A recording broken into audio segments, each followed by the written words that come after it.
Okay, I think we can begin. So, hello everyone, and welcome to PTAC session at Wikimania 2026 Paris. I'm Eugene, and yeah,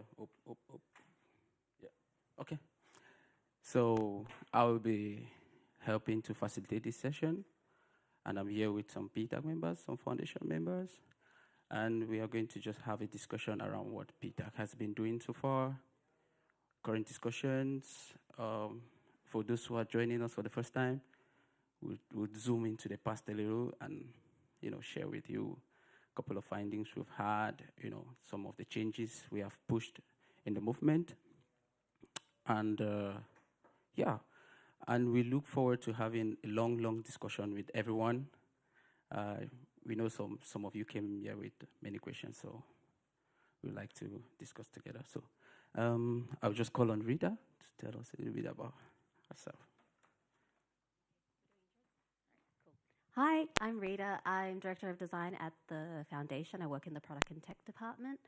I've based in Copenhagen and mostly working on a lot of the mobile editing sort of recommendations that we made and making sure that design is working mobile first when we're designing editing UIs. And yeah, I think I'll stop talking now.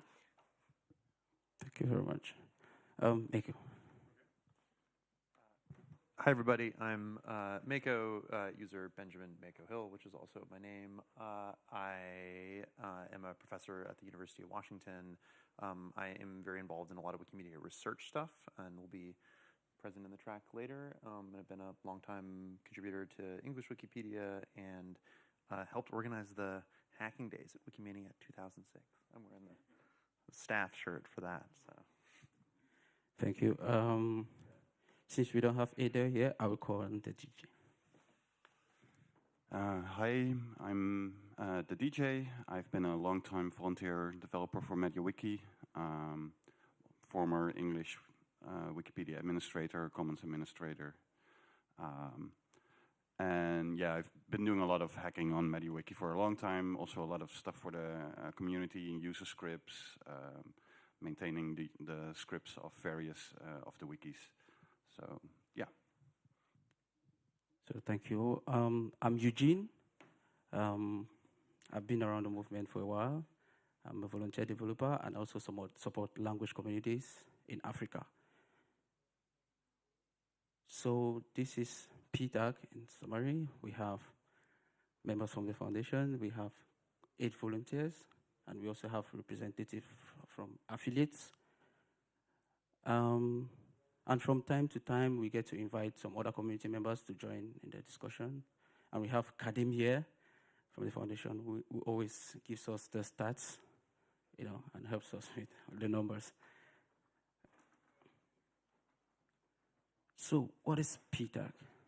So our main goal is to support the movement's strategic goal and also to help bring the community closer to product and tech at the foundation. So we have lots of discussion. We get feedback from community and requirements from community and discuss with the product and tech at the foundation and make recommendations. This comes to fulfill the request of having a tech council, some community representation at the foundation. And this should be it. So I made mention of the fact that we have community representatives at the PTAG. Our role is to communicate these decisions made by foundation and also to help the community to understand the direction which the foundation or the decisions which are made by the foundation in terms of product and technology, and also help with implementing some of these strategies in our communities. And we also help PTAC give feedback from community about pertinent questions which our community members have.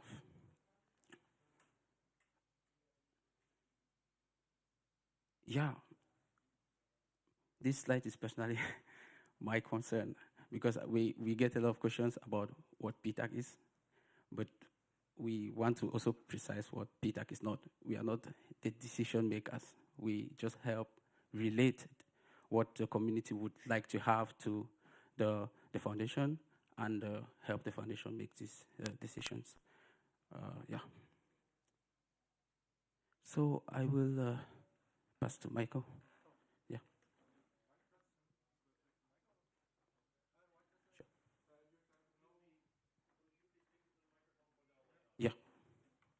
To the decision, you said no operational decisions, but you can make decisions on a higher level? So let me make it clear. We don't make decisions. That's the statement. We have discussions based on community requirements to help the foundation make decisions. I think Mako will say a little bit more about that. Yeah, I can answer that. I think that we're not. So I think that slide was kind of making 2 points which were a little conflated.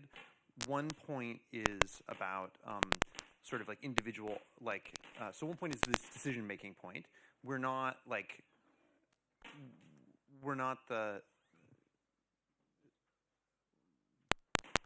okay, like we're not a decision-making body. We're an advisory body, so we can provide advice to the foundation on particular decisions, and we make recommendations which are public recommendations for like prioritization. And I think that might, and I think that the foundation's decision makers can choose to go one way or the other. I think that if there's a very clear statement in favor of prioritizing something, I think the cost of, they'll probably need to explain why they're not doing it. So there is some sort of like power in that sense. I think that the other point that was trying to be made there had to do with this issue around like operational decisions. And I think that this is, it's really bad.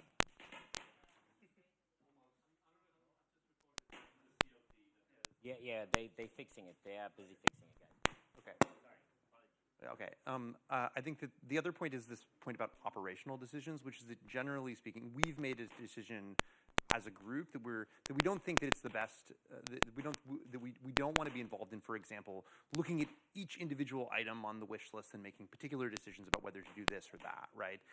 Given who we are and the diversity of our sort of like opinions, and we think that the primary value of the group is more focused on sort of broader strategic sort of recommendations and advice in that sense as well. Yeah. So Eder is here. So over to you. What do I talk about? The recommendations. Okay. So as I don't know if you covered that already, but PTAC is one of 3 experiments that derived from the movement charter. As you remember, a few years ago, the movement charter was rejected by the Board of Trustees, and they recommended the implementation of 3 experiments: the PTAC, the GRDC, and the affiliates group. I don't remember what the name is. Yeah, working group. And they each work separately. And PTAC was the first one, and we implemented a proposal, a recommendation in February 2025 that was improving the mobile contributor experience. That recommendation was made after the first in-person meeting of PTAC in Oregon, the United States. And it recommends that the development of tools and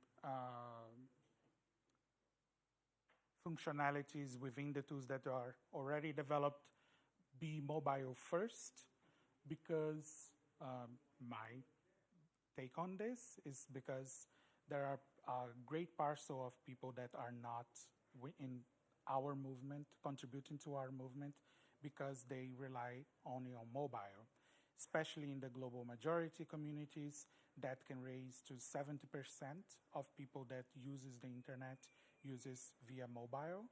and the mobile infrastructure to edit and contribute to Wikimedia is broken. Was broken, is still broken, and we are taking steps to recommend that this be fixed. Later that same year, we did a recommendation on communication and experimentation. Those are the links for it. And later in this year, May 2026, we did a recommendation, a model for affiliates to support contributors through tools. This is not a recommendation that came from PTAC members, the community members of PTAC. This was a proposal from the Wikimedia Foundation staff within PTAC that we got to refine and adapt and suggest modifications to it. So from the first recommendation about the mobile experience of editors, especially the newcomers, that created and changed some organizational priorities within the Wikimedia Foundation. As Mako and Agbe said, we do not have power of decision. We are not advisory council. So our only work is to recommend things. If they are adopted or not, that's beyond our power. So the first organizational priority that changed was the mobile web editing became a 2025, 2026. It's kind of not a calendar year, annual planning priority.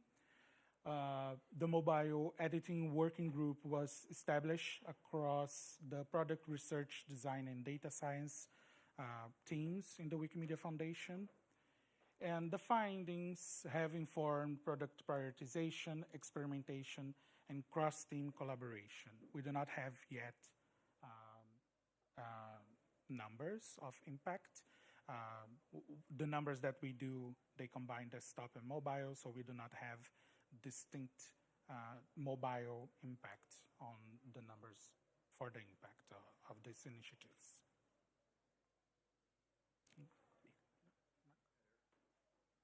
Yes?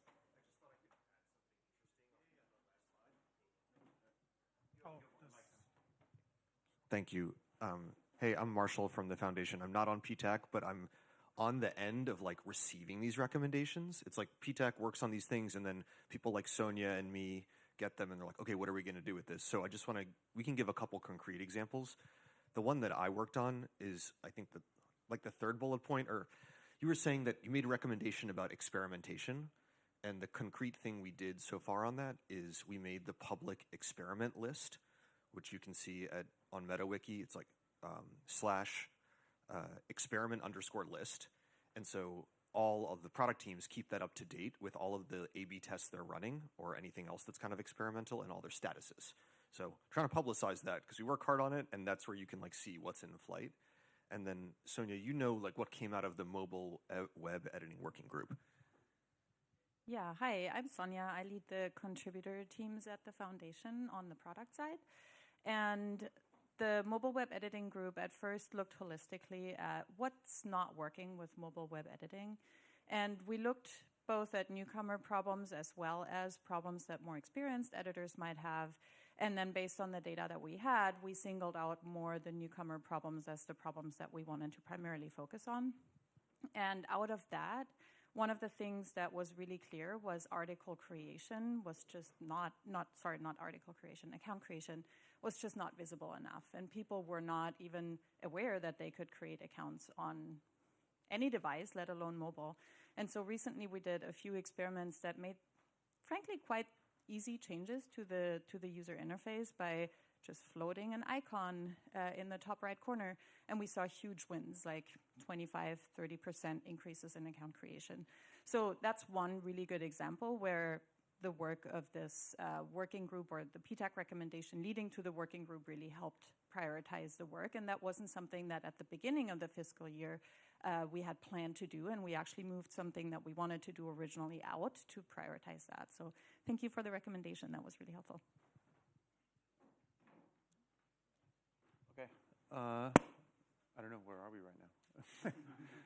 Okay, so I think that that a lot of the first. This is we're in the second year of PTAC, sort of existing as in operation. I think that in the first year, I think that we were very focused on a couple things. One was just, I think, sort of building familiarity and knowledge and trust. I think that a lot of the community members had not a lot of insight into the way in which product and technology processes work within the foundation. And so we spent a lot of time getting to meet a lot of people, including people we've already heard from and we'll hear from more, about how this works, and being exposed to lots of data on kinds of challenges and things that the foundation is working on. And the mobile first recommendation was in some ways a very sort of constrained project. We were given a list of 4 options of things that I think product and tech within the foundation was legitimately sort of torn about which direction to go on, and was useful in our advice on how to prioritize that. And it was surprising to me how much consensus we had as a group as to when it came to making that prioritization. I think that the group has shifted a little bit over time. I think I maybe have missed at least one person but we have new members that are on PTAC, and some people, especially in these sort of role related, where they're sort of representing groups, that are sort of moving in and out. I see we have at least one new member here,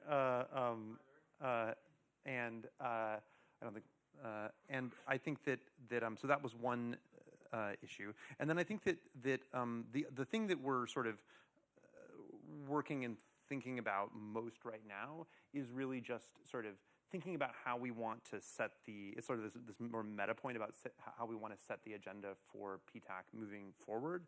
We can move to the next slide, and this is, I think, the last. Yeah. Who decides which affiliates are represented in our group? That's a great question. I don't know that.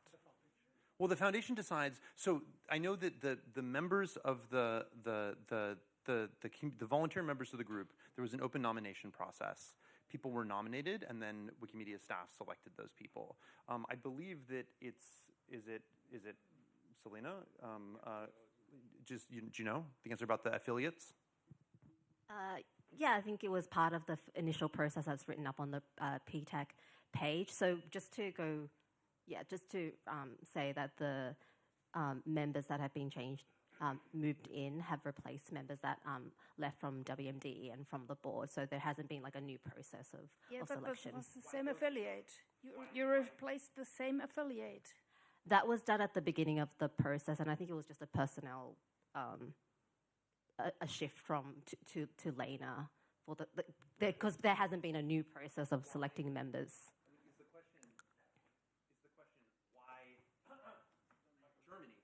Yes, yeah. why? The question is why Germany, Brazil, and right. CEE. CEE. That was done at the beginning of the PTAC process, and I believe it was Selena and the PTAC on the foundation side. So the Wikimedia Deutschland and Wikimedia Brazil were selected at the beginning of PTAC in 2024. Germany was last. I'm sorry? Germany was the last one which was nominated. It was CE Hub. So first, Jonathan Frayne from Wikimedia Deutschland and myself from Wikimedia Brazil were selected in October, September of 2024, and we have been working since then.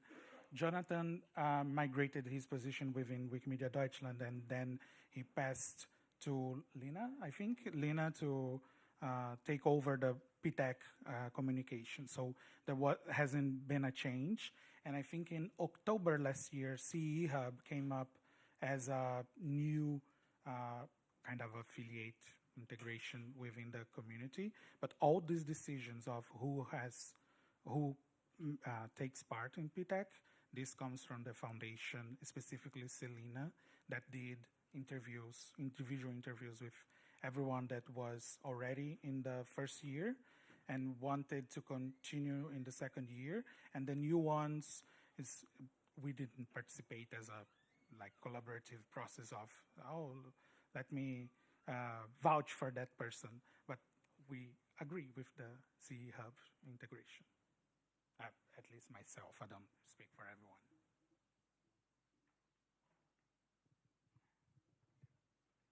Okay, so over the last year,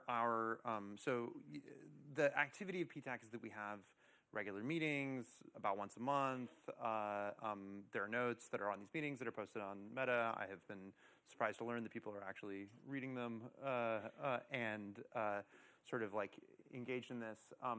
Our agenda has to date been entirely set by the Wikimedia staff. They sort of have brought things to us and said these are the things that we need to, these are the things that we'll be sort of talking about. I think that that this has had this has led to a few challenges. One is that there's at least like recently, and this is in particular in relation to the sort of community tech decision, important community impacting product technology decisions that were sort of announced and implemented without PTAC. I mean, we found out about it more or less the same time that the community members at least did, more or less the same time that anybody else did, maybe about 24 hours in advance.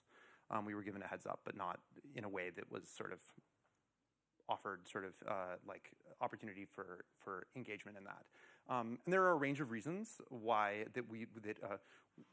our last meeting, you can read the notes, this is what we discussed, and I think that there was a lot of frustration within the community members of PTAC about this. There were a number of reasons why it was done this way. Some of them are probably things that we can address and change moving forward. Some of them are harder issues to solve, like issues related, like real limitations in terms of the way in which personnel decisions are discussed that we don't have control over, like legal issues. But I think that we also found that there were sort of a lot, like in a related way, a number of us have, as individuals, been approached by people in the community saying, hey, I really want this thing to be prioritized, right? Because this is something that PTAC can talk about. And I think that we've not really seen a way there's not been I think there's been an open door. Oh yeah, if there's something you want to talk about, you can bring that to us. But there's been no organized way for us to either solicit that from people that are not on PTAC, or for us to sort of like integrate that into the agenda of the group. I think that beyond beyond, I say sessions like this, where we're saying, hey, what are you guys thinking about? And I think that's useful, but Wikimania is only once a year. I think that there's also very limited resources. A lot of the people that are on PTAC many of us are volunteers. Most of us are volunteers, and many of us are pretty busy with our other jobs and with our other jobs within in the volunteer part of our lives within the communities. I think that we've sort of made a decision to make some changes that we hope will address these sorts of issues.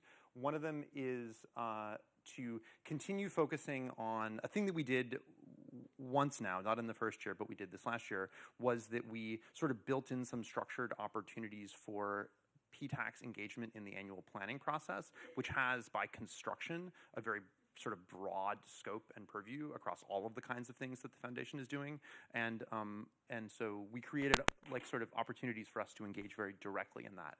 And I think that there's a commitment from the group to do that moving forward.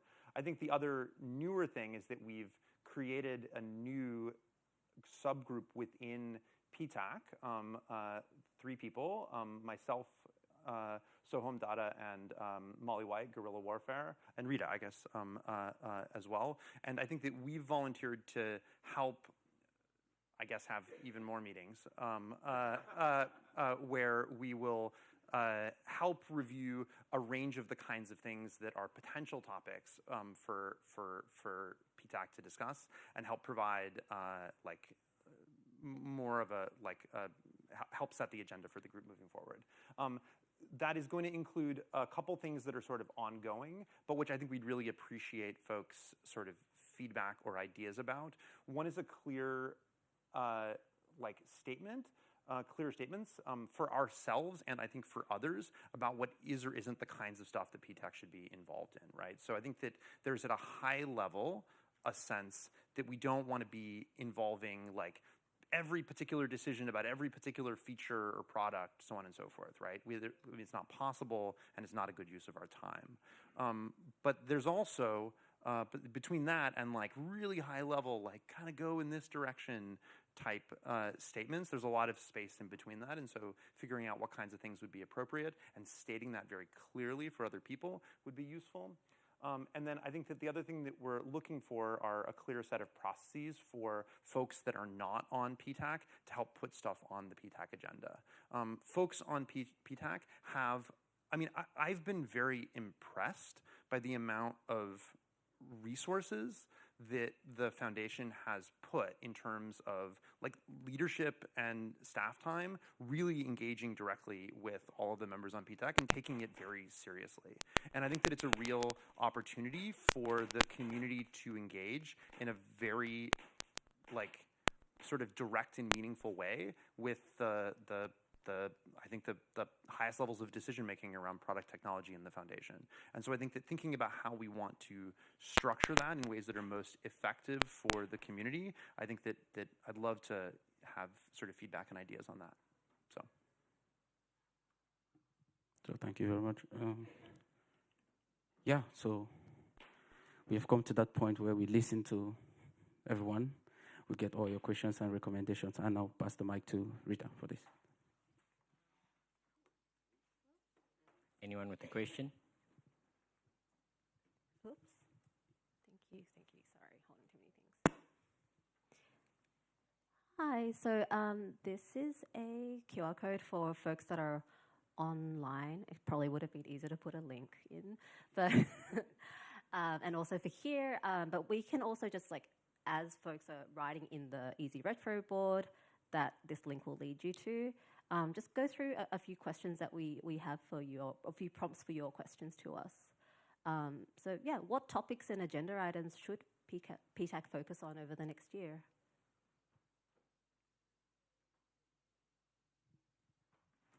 Oh, sorry. I really like your idea about PTAC as a voice for the community in the annual planning process. I mean, I appreciate the foundation's work in also allowing everyday community members to comment on the proposed plan, but at this point, first of all, it's already proposed, so I think PTAC would be a chance to get involved even sooner in the process. And I think that given your thoughts on like which high level or low level decisions you want to be involved in, the annual plan is definitely the most impactful thing you can influence and where you can represent a wide variety of community opinions, I think, within your committee.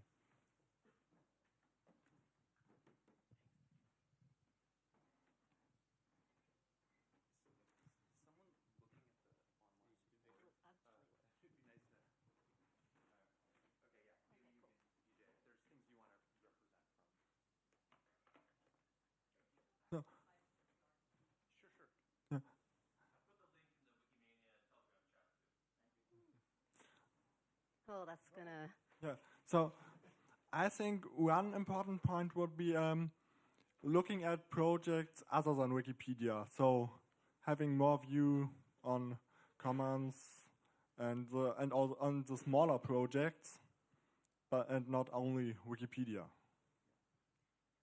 Yeah, that definitely came up as one of the heuristics. I'll let Nico speak. Yeah, I'll say that, so that, I'm also interested in that. I'm also interested in, this is just like throwing out my own ideas. One thing that I've been approached by is sort of new sort of sibling projects, right? There's a lot of proposals, some of which people have been talking about for 15 years. And it's like unclear who the decision-making, who would advocate for those sorts of things other than the individuals who want them. That's something that I think it's been hard to make progress on that. And I think that PTAC could maybe play a role in that.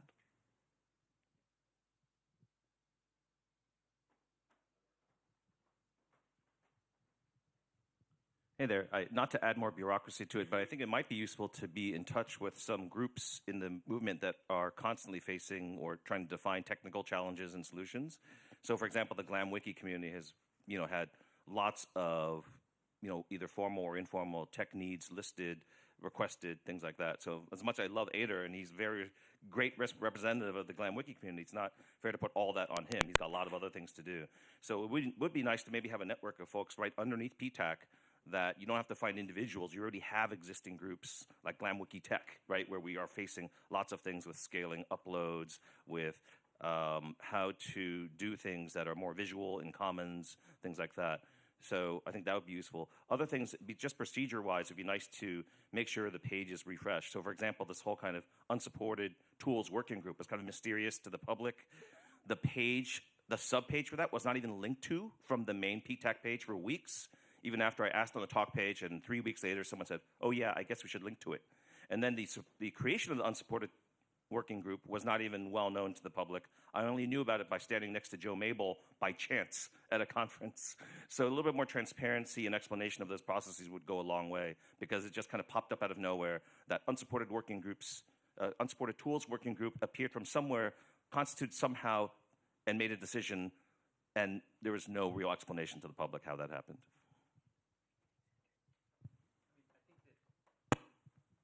So I think that one thing we have gotten substantially better at from, let's say, Wikimania last year is public communication about our processes.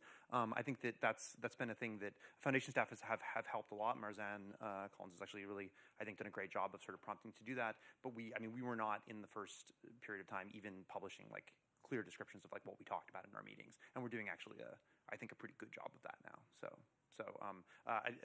That feedback is well taken. I think there are definitely opportunities to improve that. Even preparing for this talk, I noticed a few things that were not up to date on our page, and so I think there are lots of opportunities to improve. But yeah, that's good feedback.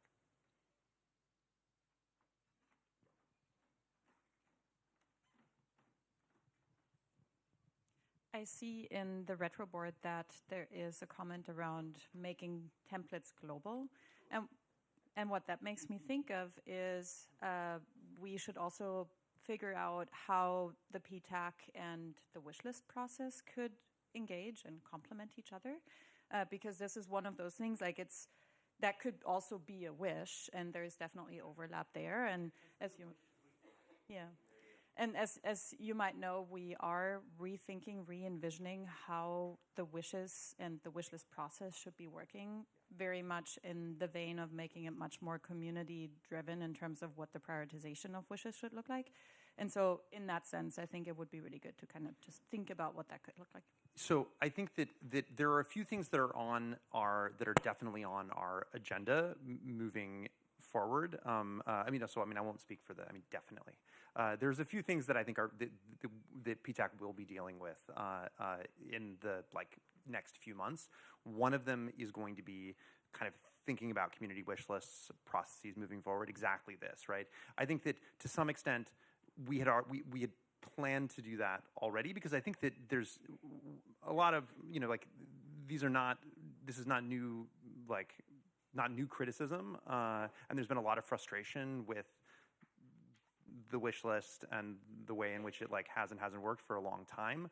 I think that our most recent meeting was kind of more taken up with, I think, discussions about the process through which that had been, which I think reflects the community discussion about the sort of the community tech sort of reorganization decision by the foundation. And I think we were also upset about the way in which that had happened in relation to PTAC. So I think that we're trying to fix and sort of move through that sort of discussion about the process, and I think that we've done that to some, made a lot of progress on that. We have committed to revisiting questions about the wish list, and I actually think that questions like how will the foundation prioritize direct input from the community is about as central to an issue that PTAC could deal with as I can imagine. And that's part of why PTAC members, the community members, were kind of frustrated with the way in which the community tech decision was made, but I think also the reason why it's the kind of thing that we'll definitely revisit. I think that another thing which is definitely on the agenda is tech grants, so basically grants for doing technology things related in some ways. But I think that those are two things that I think we're very likely to deal with. And just to say, I think again, like we're like looking at the processes rather than looking at specific features to recommend, and just giving a plug to Sonia's session on community wish lists. That's later on the program as well. But we're also happy to be a resource. I think that in that process, and I think that one general thing that we've talked about in terms of agenda setting is this idea that there are situations where there are important community affecting decisions which have very engaged community processes already, and we don't want to sort of try to hijack those things. In some cases, we may say, let's let the community talk about it, and then we can help outside of PTAC, and then we can help represent or reflect those conversations. And sometimes there are existing processes, like the annual plan process, and it makes more sense for us to just find a way to be represented, for example, earlier in that process than to try to, I don't know, create a new process. I'm very interested in creating less processes and committees and finding more ways of having the things that we're doing sort of work cooperatively and collaboratively. So I just have a quick direct to that. I entirely agree with that, and thank you for calling all of that out. The reason why I mentioned it originally is I think there's also an opportunity for us to make it clear to the community when to go to which of these things for what, and seeing it as part of the recommendations here is suggesting to me that there needs to be more clarity around that. Any other questions from the room?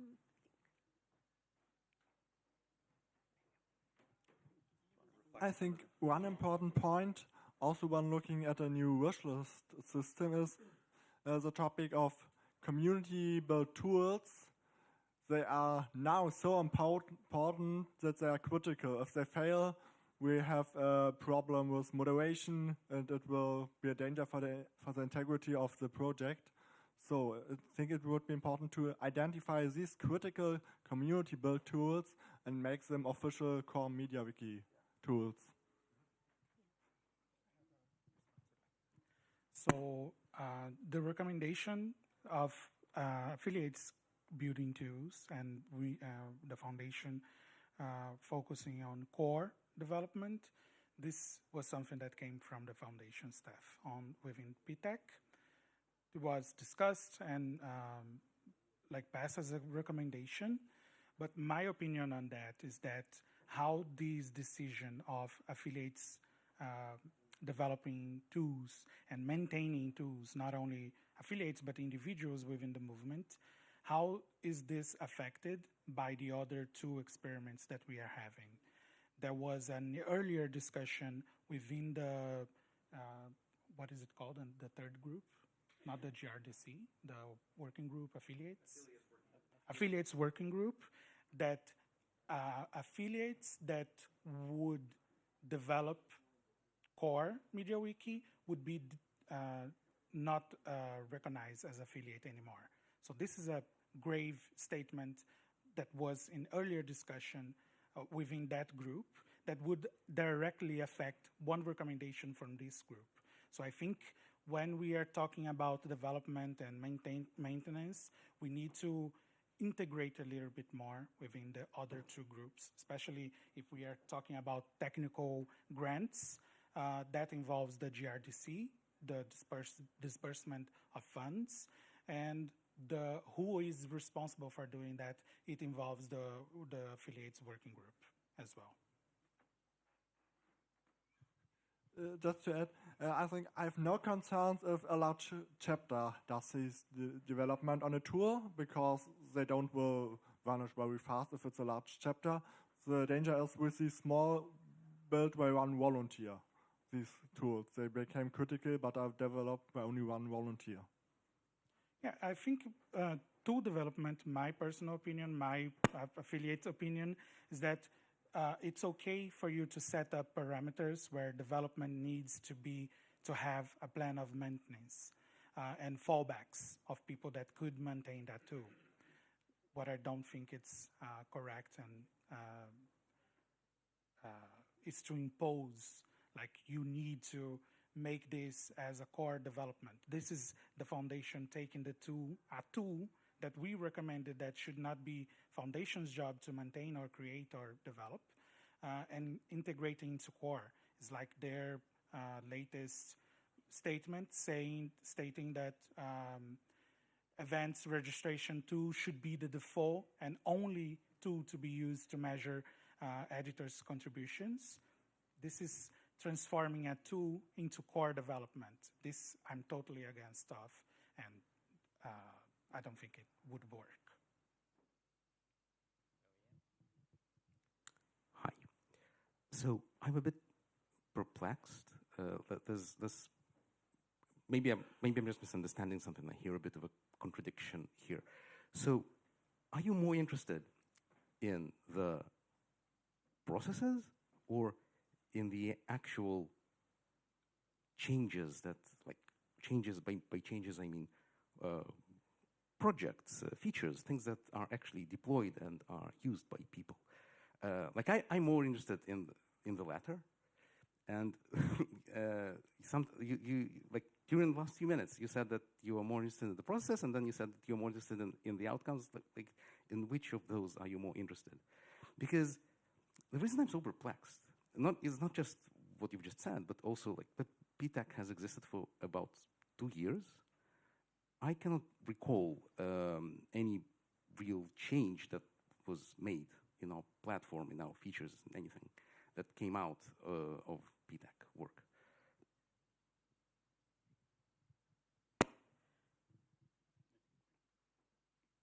Yeah, I guess we talked about that a little bit earlier in the session regarding, it is an advisory committee. It isn't meant to be, making decisions. I think that's one aspect of it. And then the other aspect, we talked a little bit about the recommendations that were made, and some of the product folks talked about how that influenced the decisions to, for example, move forward more mobile editing work. And actually, we have a table set up outside if you all want to test some of the mobile features that have been released recently, so I'll give a plug for that.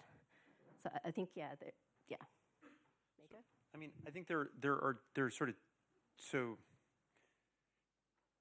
to the question of like what we've accomplished, I think that I have like two answers to that. One is that I think that there is I've been told that the Foundation product technology team have spent a substantial amount of money differently than they would have done before by prioritizing certain work, in particular work on mobile editing, which came from our first recommendation, over other types of things that they've been doing before. So that's I'm not sure how things, it's hard to live in that sort of counterfactual world and tell you how things would have been otherwise, but I've been told that there have been real expenditures of resources in ways that are different because of the recommendations that we've made. So there's that.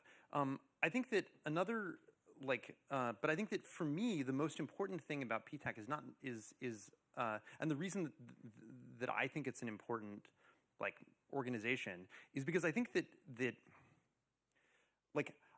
I want the decisions that the foundation makes to be informed by and accountable to the community. And I think that for me, the measure of that is that the decisions are sort of seen as legitimate, right? I've been a member of this community long enough that I'm quite convinced that nothing important that we can do will not cause somebody to be unhappy. And maybe even somebody's always unhappy, right? I think that my measure of success is not whether everyone is happy with every decision. It's whether or not there's a sense that people are like, well, it didn't work out the way that I might have liked, but that was a legitimate process, right? And I think that there are lots of examples I can point to in the past where I think people don't think that the process has been particularly responsive or legitimate. And I think that my primary goal is increasing that. So I do care about the specific downstream decisions that are made. Do I think that it should be PTAC's priority to be going over every individual item that comes in that anyone says that they want and making decisions to prioritize this particular wish list thing over another one. I'm not sure that I think that that's the best use of our time. Do I think that setting the processes by which we make those decisions, or the heuristics, or like determining how we make those decisions in general, is like a thing that, you know, in ways that are responsive to our community, communicated well, transparent? Yes, I think that that's worth prioritizing. So, and it's not because I don't care about the individual decisions. It's because I think that there's a lot of individual decisions that actually require like quite broad knowledge. Just to say, we only have 3 minutes left, so yeah. You've got 2 questions, one over here, and then Kadim. Thank you. One of the things that you said, I am interested about the process of the committee.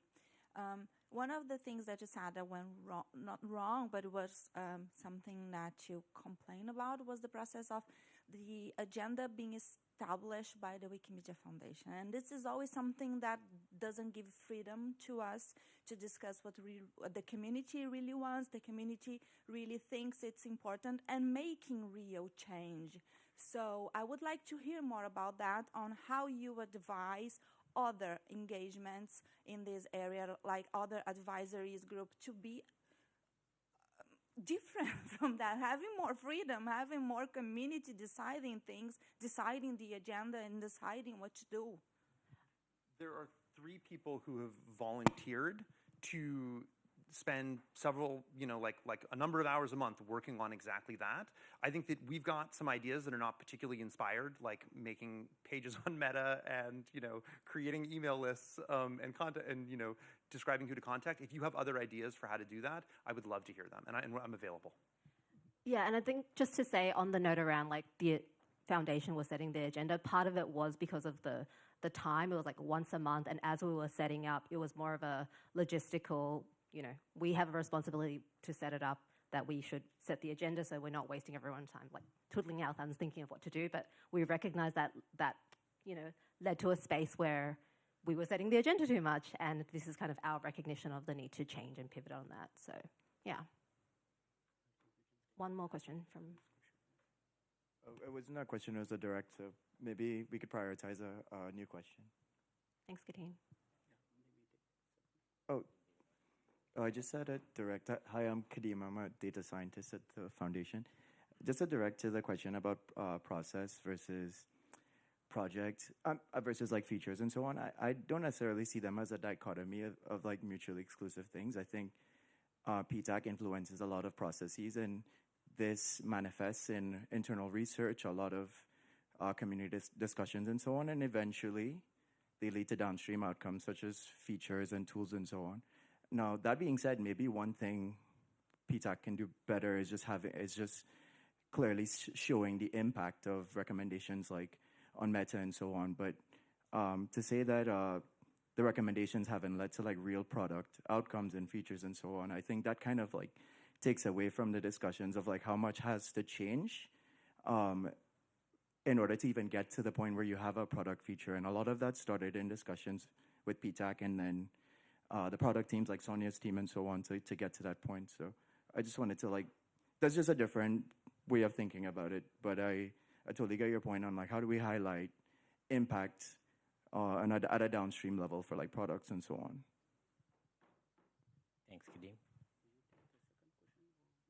I think there's a few cards on the board already, and also on the 3rd question, and we might be running out of time. But I don't know if anyone wanted to speak to the 2nd question around, like, as we said, like finding out ways of engaging with PTAC folks beyond, you know, speaking to individuals.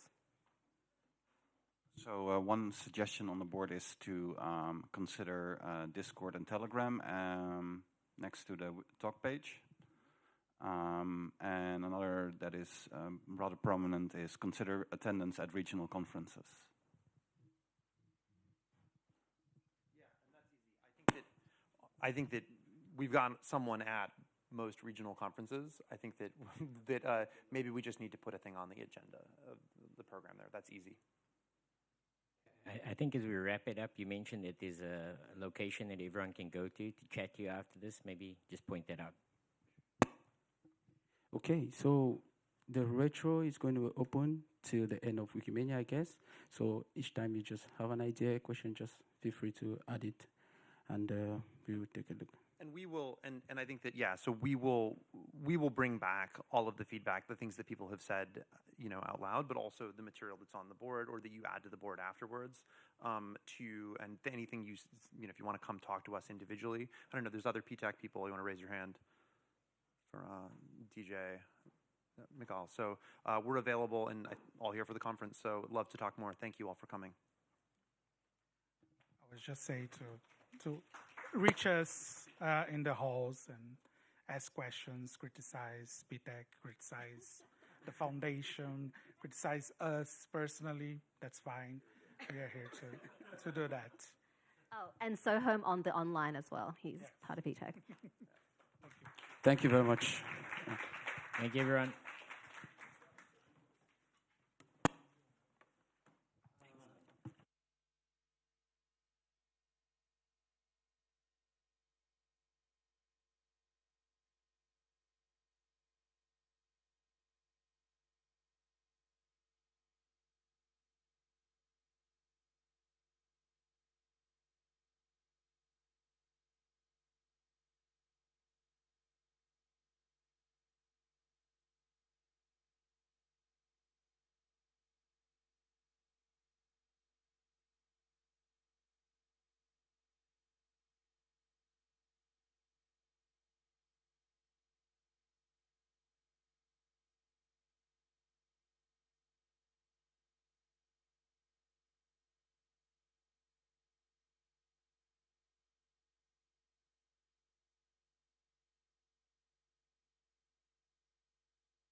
Donc là, j'ai le son qui sort de l'enceinte là. Là, j'ai le son qui rentre dans le stream, pour le stream à distance. Tu rentres, super.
So we'll start at 11, everyone.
You are Piotr, right? Yes. I'm Hi from Depictor. I mean, I saw your workshop. I thought I need to be here, right? I mean, yeah. I'm really looking forward to what you're gonna tell, and how you can break my. Hello,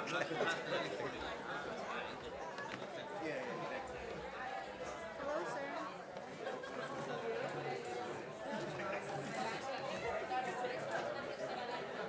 Do not this chair.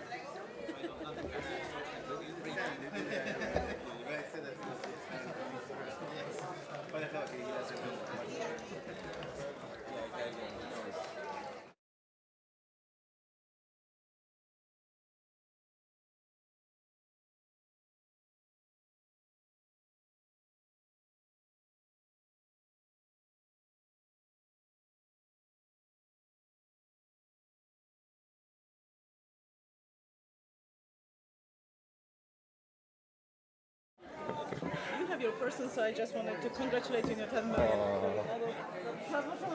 Nie mogę mogę zostać, bo mam spotkanie, ale Dobrze, stwierdziłam, rozumiem. że Dziękuję. spóźniłabym się na nie celowo, gdybyś nie miał swojej osoby, więc przyszłam tak czub. Gratulacje. Powinien przyjść na spokojnie zrobić film. Dobra.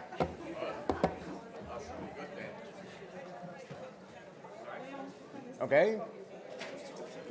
Are we starting? Okay. Hello. Welcome on my workshop about aiding and managing structured data on Wikimedia Commons. I am Piotr Gackowski. My nickname is PMG, and I will be today giving you all of my secrets, how I am doing the stuff, and so on. And I want to start with the quote from Alek Tarkowski that on Futures Lab in Frankfurt told that we no longer build cathedrals. Like, there is no one goal that we are going to, and so on. So I want to use this initial part of my presentation as a braggadocio. Braggadocio is like type of in hip hop and so on, it's type of telling yourself that, hey, I am so good, I am I had all the money on the world and so on. So this is my wiki braggadocio. So I did more than 1,000 edits monthly since January 2023. So always more than 100,000 edits. So it's by average minimum 3,333 edits per day since January 2023. And I had highest number of edits in Commons on 2023, 24, 25, and maybe 26. So, for example, total edits in the whole wiki world, so on all possible projects and so on, Wikidata, English Wikipedia, and so on. In 2023, I gathered this data from, I need to gather it because it's always per month, so I was combining them. So basically, I was 7th. The issue is that making one edit on Wikidata, it's much easier because the rest of top 10 is, everyone is from Wikidata.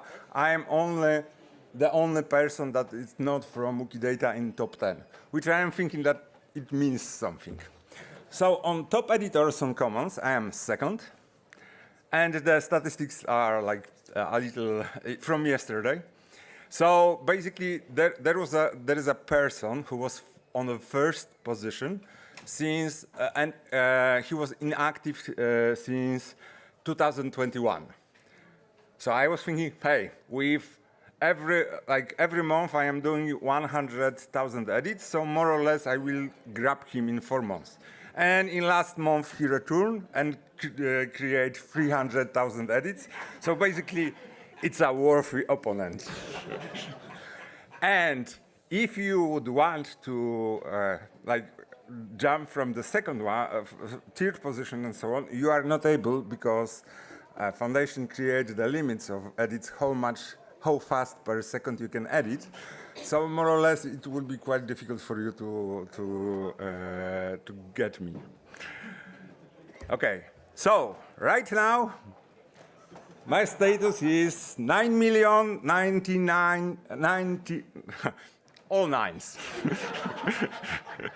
So I want to invite Selena to use this opportunity to mark this specific image as a 10th million, as a combination of Foundation and contributors, what we can do together when we are really trying to do the great stuff. And 1, okay, here we go. It's happening. Oh. Okay. See? Yes. Thank you very much. Oh. You have no idea how that was I was anxious that I will do one edit too much somewhere. It will be. Oh. Yes. So according to Braggadocio, I have a lot of numbers right now. Yes. So basically, that was the most important part of my presentation. Right now, it will be just a simple presentation, boring presentation about structured data. What is structured data? I will be not giving you the whole introduction, blah, blah, blah, what it is. Basically, for you, it's when you have an image on Commons, beautiful dog, from category unidentified dogs, so basically no one will probably use this image, but we want to be sure that, yes, we mark it as it's a dog. So basically, you go to structure data and write that, yes, this is a dog on the picture. And we are using the data from Wikidata. So for example, you can write it in your language. If I would write in my language, it's not pies, it's pies.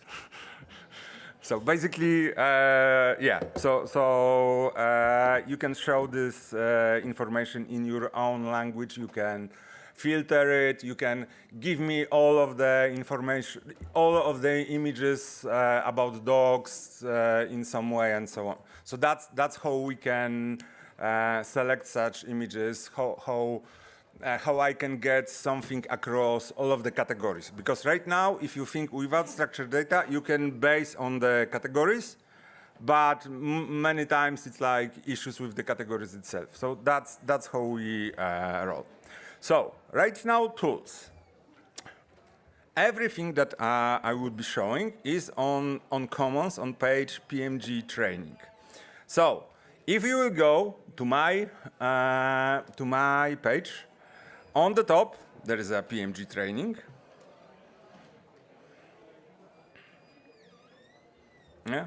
And in the training, first there is my presentation, and then nice links and all of the tools that I will be describing with how to add them, how to configure them. Everything is here. Like I told you, I am giving you all of my secrets, how to do the proper stuff. So first tool that I did, I used to make 10 million edit, is the pictor. So this is the tool that sitting here created. So what it can be used, it's the best situation is like on the left, what we are showing right, yes. So if you want to help me with my goal to mark all people on Commons, basically on the left, what you have is an image taken from Wikidata. And on the right, there is all images that are from this specific category. So if I am here, on the left, it's entry from Wikidata. So basically, that's this, the image of the person. And on the right, all of the images that are in this specific category. Yeah? So in this way, you can compare, hey, is this person like this? Yes. Okay, so I am pressing yes. If there is another image, yes, it's still the same person. And then, yes, it's still the same person. And then we finish it, and we are jumping to next images. So what I showed you is the great example how great the picture is, that you finish your job and it's jumping to the next one. Like all other tools probably doesn't have it, so I am using the picture as a monitoring how many images was done from the whole category tree, because the picture is the only tool that provides this. So if I want to be sure that, hey, are every person that is in Women of Japan or poets from Slovakia or something like this, if everything is done, then I am using the picture one. So, and as you can see, usually, like first person have 3 images, here is 1 image. Usually, there is not so much. And so far, I was marking almost all of them. Yeah? So what's the issue? Think about famous footballer. People can put on Commons image of their T-shirt, jersey. Yeah? or in museum wax statue of Ronaldo or something like this. So on this image, it's not Cristiano Ronaldo or Lionel Messi, it's wax statue. So in such situation, you can easily filter out and just press no. Of course, right now I will be getting only the correct picture, so I am not able to do this. But let's just say, okay, on this, I am not sure what to do. Let's just use this example, this image as an example. I am not sure. What you can do, like, it's not no because I am not sure. So basically, you can make a skip. No one know that you skipped it. Yeah. Only record, hey, no, and he will not dig into the database and so on. So I don't know that one. I don't register skips because you don't need to. Yes. So basically, no one knows, no one cares, no one will came to tell you, hey, you have this image and you didn't mark it. No, just use the skip. The goal is to jump to the mark as many images as possible. Here, there is a great example of, no, it's not Jörg Wollenberg. So we are clicking the no button, and we are going to the next one. So that's the power of the picture. The picture is my main tool to monitor what's going on and so on. So in the picture, yes. So basically, you can grab. There is a couple modes that the picture can work. So for example, you have challenges. Yeah, we can go to NHL players, and first it needs to load. Okay, and here, yes, it loaded, it jumped. Okay. Hey, asked me to not break the tool. So let's just try to not break it. Okay. I clicked too much, and yeah. So basically, there is this default option. You will get people that are born in this specific year. And it's good to start, but let's just say last 20 years probably are at the end, so maybe it will be much faster to get something that you are truly interested. So for example, category. Like I am from Poland, so basically I started from actors from Poland, monuments from Poland, everything that was like, I am really interested sometimes to see the familiar faces and something like this. That's how you keep interested, like after 10th person, that's something what gives you. You can use the Spark query, and basically no one knows how to write Sparkle, so he provided the very useful. So basically you are changing only, as far as I remember, on this value. Yeah, probably this one to your own. So I have prepared the lists of in progress, something that I am working on. So basically, if you want to do the coverage bridge, here is the link. Wrestlemania, here is the link.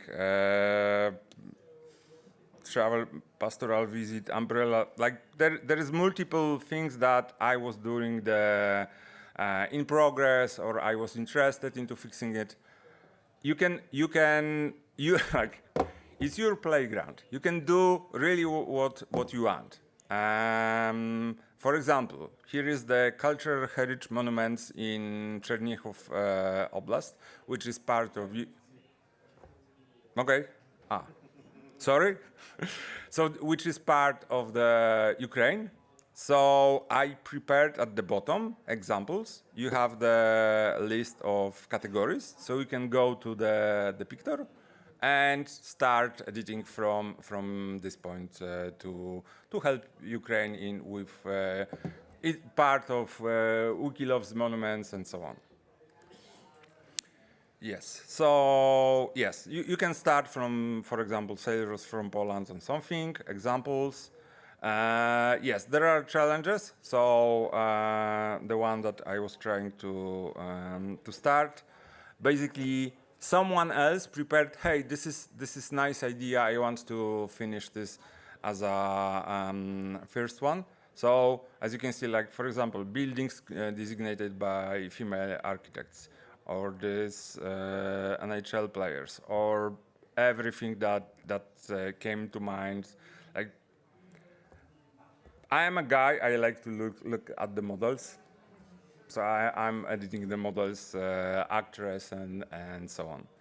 So basically, you came to the challenge, started, and basically under the hood, it's the same category, but you don't need to put anything. It's just the you are starting to doing this topic. Okay. Sorry. Yes. Yes, so this is the list of articles, and my goal is to clear these two categories, which are basically something around this. It's already cleared, but multiple times, for example, like there is not so many women from Abkhazia, but then you are running, okay, and there is women of Argentina, and you spend like 2 weeks editing such topics. So if you don't know where to start from such category. There is also categories about males, and everything will be fine. Okay, 2 years ago, when I was giving the presentation on Wikimania in Katowice, I told that I am challenging the world, because as you can see, it's almost 2.2 million of edits using this tool, and I had more than half. So I was challenging the whole world to beat me. Yeah? Like nothing more, just like it should be not possible that one person is doing more edits than the rest of the world. I won with the world. Right now, this is like a word almost catch to me. Yeah. So, in my opinion, it still shows that it's never the one person. Yeah. Like, okay, you can tell that I did a lot of edits, but still, with small amounts from everyone else, we can do this much faster. Yeah. Basically, every edit that you can do is something that I don't need to work into my goal to create my cathedra, to clear all of the categories about people. So, but you don't care, basically. You just want to look at photos of cats, dogs, Barack Obama, or guitar, or fireworks, or Elizabeth II, or the stop sign. So then use Wikicrowd. So Wikicrowd is the tool, and we will do.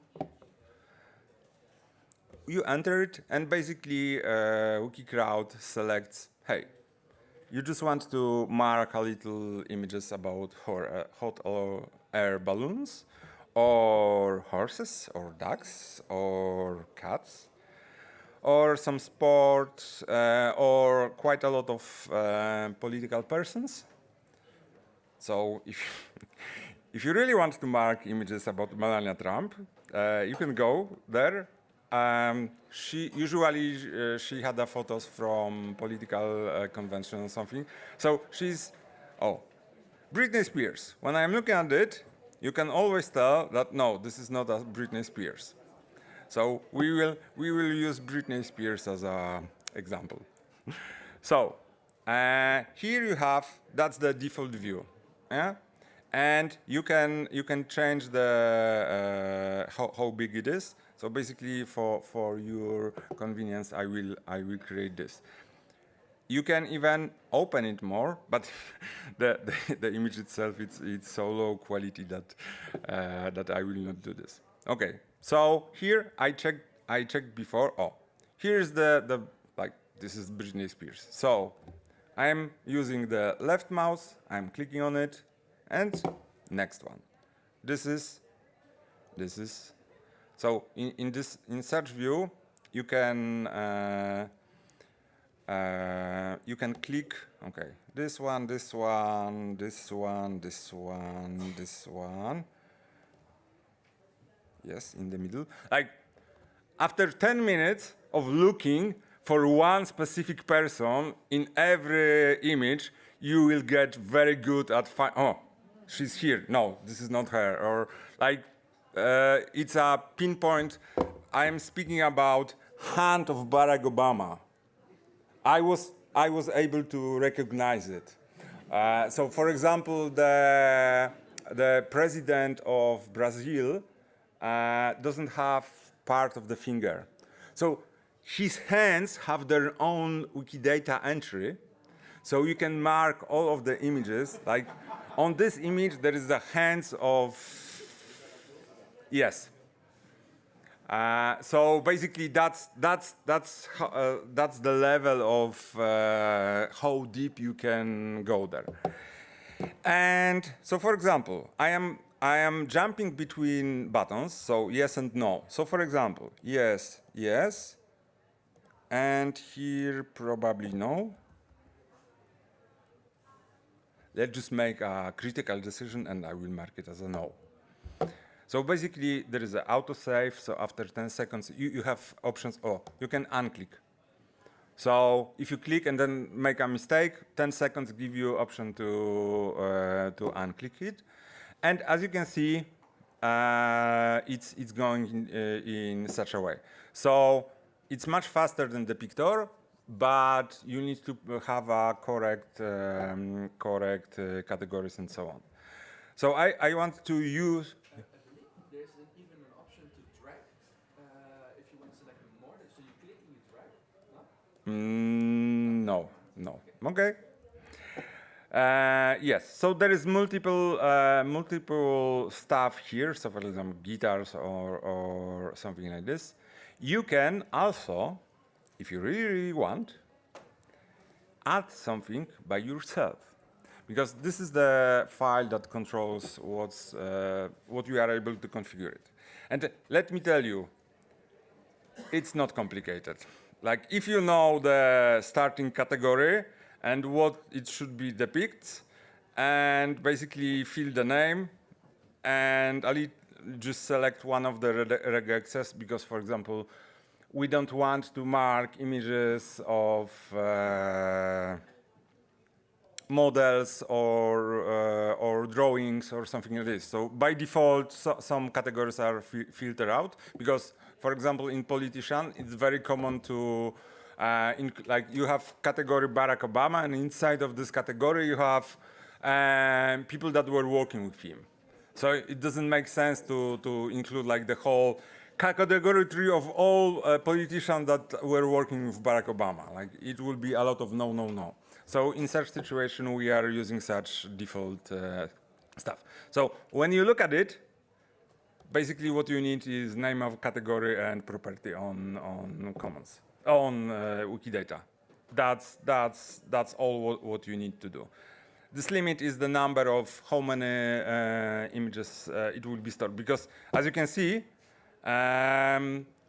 you can scroll it down and Wikicrowd store it on their own server, which means that basically when you enter the page, as you were able to see, the Pictor was loading it, and Wikicrowd just have it on their own server. So right now we can mark Natalia, which you all saw her yesterday on the Wikimania Wikimedian of the Year category. So why I'm showing her, besides she's my friend? The issue is that the Pictor shows only the main category. And Natalia is so famous that she had subcategories of subcategory of subcategory. Yeah? So she's here, and if we use the Pictor, it will show only these images, which is very good for 95% of the categories. When I was showing you the Pictor, it was always like 1, 2, 4, small number of edits.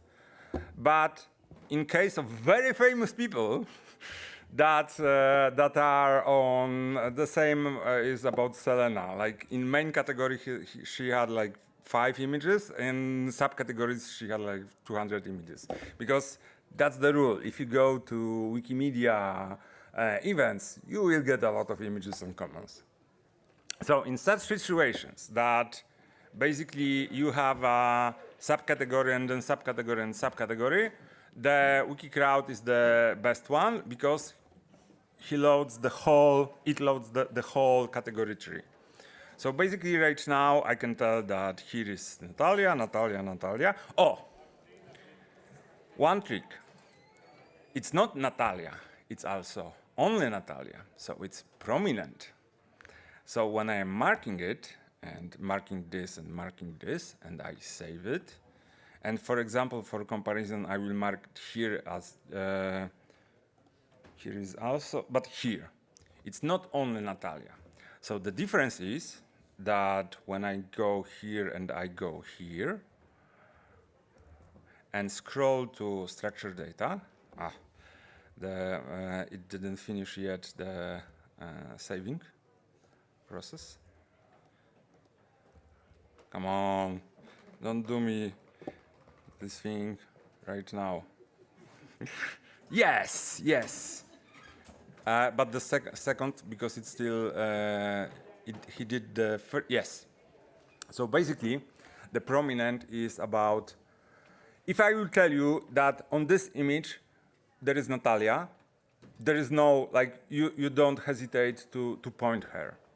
If I will point you that here is Natalia, and let's just say you are from Japan and you have no idea what means Natalia, you are not sure if this is Natalia, like when I will tell you that on this image there is my friend Natalia, and you don't know her, you cannot distinguish between them. So that's why prominent is that, yes, there is no, like I am using this logic, like if I want to tell you and you don't know anything about this person, that's the best situation to use it. So on this image, I would not use the mark as prominent. Yeah, so that's the best situation.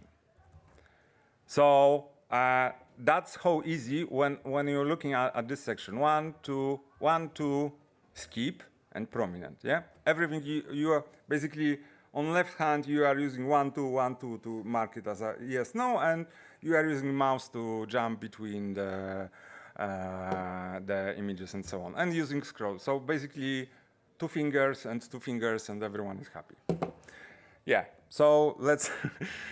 There is also this.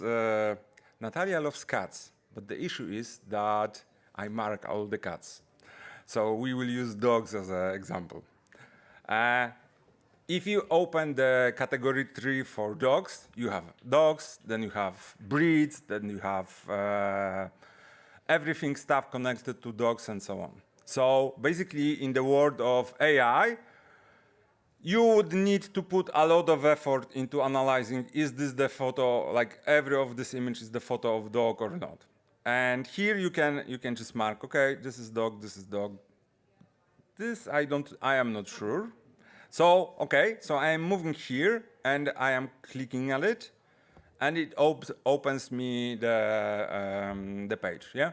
So in such a way you can check. And the description is about husky, so it's a dog, so I am clicking it. And again, the pro of WikiCrowd is you can load as many subcategories as possible. You can also select your own category, yeah? So you go to custom grid, and then category Natalia.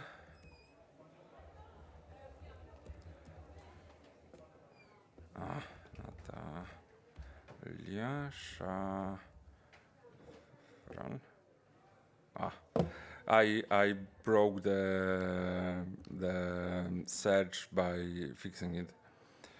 Okay, so basically what I wanted to get accomplished is this. So here you put name of the category, and then basically you can click this button and it will put the Wikidata. So if you want to mark, for example, very famous, like Britney Spears, what I was showing you was exactly this, but it's safe on the server level. So you can put here Selena or most of the famous Wikipedians, and then the list will be visible.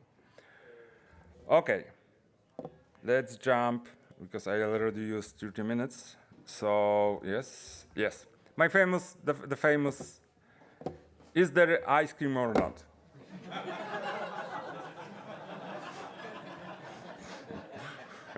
Yeah, because you can say yes, because here is the ice cream and here is the cone. You can say not, because this is the cone and this is only the ice, so there is no ice cream. And let's just say I love the face of the mother, like, yes. So, there is no ice, but there is certainly cream. Yes. Yes. So here is the configuration. So, how I can handle it? How I can handle, hey, what's already done, what's the category tree, and so on. I prepared the five PET scans that I'm using for everything is prepared to nothing is prepared, basically. So if I will put the category, as you have the list, so first you have Wikidata and the image. So when I am going here, there's an image on Wikidata, and there are images here. So this is what can be used in Depictor, yeah? Because there is an image on Wikidata. But on the second one, there is connection with Wikidata, but there is no image. And I will show you later, I will show you how to add it very fast. I will use this as an example. Then you have the third one that there is no connection with Wikidata. Like the template is here, but there is no connection. And then at the fourth set is there is nothing. Like there is no connection and so on. So basically only the first one can be used in Depictor and other such tools. So in this way you can handle, okay, how many of entries you can use and so on. Yes, so right now I will show you the tool from MSZ that he wrote to me. Because usually it's like this. You have here, you have the LA, and how long it will take you to add it. You need to go here, you need to go here, you need to remember that there is property image or image of the grave or something else, and it's very difficult. So basically MSZ wrote me like this. Left click, drag down, drag to the top, and this is image. But if this is a person, then can be maybe there is an image of the grave or a signature, or there is a monument and it have a plaque, or stadium from the top, or schematic or video or something like this. So basically you dropped.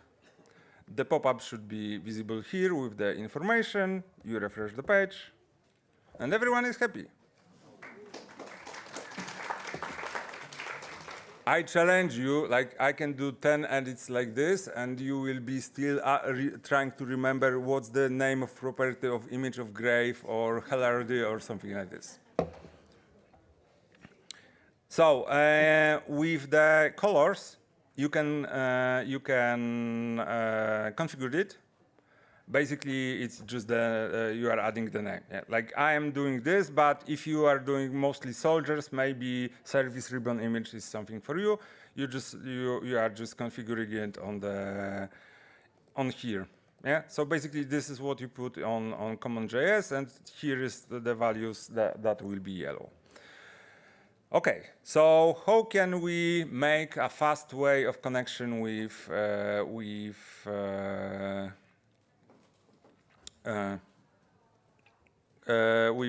Commons?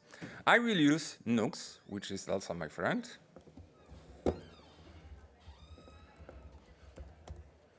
He's a quite famous Polish Wikipedian. So basically, you have this. It's him. I will not point him in the room. You just click it. Oh, pro gamer, maybe human. No, Philippines. No. So basically, create new item based on the category. You click it. You refresh the page, and it's here. So, but it's only the category. Yeah. So right now we need to solve two issues. One, give him the image. So right now on the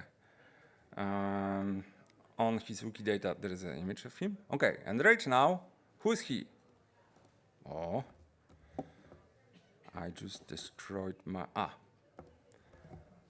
Please don't use two-factor because I will. Oh. I have my phone in the backpack. So right now, how long it will take you to do this? Human, male, engineer, citizenship. What do you have as an academic degree? Okay.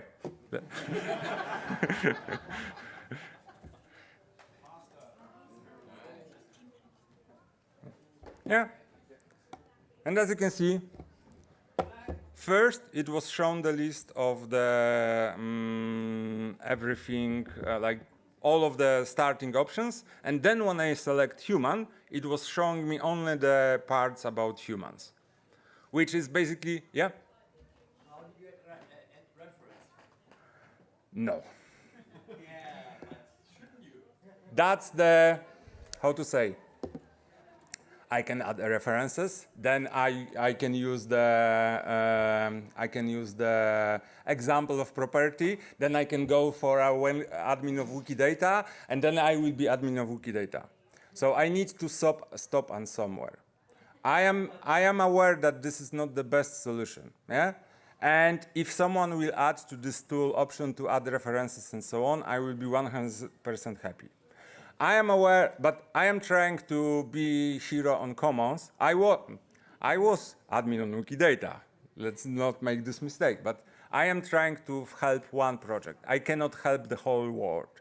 I am trying to focus. Yeah? Also, we have a problem for the image we use the caption of the property to image. We add the caption with the language. This is a step so that Wikidata is very slow to add the caption. Sorry, I don't understand. I have only 20 minutes. We can talk later, okay? Yeah. So in such situation, I am, let's just say, in WikiWord, I would tell that I am creating only stubs. Yes, it's only stub. It's not a perfect word. I am not able to fix everything. So the tool itself, it's quick statements, and you are able to see the power of it. You can check the whole configuration here. So ACDC, this is the tool that make my life much. Yes. Right now we are trying to be on time, not on the highway. So basically, multiple times you have a situation. Let me close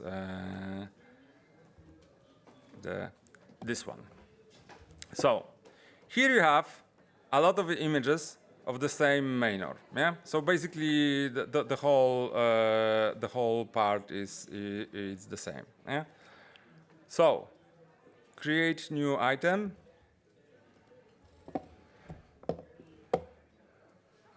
Here you have the whole list, what I was doing, like matches, qualifications, ceremonies, and so on. It's just a matter of clicking it. Manor.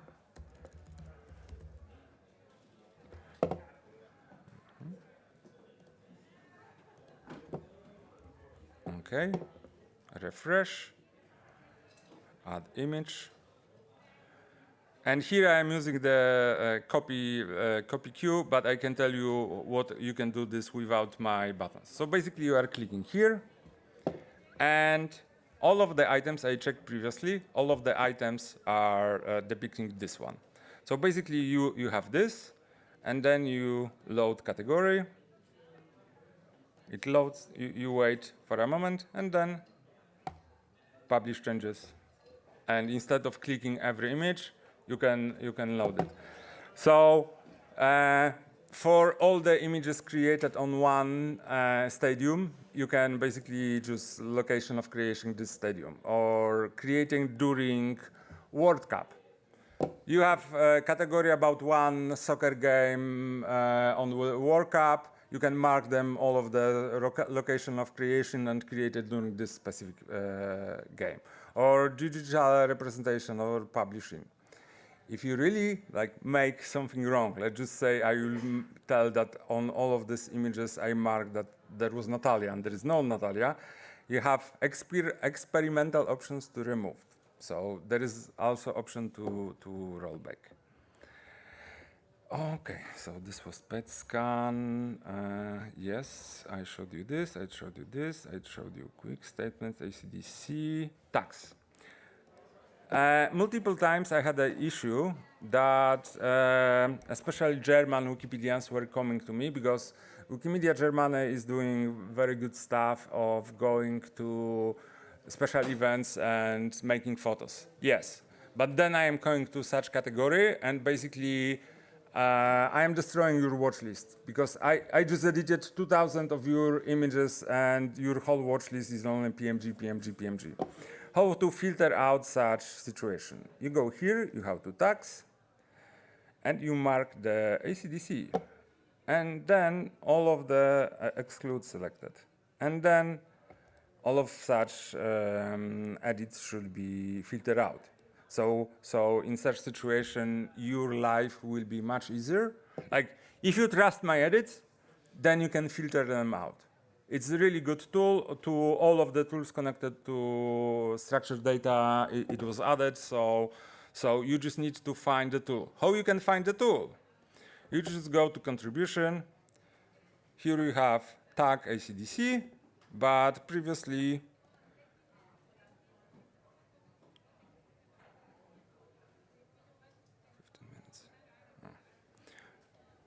you can find other ones like depictor and so on.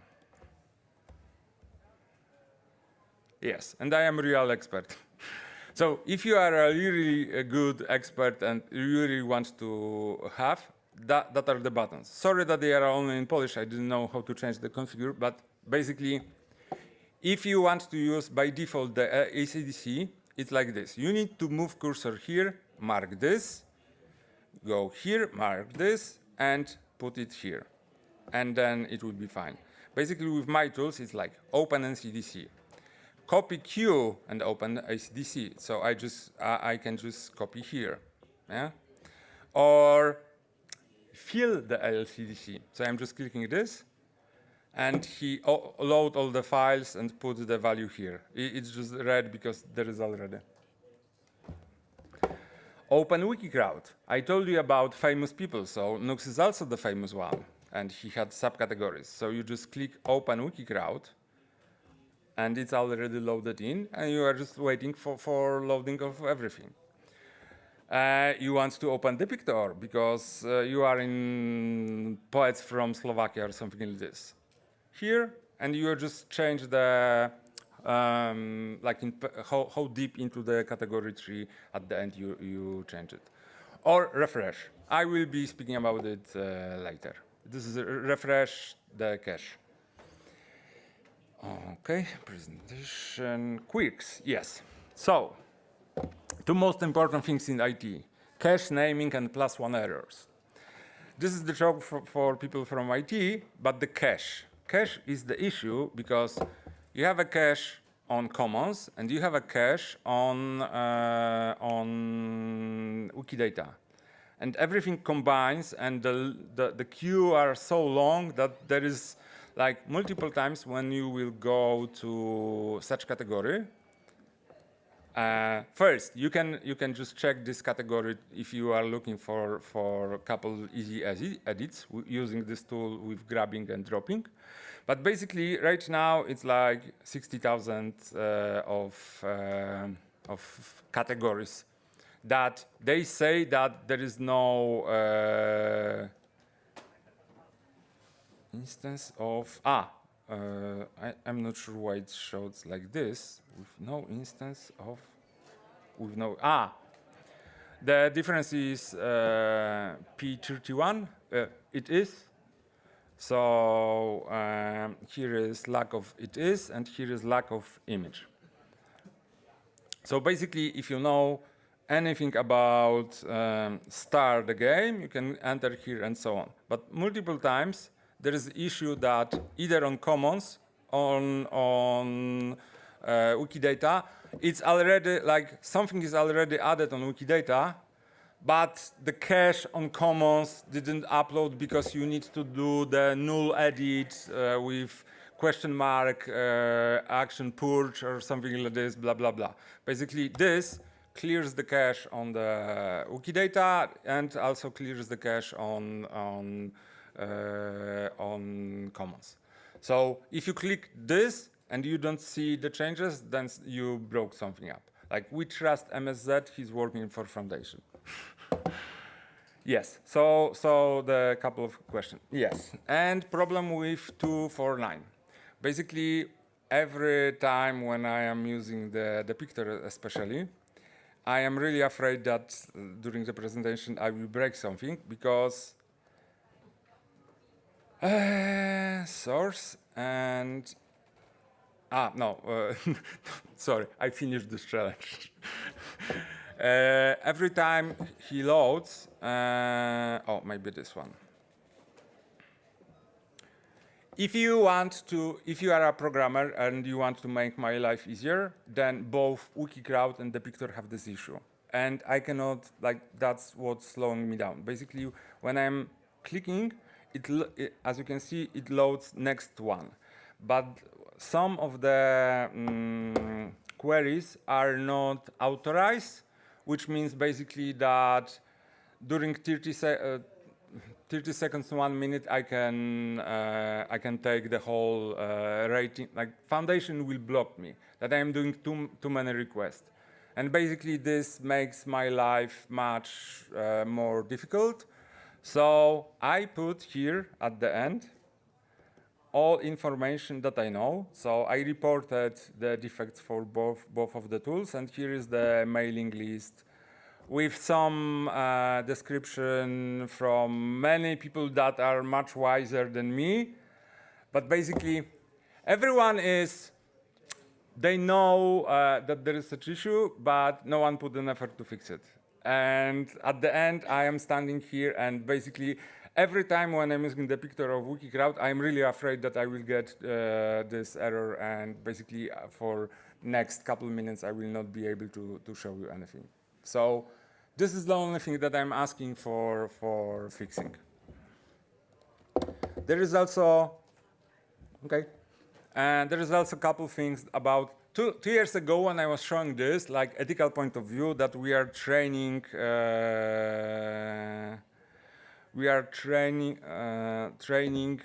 AI.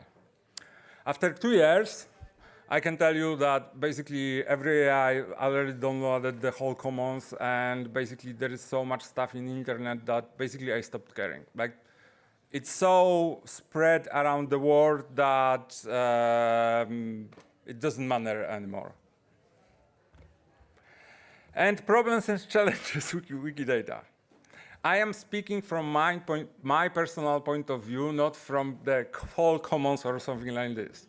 So, what makes me personally angry is that Wikidata is, as far as I understand, the only project that told if it have only link to commons, then we can delete it. Because probably it's not notable or something like this.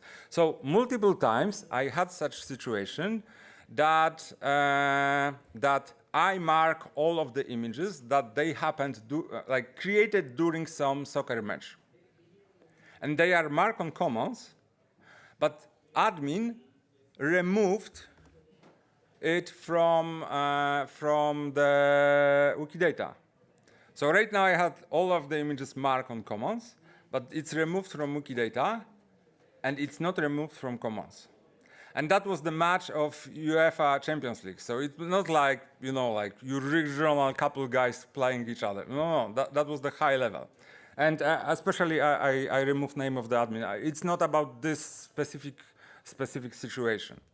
So if you go to this image, there will be a link, but on the side of on Wikidata, there is nothing. Like, I am trying to be as friendly to Wikidata as possible, but from my personal point of view, I am forced to describe my images by someone else's values.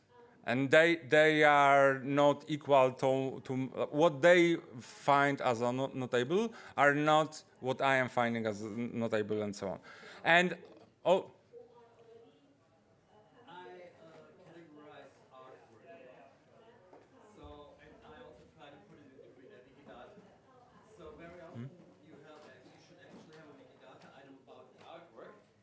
Oh, yeah, okay. So you should have a Wikidata item about the artwork, and then, of course, you can link your image to that, and the artwork should have a category.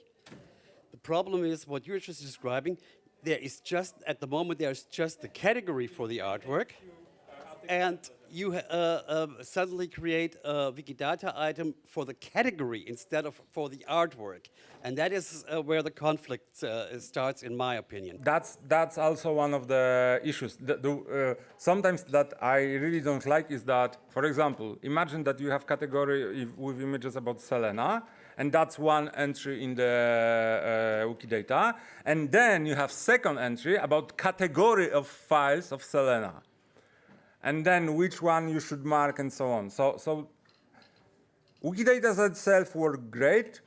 Commons as itself works great, but on the connection point, there are some issues connected to this. Another issue is, another issue, image. Is this the image of Marjorie Henderson badminton player? No, it's the plug that was about her. It's good for Wikidata. It's not good for Commons. Questions? Yes? What happens when you click no in the depictor? Great question. Because, yes. Okay, so two things happen. No, actually only one thing happened. It is registered in my database, but the one question I still have after developing the tools for 5 years, which I don't think we will get an answer to right now, but is how do you register on Wikidata that something is not depicting something?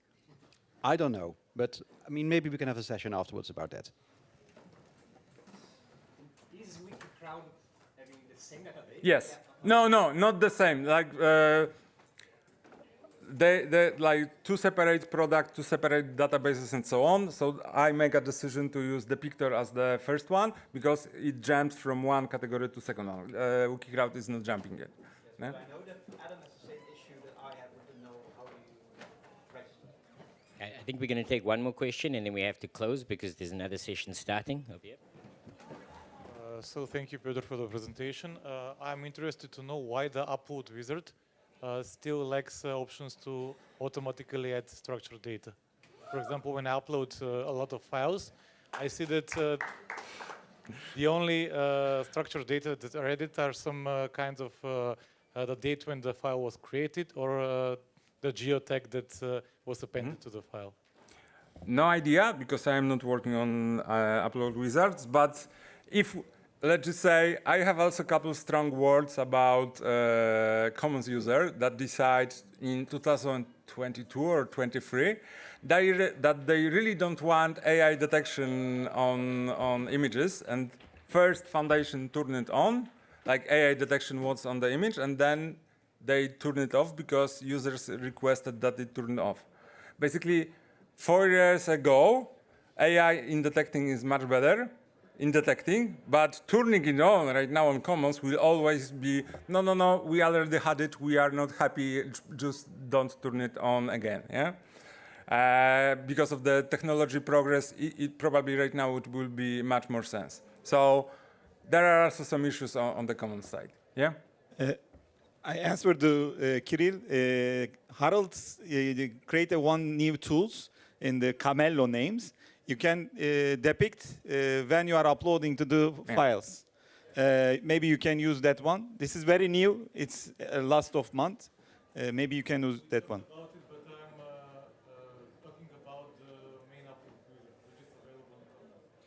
I think it's an interesting discussion. We do need to move to the next session, so maybe you guys can carry it on outside.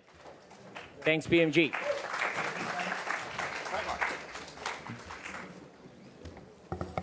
It was very nice. Thank you so much. All secrets are on the training page. Yeah. Well done when you're hitting your goal. Yes. Oh, I was so anxious about it. Yeah, you're there. Very good. I need to move on, but I think we should make a selfie. If everyone with headsets, just leave them over here as you leave. Maybe Dan, you can make a photograph of us together. Maybe go to the light? A little bit more light. I think that's nice. Over here.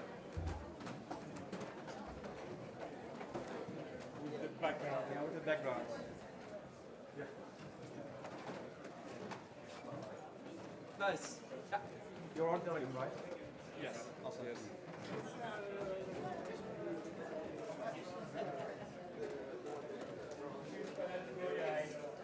No, I am like I am aware that the yellow border.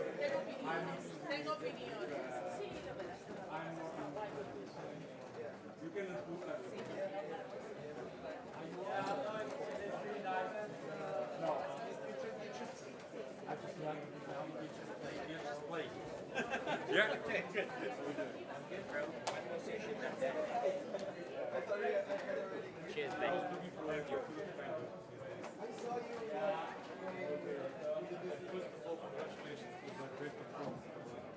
Oh, I think every person in the world wants some of it.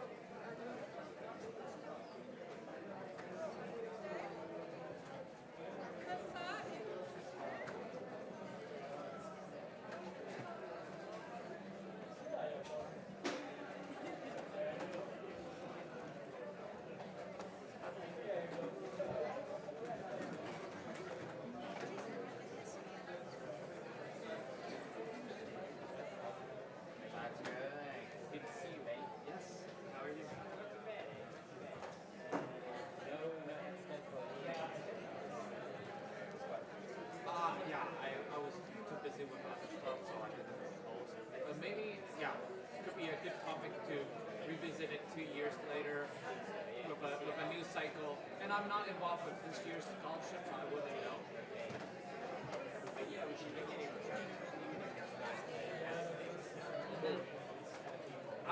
And that will be even better because now we probably have 2 years of data. Or even 3 years because good idea. Cool.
Hey everyone, we're gonna start soon. We're just waiting for the Zoom call.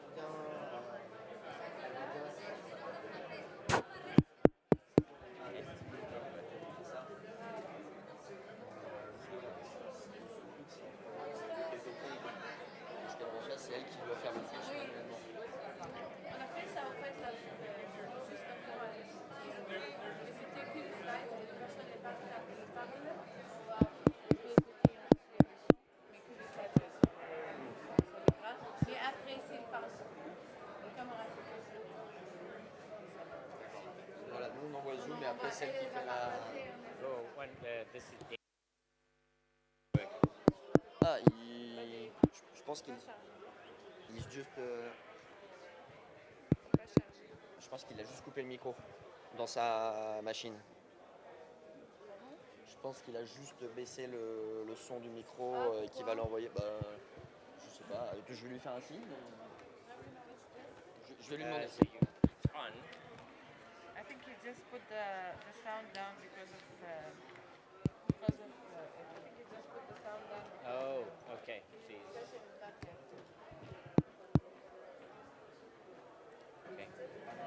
but I think he just put the sound down. When is it, the session? It's supposed to start at 12.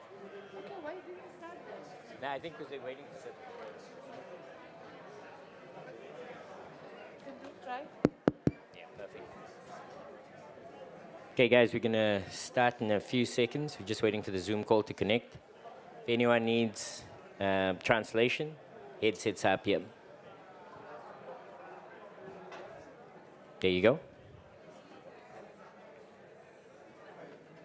Turn it on. At the bottom.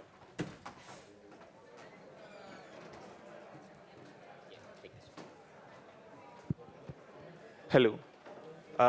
Good afternoon, everyone. Thanks for joining the panel around AI Commons, and we will be discussing aspects around infrastructure, licenses, and also community to an extent with respect to how, with respect to AI Commons, particularly with more focus around data, building data sets in AI Commons that do ethical and more open data sets. My name is Pawan Santosh. I work for Open Knowledge Initiatives in India, and I'm also a long-time Wikimedian. I have a peer call who is a French Wikimedian, and we also have Ramya Chandrasekhar, who is a copyrights lawyer, more focused in research around copyrights and licenses. And also we have Sneha, Pudiyapuriyal Sneha from India. She's also my colleague. I request Pierre Call to introduce himself to. Hello everyone. So, is it working? I can take this one. Hello everyone. So yes, my name is Pierre Langlais. I'm also known as Alexandre Doria on Wikipedia for almost 20 years. And I've been a French Wikipedia admin, but today I'm more particularly because 2 years ago I founded Playas, which is a small iLabs, which has this particularity to only train on open data. And by this, I mean not just data that we can find online, like most labs do, but really much data that comes with releasability and provenance. So basically, you know exactly what is the license, what is coming from. So our main project we are known for, and I think the thing also we are going to discuss today is called the Common Corpus, which is now the largest fully open corpus available to pre-train models. So to pre-train model, you need a large amount of data. So for Common Corpus, we have about 2 trillion tokens, which is, to give you an idea, all of English Wikipedia is about 5 billion tokens. So we're talking something which is like several hundred times larger. And it's made of Wikipedia, but it's made of many other open content. It's kind of showing also the strength of what we built actually through the last 20 years, because there is everything, the public domain, open source, open science, that is kind of converging in one place. So we have been training models on this, and we have, a stance, I would say, with something we can discuss during the panel about what is ethical training, and how it's not just also about, okay, we want to respect the will of the authors, so to use only data that can be released, but also thinking about inclusivity multilinguality in the models themselves. Thank you. We will go deep into how ethical data works and also like how can communities in global majority languages can also work and contribute in this space. But I would like to request Ramya Chandrasekhar to Thank you so much to Pawan and Sneha for inviting me to this panel. I'm Ramya. I'm from India, but I am right now a legal researcher at the Center for Internet and Society of the French National Center for Scientific Research. I also work very closely with the Open Knowledge Foundation, which stewards the open definition and the Open Database License, the ODBL license. Across my work in both research and advocacy, I focus more on copyright and personal data protection aspects when it comes to data reuse.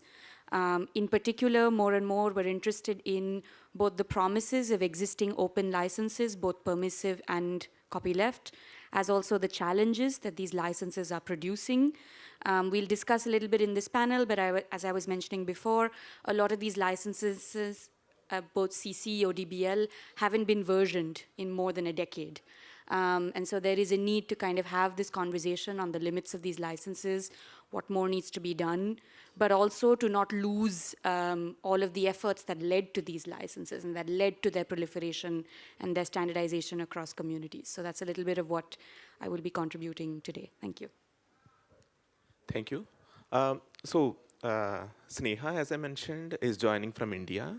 I would also request Sneha to introduce herself if that works smoothly. Hello.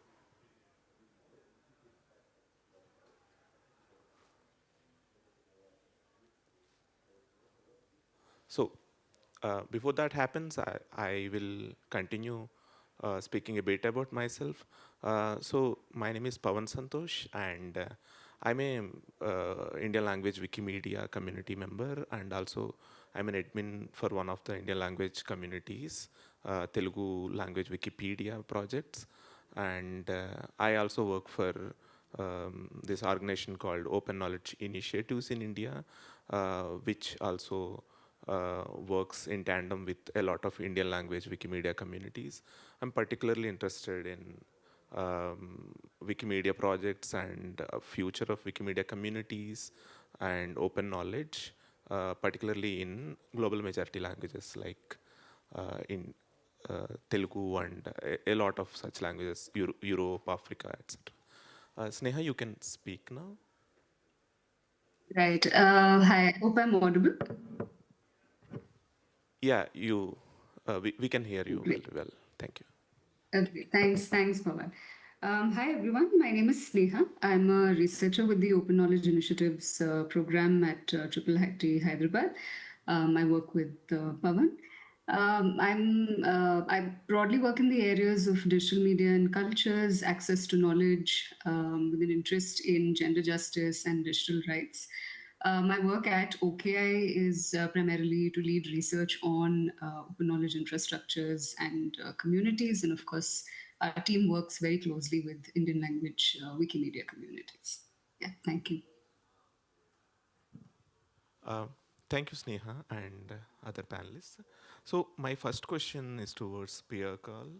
I just want to frame it like this. You're working in building and releasing one of the largest, or else like even the largest ethical data sets in the world for the pre-training. People who are working with global majority languages, particularly global majority here denotes to global south. So global majority languages and low resource languages understand this point that like every major leap in technology brings a lot of bias and also challenges to global majority languages, also like some opportunities, but it is highly difficult to keep up with the whole race. So in this context, like what actually breaks when you build something for global majority or less like low resource languages vis-a-vis other languages, particularly in terms of like building or sourcing data? Totally. I think I will mention first one of the most basic bias. Even before we talk about cultural bias, there is just what is called the tokenizer bias. So basically, it's when you use a language model, it transforms everything into tokens. So it breaks a little word. So there is one ID for each word, like I'm mentioning right now. So there is one ID for each word in English case, almost. Now, it's less obvious when you have languages that are less represented because tokenizers have to be trained. They have to be based on a language, and they have to be based on the language distribution. So right now, English and Chinese are well represented.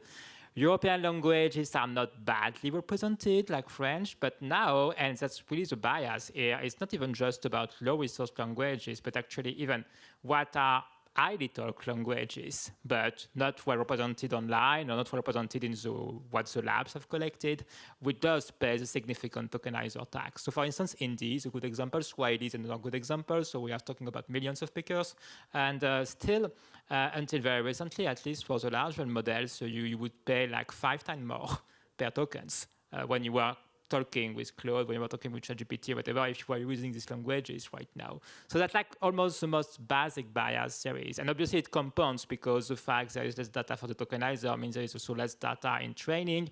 Frequently it's being replaced by translation, which adds all kinds of bias in the way that, okay, it's a language, but it's not the cultural representation you're going to find inside. So you have all these things that compounds. Less representation of soft linguistic varieties, or these kinds of things. But obviously now, if we talk really low with language, obviously it's even worse because one of the issues with large language model training is that you need to have minimal amount of data to get language support. And for low resource languages, we don't have this. Or it's very tricky, it's very costly because you need to record people and you don't even have written traces and all these things. So that's another thing. And one of the weird things we identified, actually, it's kind of a self-critic for us, actually, which made us move from fully open data toward ethical data. Because when we created Common Corpus, originally it was really much just Western languages, because it was convenient. We had easy access to it, we could find these things. But we were not satisfied with it. We already had projects in the south, we had projects in Senegal, and okay, we thought about that, how we can find more data, and maybe for many tasks, we don't need that much data to at least get the model a bit better. And what we found also is another secular problem is that to find the data, you need to detect the language in the first place. And language detection models are in turn spaced against low-resource language. So there were many cases where, in many cases, okay, data existed. It was existing, especially in scientific literature. It's not massive at all, but you do have scientific papers in a variety of languages, and they're not being identified. OpenLX, for instance, which is one of the largest infrastructure for scientific data, has a very bad language detection tool, so everything is kind of missed. So that prompted us actually to release this thing called Common Lingua, which is language detection models we trained already internally to enhance this, and especially coverage of African languages. And it's a kind of virtuous circle where we do find through this model more example of data we can feed back inside of the model. We can then afterwards use it for other kinds of models. So for Common Corpus, we've made a significant update 3 months ago, 4 or 5 months ago, which we called Global Common Corpus, which was really about, okay, we need to move beyond Europe. And I think it's very critical because actually there are a significant amount of open resources, not for low resource languages, but still highly taught global soft languages are definitely some resources, but they are very fragile. In many cases, infrastructure with poor support, which tend to disappear. Even to give you an example, Chinese, we had one of the largest open datasets in Chinese, but we found it mostly thanks to torrents, because the dataset closed. So this is the kind of thing you have to deal with, and the part where collecting all this data, which is open data, reusable and so on, but open doesn't mean it's preserved. And when you do this kind of work, you're also doing preservation work. So yeah, I think there's a lot to be done here, and I think it can be also empowering for these communities at some point, and I think this is the future we are directing, because until now, all these developments have been done by large labs. But we start seeing more dissemination of the techniques used, and not just training model, but enhancing the data, amplifying with statistic methods, and it's definitely something that can be very useful for the resource languages, but we need to have more of this circulation enabling communities to build the tool work. And it's not just about ChatGPT, it's many of the simpler tools that are going to help also to make the language more existing, create more resources, ease the learning, all these kinds of things that could be done. So before moving on to next participant. Like, I would like to ask a follow-up question, which is more interesting to me. So, for example, what are the things that can be built if a low-resource language gets some good ethical data? Like, we might not be able to build something like ChatGPT, but what are the other things that can be built? Like, for example, can we build a simple a grammatical tool that helps language to do something, and also visual tools, etc.? Like, can you little elaborate? Actually, there's a lot to be built, and we have this constraints right now when we're building our applications, for instance, in Senegal, because it's a tool for health workers to get access to resources, and it takes really a village to build this application, basically. It's not just about a ChatGPT, you plug it at the end of the day. You need to have, for instance, good retrieval tools, which is for search, and we need to use embeddings for this, and we need to train the model for this. We need to build, if we want to digitize things, we need OCR. And again, especially if it's non-Latin, there is a lot of things that are completely unsolved right now. Again, detection tools, language detection tools, and even for the models themselves, we're doing a lot of research right now, and what we're seeing, especially if we manage to get synthetic amplification working, and it's tricky, but it can work, you don't need that much language resources to really unlock these things. And another example, for instance, that you need to, is that we are building on top of it for synthetic pipelines is, for instance, good personas. Like, you need to have a good representation of people working there, living there, with the demographic distribution, these kinds of things. That's a thing part we released also already with NVIDIA for now in Europe. We made this set of French personas. But we started to expand it, especially in Africa internally for our purpose, so that we get a good representation of what are going to be the user of our applications. Then we can do some kind of simulation based on that. So it's all of these things, and they kind of fit into one another at some point, because you need all of these tools to be the next tools and these kinds of things. But what still makes me optimistic that this tooling is improving. It can be reused across very different languages. So we can definitely see this thing. And I think that's the paradox that it's kind of slowly interesting for the big labs right now because it's not a big market, but it means also it frees a lot of space where we could have this kind of innovation. I'm really hoping to see that in the next few years and have more of this kind of project on the field, which very demonstrated impact. We're also doing a lot right now also in education, for instance, where you could have also a very small performance model that can run also on-premise, because one of the biggest issues also when you're working, for instance, in Senegal is connectivity. And it's much better if you can get models that can run locally, but then you need to specialize them. But the fact that even large models right now are not that great for many of these languages also frees up space here. Thank you very much. We will come back to this question around infrastructure and also like how to build, etc. But I have question for like, I just want to move from that space to a little more like license space, particularly. We have this dilemma as like Wikimedians and community members that like for last 20 years at least, we never had a second thought about like is current open licensing or free licensing good or bad. We started promoting this across our communities very strongly, very comfortably, that like, okay, you should release your content into CC by SA license. But suddenly that has started changing a lot. We were in a very difficult position where like we need to rethink about like what is the kind of, for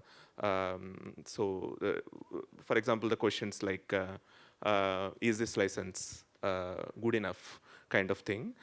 So at this moment, like it looks like large companies and infrastructures are taking advantage of so-called goodness of Wikimedia movement and community a lot. But this is the same case for a lot of other projects. So what are the changes that you see in this space that are helping communities? Like what can be the change that to be made? That's a really important question, but a tricky one to answer. So I think one is that the licensing question is like the infrastructure and the legal piece go hand in hand, right? So we need legal certainty in order to be able to make meaningful use of the infrastructure. The infrastructure building needs legal certainty, so they go hand in hand. But when it comes in particular to language data, like where you source the language data from and the legal rules behind how you reuse that language data to build machine-readable pre-training or training data sets, or to use it for evaluation, or to use it for inference, for instance. That's where it's not so clear right now. And I think in large part because the success of local language Wikimedia owes a lot to the open licenses that is attached to that content. Be it CC0, which is completely permissive, to CC attribution, maybe even CC share alike. But that is what has created this large stock of local language data that otherwise would not have been so easily accessible, that otherwise would have been locked up behind either archives, libraries, with institutional actors, or would have to be crowdsourced, which is also what is being done a lot now.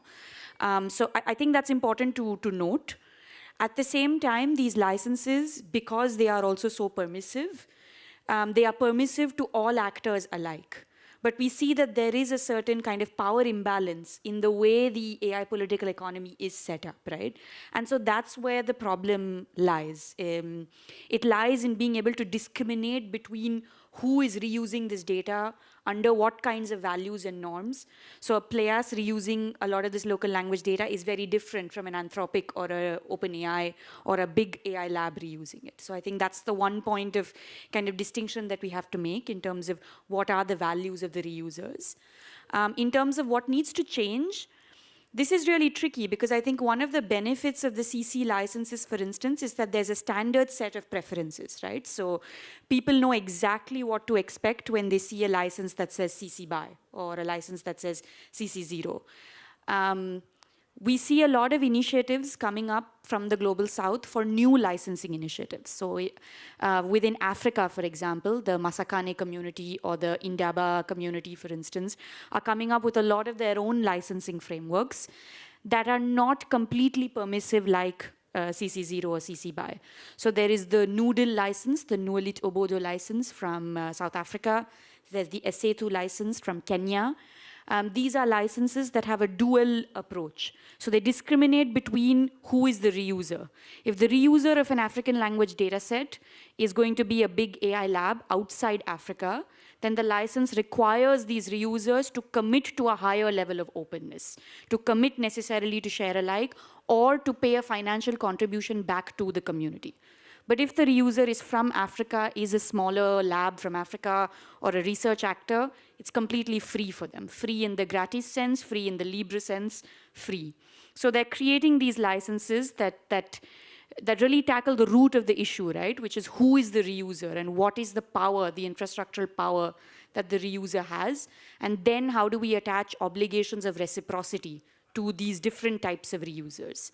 The challenge here is that it creates a whole new set of options. So when you see a Noodle license, for example, when Playas sees a Noodle license, it's not clear what you're meant to do with it, right? And so that's the challenge in trying to learn from these disparate licensing initiatives at a kind of larger level to arrive at some similar kind of standardization that we have with the CC licenses. So more options to share, but a kind of a homogeneous level of understanding on what those options really mean and what are the consequences of not adhering to those options. Yeah, thank you for the points. I'm also concerned about some of these things, particularly because we are working with CC licenses for last 10 to 15 years, at least from my side. And we clearly know what to explain to a museum or else an archive, or even an individual writer whom we are trying to relicense the content and share it on Wikimedia or else other platforms. But in this case, it looks like little Wild West for licenses these days.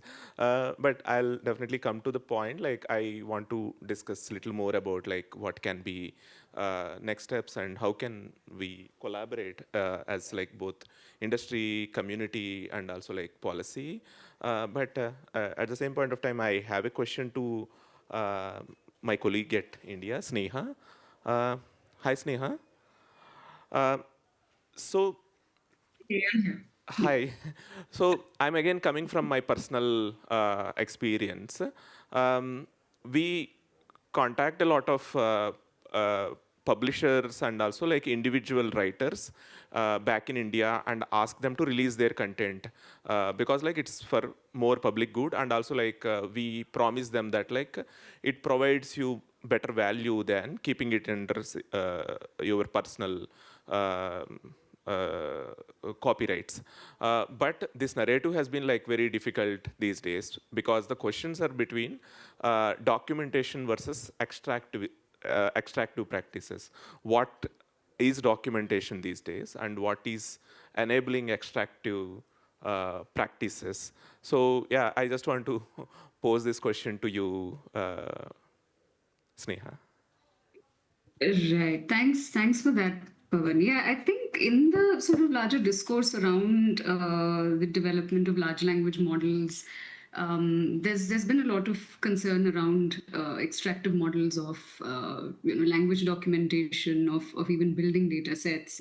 And in the recent years, we've also seen a lot of efforts to kind of build ethical data sets, or ethical building and curation of language data sets, right? And I think there needs to be a much more comprehensive understanding of what exactly that means. There is, of course, the large discourse around what is ethical AI, responsible AI, and but how do you operationalize that? How do those principles actually work at every point of the let's call it the data supply chain, right? So from sourcing your data to actually building a model to then its use cases, right? I think that's where the question of whether it is an ethical, responsible sort of AI model, a form of technology, and finally, is it who is it helping, right? What is the end use of the technology that we're building? I think for me, that's really where the question of extraction also comes in very significantly. So just beginning with, since we're discussing building data sets here, how are data sets being created? Are we looking at data quality? Are we looking at linguistic representation, diversity in our data sets? I think Pierre covered some of this when Ramya was also talking about licensing.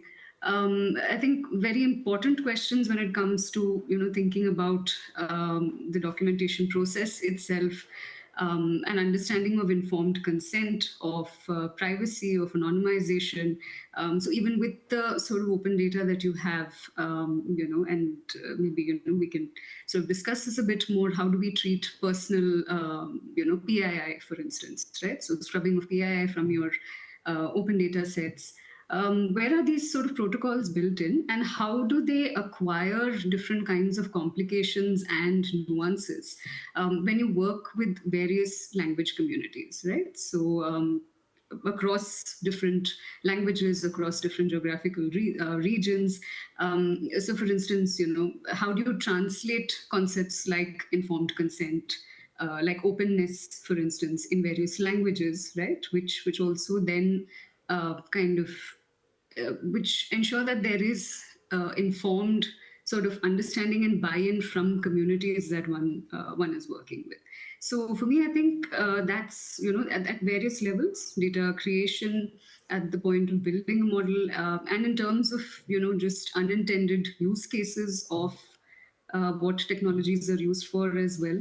At all these points, I think one has to sort of think about all this when we think about documentation itself, right? And what is the stake for different kinds of people who are involved in data creation? So whether it is a creative practitioner, whether it is a linguist, whether it is Wikimedia communities that are working very closely with language communities, what are the stakes then for people who are engaged in this process? Because we all, in many ways, contribute to that process of building quality data sets, which then go on to help build technologies. So yeah, I'll stop there. Hello. Thank you, Sneha. So to continue this conversation, like I just want to also open it up for questions, like before, if there are any questions, like for any of the speakers, like we would like to take that, or else like we'll move to some of the other questions that we have. I just want to see if, yeah, please.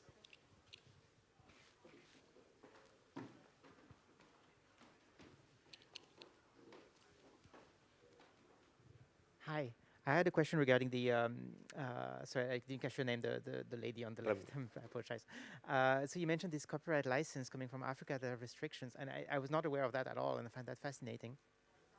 But I was thinking, like in French free software circle, there is this expression called "ça pue, c'est pas libre," like Pierre would know, like, oh, it's not libre, it stinks. And you would find many people in this conference probably that say like, ah, oh, this is outrageous, this is not free, and I probably would have had this kind of position like 5 years ago or something. But what would be your answer to, I don't know whether you're a specialist of that, but what would be your answer to this kind of criticism? Because I think this is an interesting development, but in my brain also I cannot recall, I'm supposed to be a free person, but I think this is actually probably the way forward. Oh, I don't know. So what's your take on that? No, thank you so much. So I mean, I have two responses to make. I think one, the genesis of free software lied in kind of Stallman's copyleft license, right? So there was always this underlying philosophy of reciprocity that you have to give back to the ecosystem if you are taking from the ecosystem. That then got diluted when the industry got involved and created like the fully permissive licenses, which now replace free software. And to me, it's a bit strange that the open source initiative recognizes both free and open source software licenses to be like in the same category of openness when they are not. Because one is about reciprocity, the other is about complete openness, like almost to the point of open for grab. So I think that's one kind of like historical point to remember. And with that in mind, today, if I would say that all of these licenses that prima facie look like they are moving towards closure because they are imposing more conditionalities or more restrictions are actually more in line with the original philosophy of copyleft, right? Because ultimately, the root claim that these license creators are asking for is reciprocity. It's just different forms of reciprocity. It's no longer about keeping that original source code or keeping the modifications to the source code in the open ecosystem, but also about giving back certain material resources to the community whose labor sustains that ecosystem.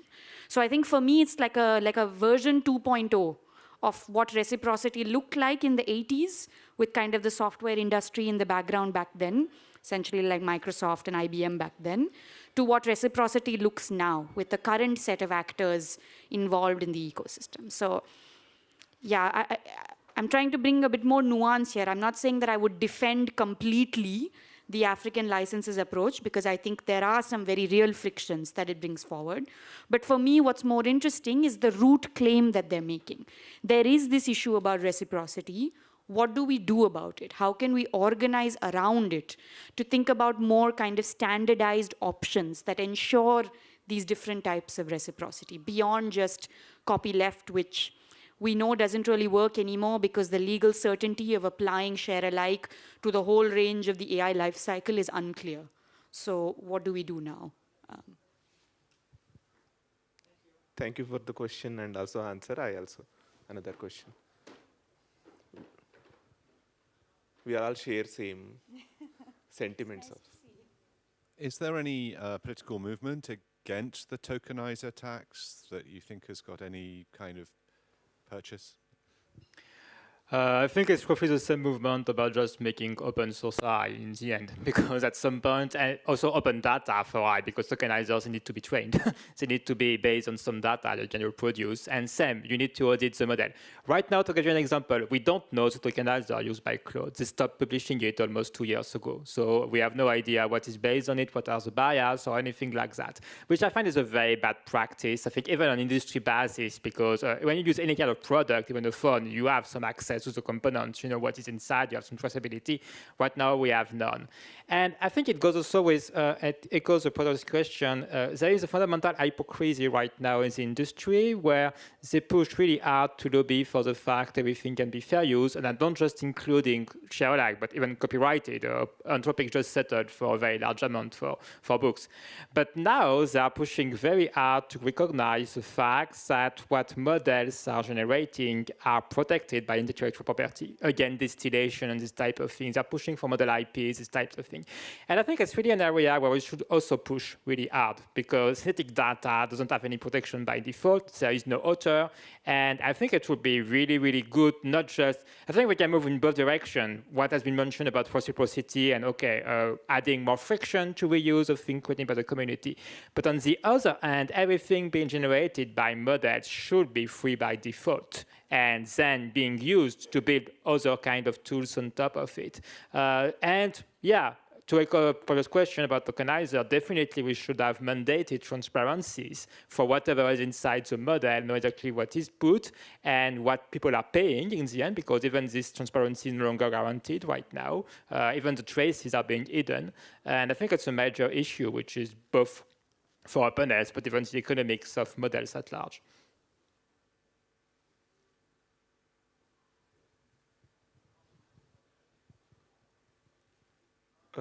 If there are no more questions, then if there are any more questions, we can take one or two. If there are no more questions, I would like to go back to my original idea or question, which I started with. What do you think communities like us should do at this moment in order to take the whole momentum forward for both of you? And if there is a time possibility, I will also ask the same question to Sneha. So I think first and foremost, I think AI can be useful as a tool for community. And I think it's something that we need to realize, maybe because Wikipedia was always enabled by this. There was always some kind of tooling, algorithmic, obviously, but even moderations was based on bots, these types of things always existed. And even some generations have been done, but with limited amount, obviously. But now there is a real question, and I think it's really an open one, of how we cannot just be on the receiving end of this technology, but using it preemptively, both for making our community stronger and also removing some kind of tasks that can be also really a bit. And there's a lot that could be done right now with the maturity that we see. And I'm not just talking about plugging an API for a commercial service, but really much about training models for specific tasks and having more of an understanding in the model itself about what it means to build a wiki. And it's something that could be created actually right now. We start to have enough of tooling for this. And I think it could be good to have this move because it's really much about how we can build also a good and large ecosystem for really open AI. As we have seen with software before, I think we're at this moment for definitely in different categories in software. It's not the same thing, but through everything we are building, the data, the understanding of what it means to work in a community, so what are the tasks we want to be doing, what could be the evaluation set for this, for instance, even. And the kind of techniques we have been starting to assemble and we see now they're getting disseminated, I think there is really a case to be done. I think it also answers the question of reciprocity immediately, because if we're making tools that help the community, obviously it's kind of solving and preserving social contract. So that's definitely an area I would like to work on in the coming months and years, and I think it's hugely important and it's going to preserve this thing. And I think it's also going to limit the kind of friction I'm sensing right now, because AI, on the one hand, is something that is completely very difficult to understand, seems mostly to be a bit threatening. On the other side, we have people building something that's actually super important for AI, and everything that Wikipedia has been making, especially for the resources, heavily overrepresented in the models themselves, so they have been having this large influence, but that is not being paid back. Thank you. And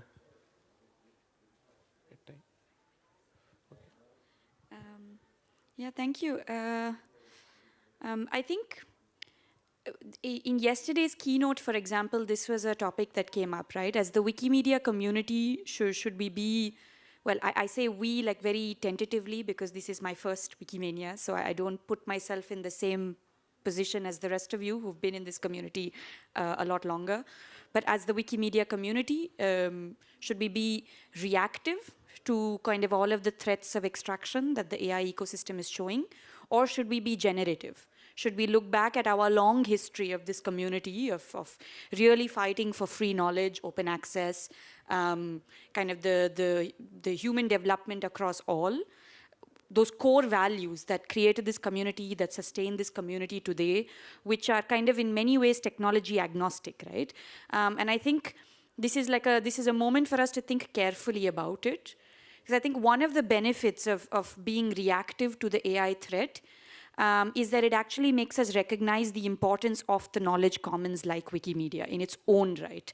And so even if a lot of the tools like Pierre mentioned, like OCR technology, for example, which has a use case for society in general, right? Like it has a use case outside of AI as well. But if the push to develop more OCR technology for local languages, for example, that don't have Latin scripts, comes because of the AI political economy, I think that's not a bad thing. We should embrace that for the larger gains of the knowledge commons. So what can we as Wikimedia do with all of these tools? Not just to stem the AI extraction, but to expand the generative value of Wikimedia, right?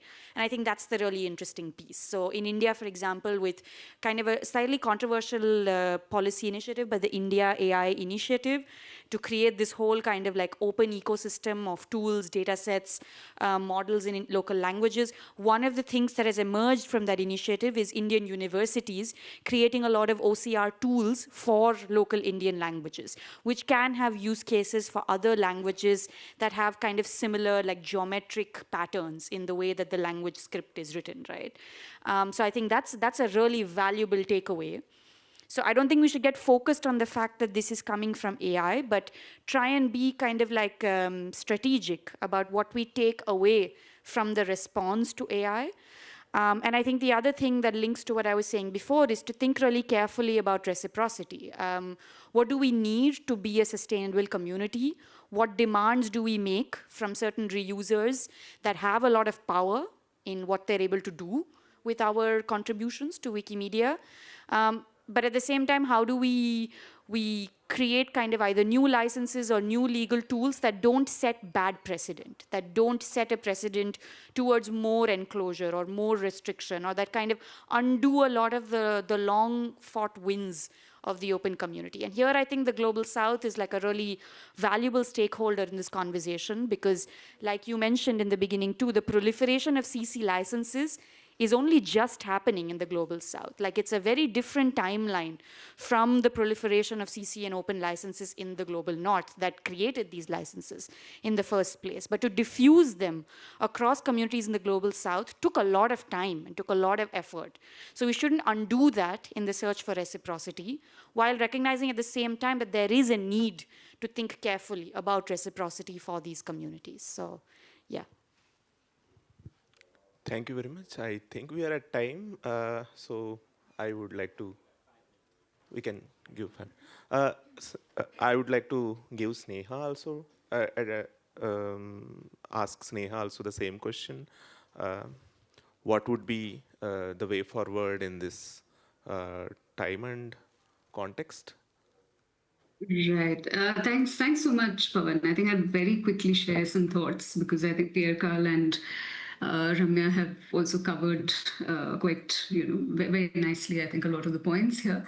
I think there has been, like Ramya pointed out, I think as a consequence or, maybe in some way due to the sort of perceived threat of AI and particularly around extraction, there has also been, a lot of interest in what these technologies are and, I think also something I'm trying to understand also is around digitization and bringing more languages into the sort of digital space, right? And I think that's something that needs more attention, needs more sort of focus. So even, with Wikimedia communities also when we work, and then we, in India, I mean, with OKI, for instance, we work with a lot of Indian language Wikimedia communities, right?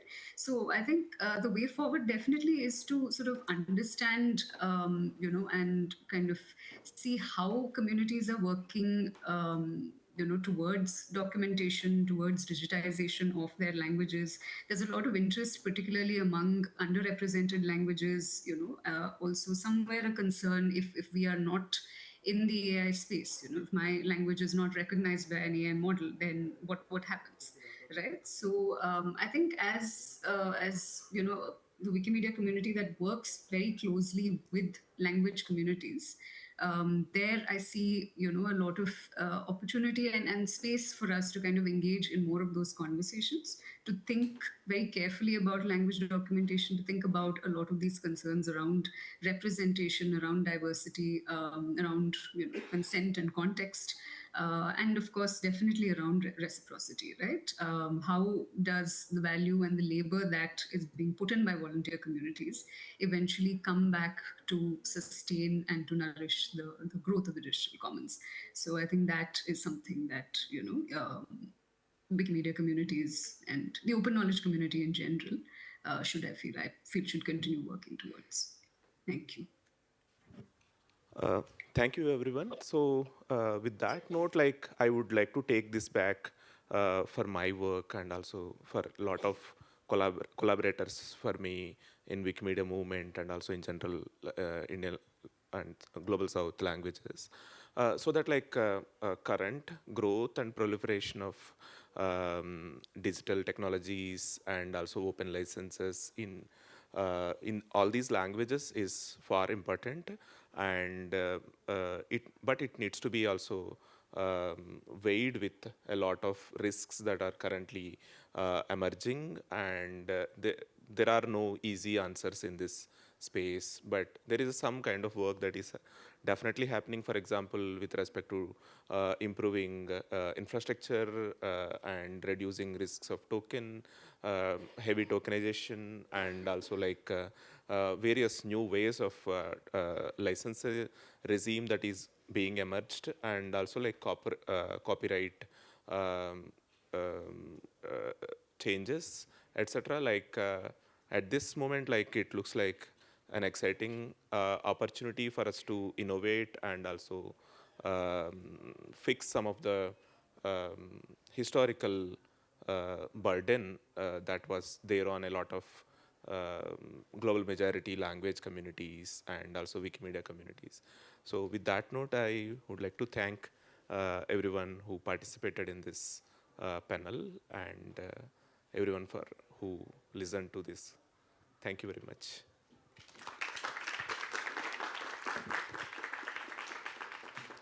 Thanks, everyone. There is lunch is about to happen, but there's a Wikidata meetup that's happening here. So if anyone's interested in that, you can stick around for it. Or else, enjoy your lunch. Thanks.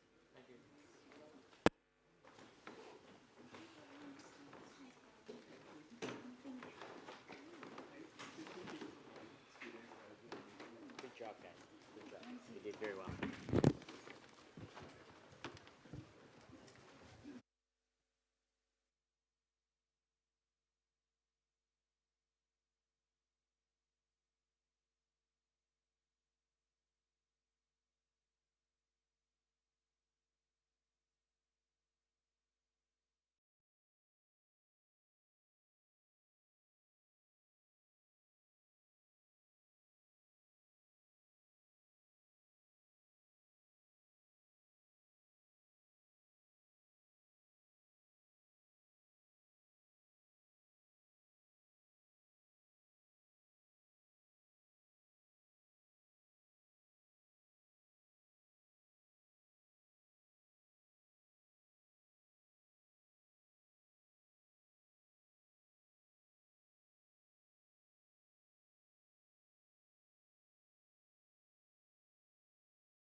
This one, I don't know. Let's leave these ones for the... No, Yes, no, okay, okay. This one, and we'll leave this ones to roam the room.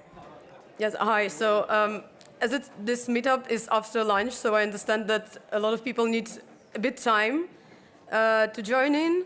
So while are you taking your seats, I just want to give a little bit of a context, like why, in the end, I decided to apply this topic, because, you know, it's Wikimedia related, but it's not directly from Wiki projects. It's about communications and design that are also important, especially that a lot of use and other people use the social media much more and much often. And at this point, to attract new people, especially in some countries that are highly digitalized, you basically need to be active on social media. But the thing is that Wikimedia Ukraine is pretty big affiliate.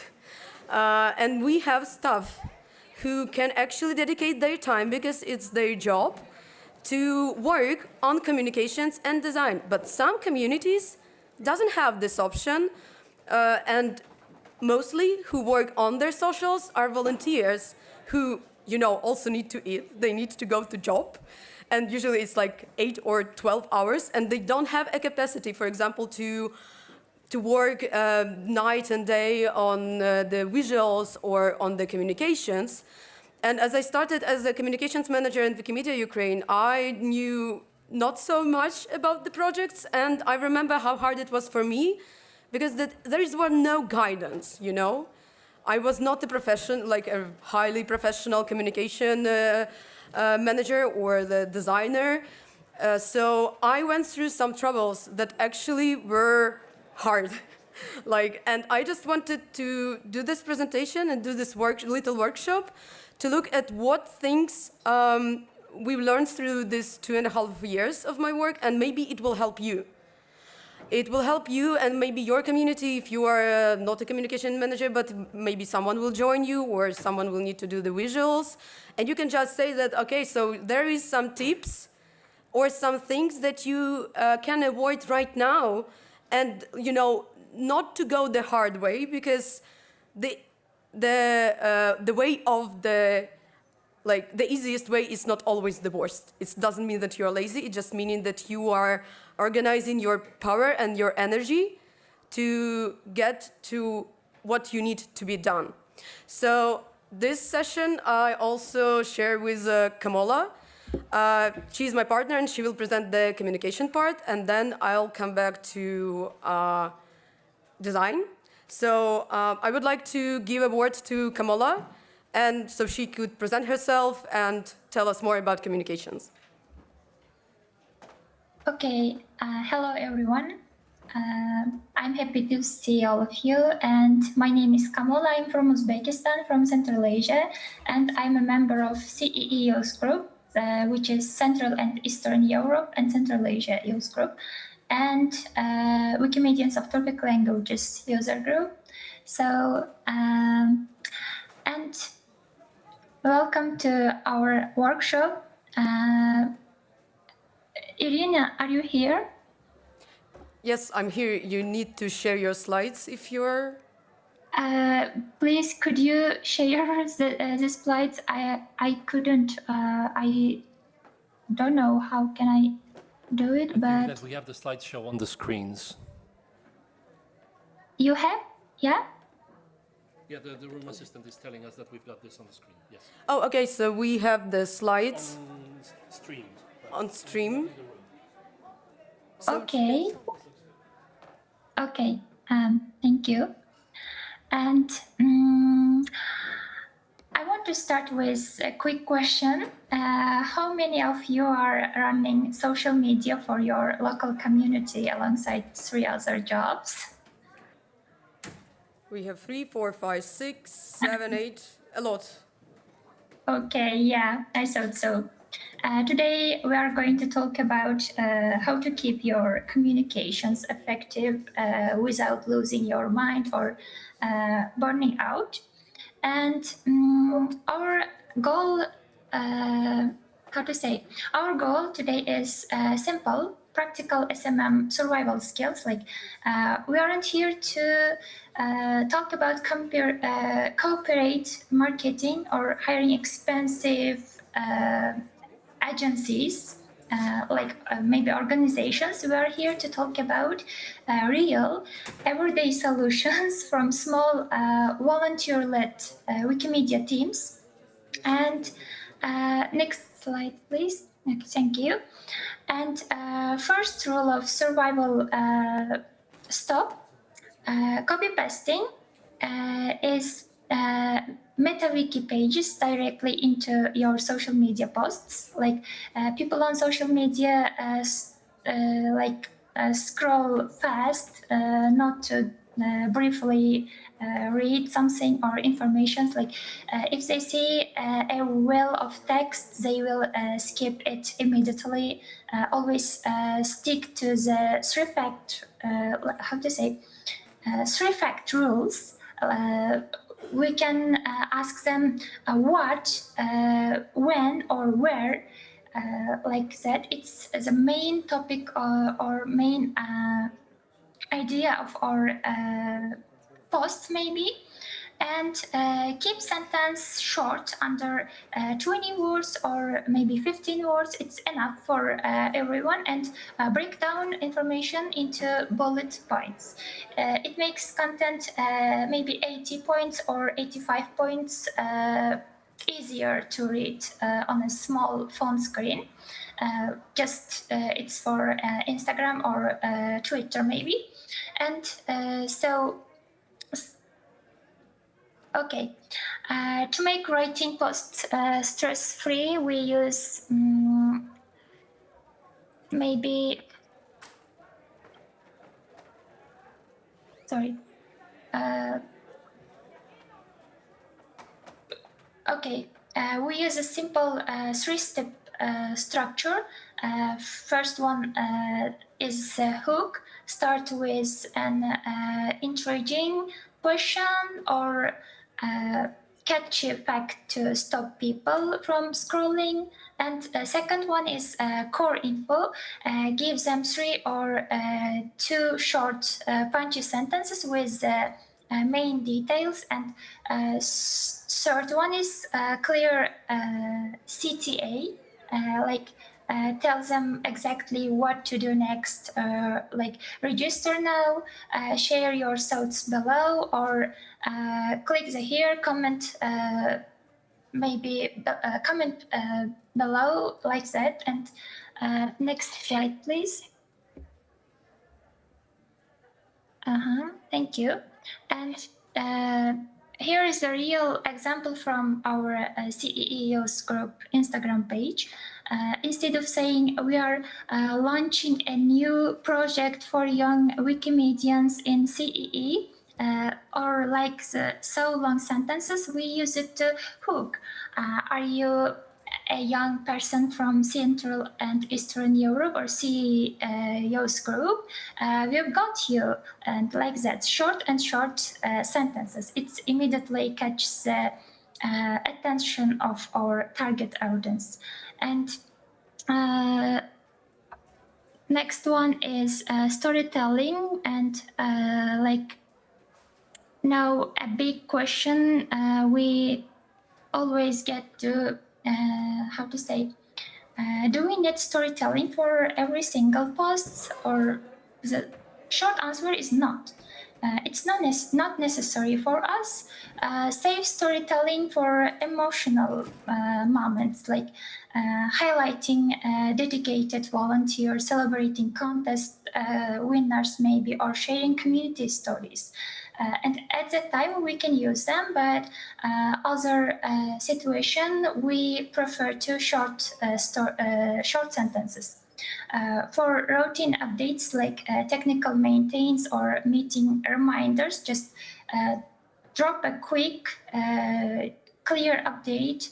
We don't waste our energy trying to turn every link into a masterpiece. Like I should do it so clearly, I should do it so perfectly. It's not necessary for our posts.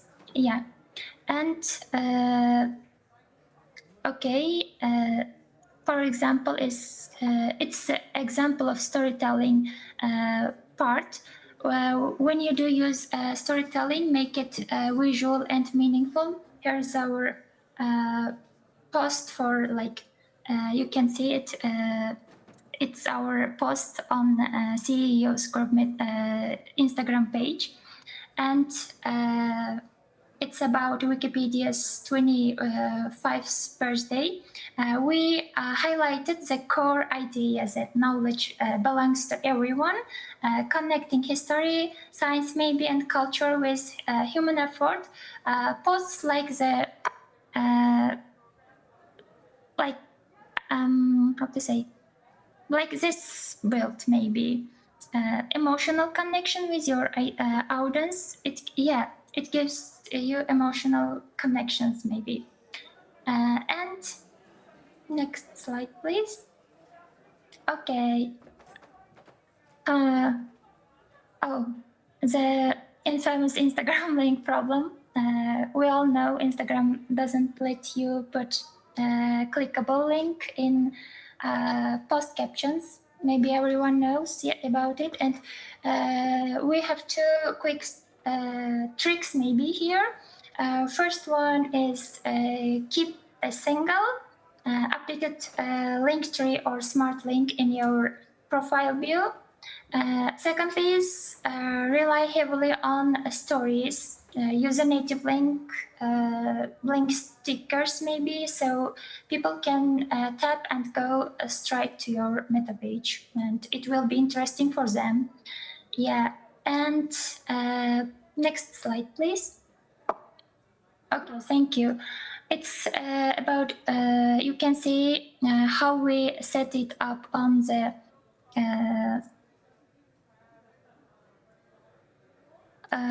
could you, okay.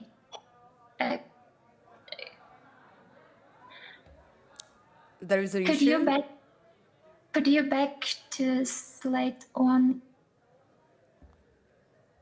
Okay, no. Oh, sorry. Next slide. Okay, sorry. Okay.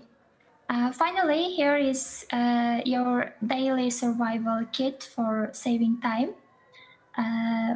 Like clipboard template. For example, save your standard replies, hashtags, and links in your phone's keyboards, maybe shortcuts. Never type the same link twice. You should never do it. And secondly is recycle wisely. Turn one long big blog post or meta page into three short social posts. Some information formatted differently, but some of them it's more clearly maybe. And third one is quick proofing. We should don't stress our perfect English or Grammarly. We should use free tools like Grammarly or language tool to check our text in 5 seconds below hit publish. And yeah, that's it. And I'm also manage our local social media, Telegram and Instagram page, and they are give me some how to say practical experience. Yes, and I used to do like that. And thank you for your attention. And our Irina have sorry, the problem. Yeah, that's good. Maybe someone has a question before Kamala is with us about some things that you faced with communications, maybe teaching newbies, or for example, any other things that wasn't mentioned, but you wanted to address it right now and maybe ask if she has some advice. I'm trying to find a microphone which works. Oh, okay. There is also this one on the table, maybe. Which one? There. Where? This one table. Oh, let me check that one. So I see from Kate. This seems to work.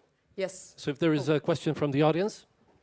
So my question is to Irina. I know that Irina does a lot of things, and can you suggest communication advices for not to be burned out in a lot of efforts?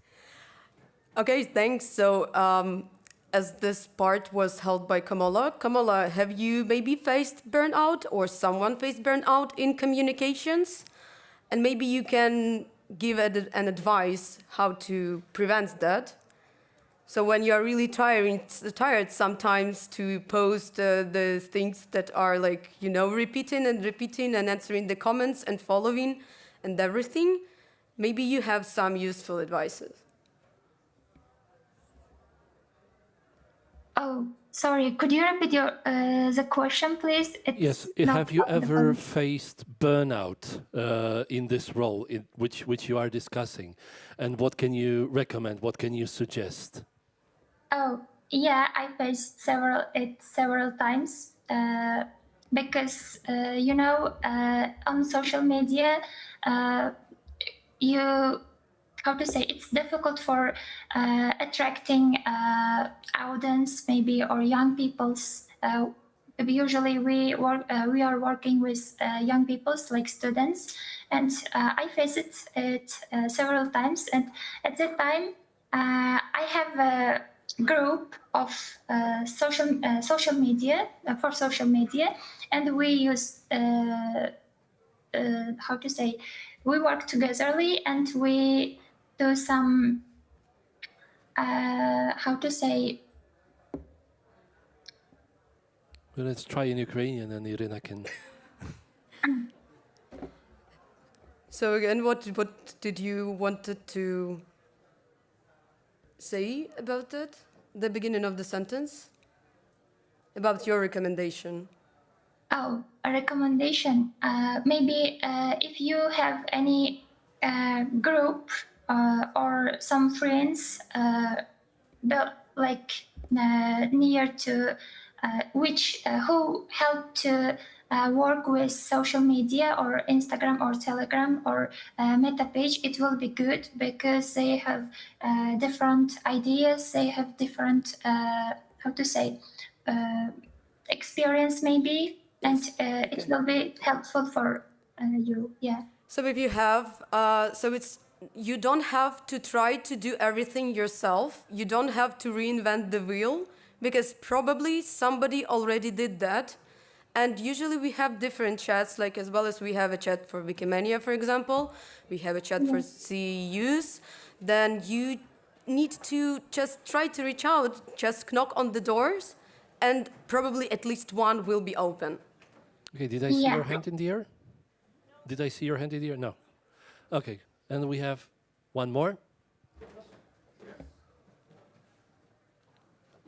I would like to ask you a question, Kamola. How you are planning what you will post? How often do you post in order to prevent burnout? Do you do the post by yourself, or do you have a small team that works with you for the Instagram or Telegram profile of your community? Oh, for my local community, usually I do it myself. And sometimes my friend helps me because she is also a member of our Wikimedia groups. And especially on Telegram, I will do it, but on Instagram, she will share, maybe she will give some help. But when it comes to our CEOs group, I'm not more active on it, but we have wonderful friends like you and now maybe we have several friends. They are so intelligent, and they will manage some. They have some great ideas related to especially Instagram scroll posts maybe or carousel posts. They have some several types of ideas. They will give several types of ideas, and so yeah, especially I will work with them. And sometimes I also do some video posts for CEOs groups Instagram. So yeah, that's all. Thank you, Kamola. Do we have? Can we another have question? proceed? Can we proceed? Yes. Yes. Thank you. So thank you, Kamola. I just wanted to ask you to give a little applause because for both of us, it's the first Wikimania session, so we are all really nervous, as you can see. So You don't show it. You don't show it. thank you for your attention. Thank you, Kamola, for your part. And we can switch again to the presentation and we can go to the design part. Because, you know, right now you can try and build, not build, but train a model, an AI, to, you know, do the post in your style, because every style is different. Some groups are more formal, some more informal, so there is the difference. And you can, like, make this process easier.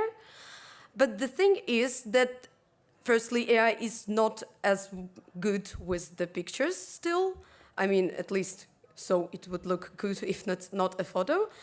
But as a person like who has 3 to 5 posts per day at Wikimedia Ukraine, that was actually the beginning of my career in visuals, if you can say that. So you can see that it's plain, simple, and in a bad way. Because you don't even need to understand Ukrainian to see that this visuals doesn't represent the topic of the post. Like, for example, the third one from the left was about the contest of logos for the educational program. Could you even tell that this is about the logo contest? Well, personally, I don't. And it doesn't make you recognizable. And the core thing about visuals is to make your profile recognizable in this feed, because we have a lot of information, we have a lot of followings on socials, and if you make it recognizable, if you make your style recognizable, then it will work. So that's after 2.5 years, and finally I got the point, what I actually need to do with that. And I wanted to share it with you, so maybe your newbies or you won't have this hard pass. So designers will hate me for that. Is there any designer in the room, like professional one? Oh my God, sorry guys. I know that designers don't really like Canva, and I understand why. But the thing is that if you're a volunteer without a previous experience, and you really just don't have time and energy to work and learn the professional programs, or even you don't have the technical aspects, you don't have the ability to put, like, I don't know, Adobe on your laptop because it's just too old, for example, because my laptop is like that. I cannot put it, it's just not working. So I use Canva and it works. It's easy, and it's easy to share with other people who are also usually not professionals. We have the elements, we have the fonts, the different effects. Also, one thing that was added not so long ago was sharing ProPlan without a sweat. So basically, if you're an NGO and you are registered as an NGO, you can go for a free ProPlan in Canva. And it's good because a subscription, as far as I remember, by 2024 was around $100 per year. And for a lot of communities, it's a lot. They cannot afford it, and person cannot afford that. So that works, so you can get it. I think it also works if you are an educator, but you can go and look at it. And maybe you can sign up for a free ProPlan. And it will really help, because it's also easy to create your own brand collection that you will be able to share with your community, with people who joined your team on the plan. So you are not only sharing the pro version, but you are also giving them an opportunity to use the drafts and just adapt them and not doing it from the scratch. So that's the benefits of the Canva that I don't think people usually talk about.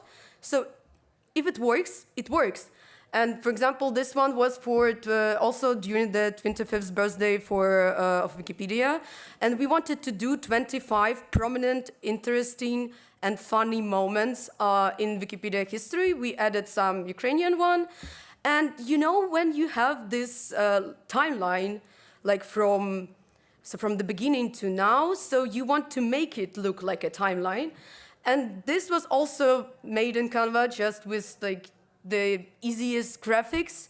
So even those popular, you know, slides that you slide on Instagram and they look like they are, you know, they don't have a stitch. They're just coming after one another. You can also do it here, even with the pictures. That's another example. It's just the 5 topics to explore Ukraine and contribute to Wikipedia during Ukraine Cultural Diplomacy Month. Also wanted to show it off. And another thing that is also partially connected to communications is that if you can put it on the slides, put it on the slides. Because if you are on Instagram, as it was mentioned, it's hard to give like an active link. So if there is enough space, like right now, Instagram gives you like up to 21 slides, I think. So longer posts where there is a limitation for words, put it on the slides so people will read it. Because our metrics show that our blog isn't really popular. Mostly nobody reads it. And in the end, you put a lot of effort towards your posts, towards your text posts for blogs, and nobody reads it. But in this case, it's much more possible that people will read it because they are already on the feed, so why not? They don't need, people are really lazy. They don't really like doing extra actions, as well as you need like to copy link and put it somewhere or put it by hands, like that's tiresome. We don't have that much energy and capacity. So the first, just like suggestion, choose your style. For big brands, you have the brand book, the special thing that designers make, and it will work, but it costs money and it's not cheap. So the thing that you should just choose your style. If it's you who does the design, then if everyone is okay, you can like look for your style. If it's not, if for example, in your community, the minimalism is more popular, okay, then do it more minimalistic. Or if in your community, it's much more better perceived if you use like neon colors, I don't know, neon green. That's fine. Maybe somebody won't like it, but if it's popular in your feed, in your country or community, in your, you know, the info space, that's what actually is important. So your feed should be recognizable even if it's, you know, blurred. So it's like the Wikimedia Ukraine's Instagram, and you can see the key things, you can see the logos, you can see the colors, and you can recognize that it's something that is in one package.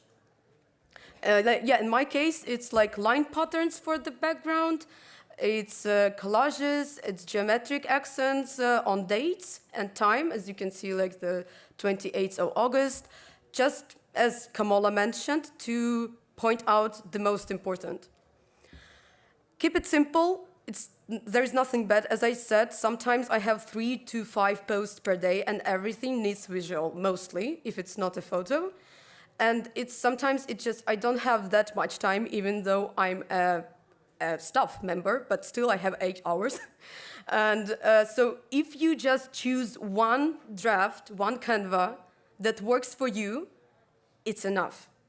This one you can see, it's webinars, it's online meetings. And you can see that the point is the same. You have a picture or a logo or an icon. You have the text, you have the name, what is that, and you have the date. And I just reuse it and change in some colors, like depending on the topic, but it takes like maybe 2 minutes instead of 10 to make it from scratch. It's okay to reuse. It's connected to the previous one. It's okay to reuse if the idea is good. At the beginning of my work, I thought that every visual should be different, like completely different, completely new. I cannot like take another idea and implement it for another contest. But in the end, turned out that it's good to reuse because again, it builds your like the visual brand. So you can see this post on the left. It's post for the same person who wrote articles for our blog. So I did the same because it's the style for his posts. For the bookshelf, for the Wikilove's Monuments special nominations, for Wikilove's Ramadan, for cultural heritage and prominent figures. It's different years, but it still works. Have everything you need in easy reach. It's like colors and everything. My favorite page is for Wikimedia Foundation brand.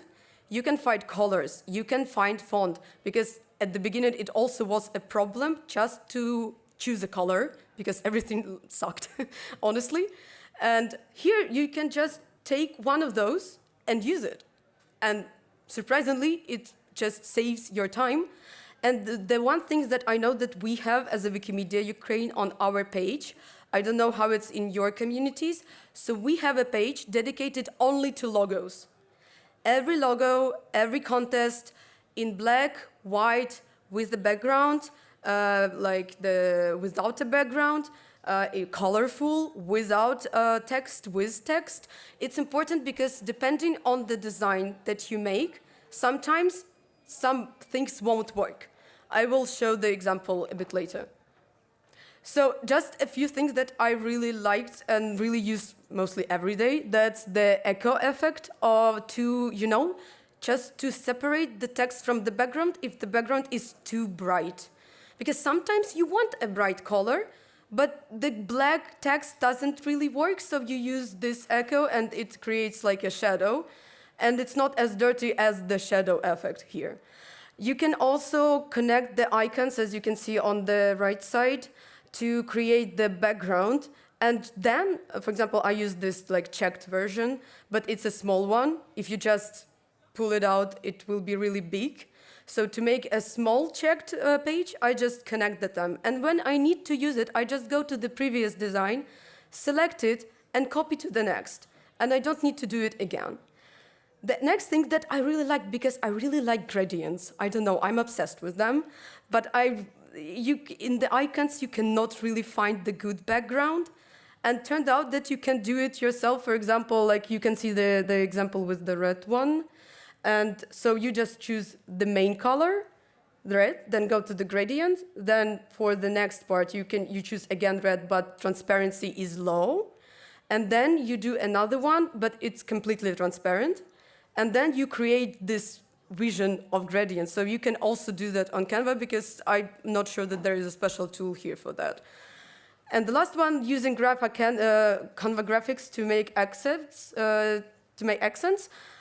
but still you be really careful with the licensing with the attribution, because it gives you the right to, like, for commercial use, these visuals, you can use it with their graphics, but still be really careful about them and read carefully about the aspects. So, mostly like the end, it's the do's and don'ts. So that's what I was talking about, why you need to have different logos in one place. For example, you have the Wikimania logo that is not transparent, it has a white background. Sometimes it works, but for example, if your visual has this like bright yellow font, it doesn't really look good. You know, the logo itself is fine, but this square, it just takes you off a bit.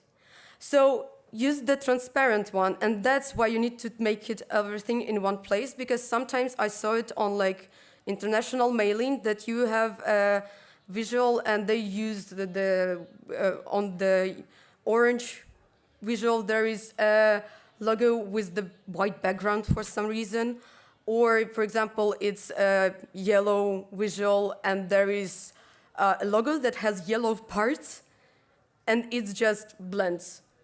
So, for example, if you cannot really get the one that is monochrome, for example, black or white, you can do the other part. You can see the logo at the example, the left one.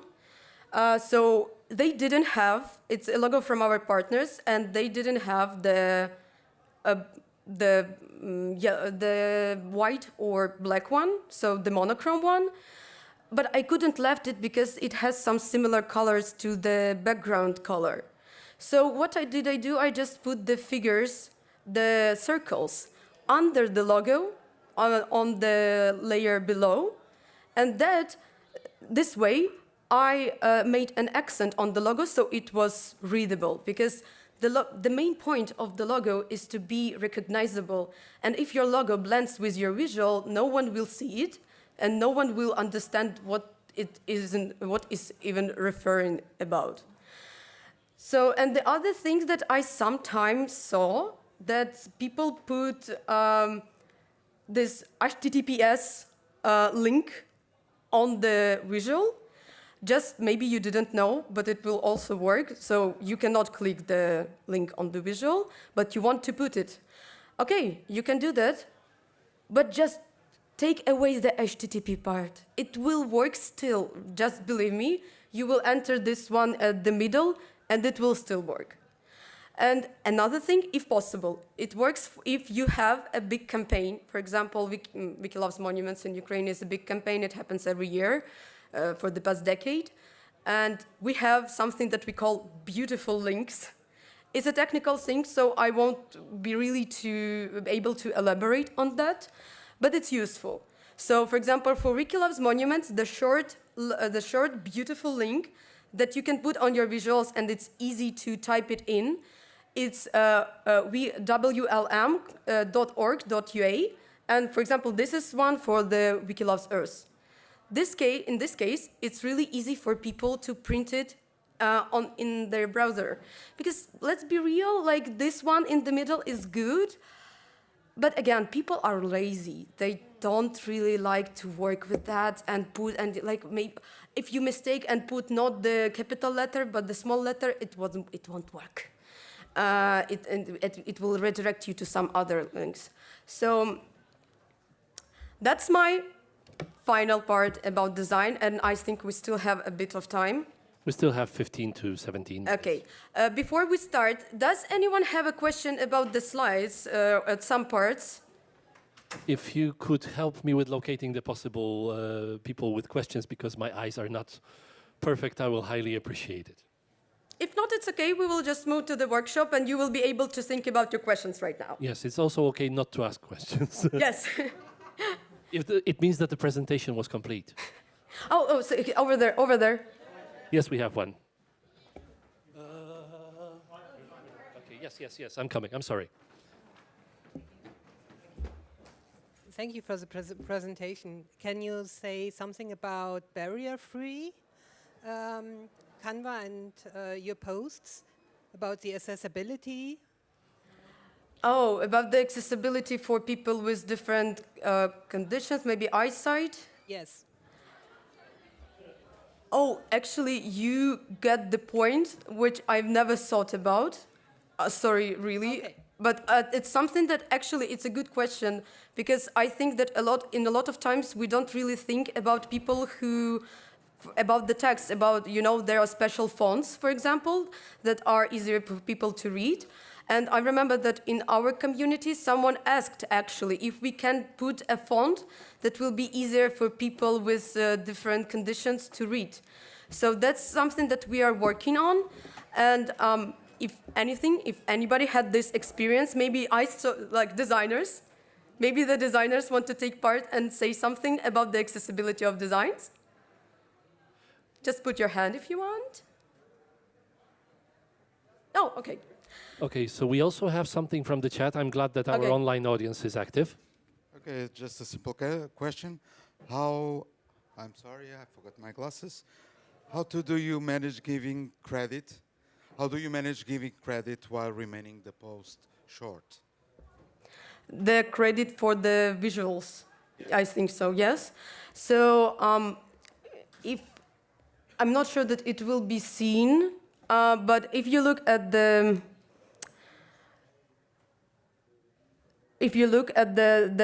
one in the middle, which is the bookshelf. So in the very end, it's kind of transparent that you give the attribution, and we give attribution for everything, for the elements, even from Canva.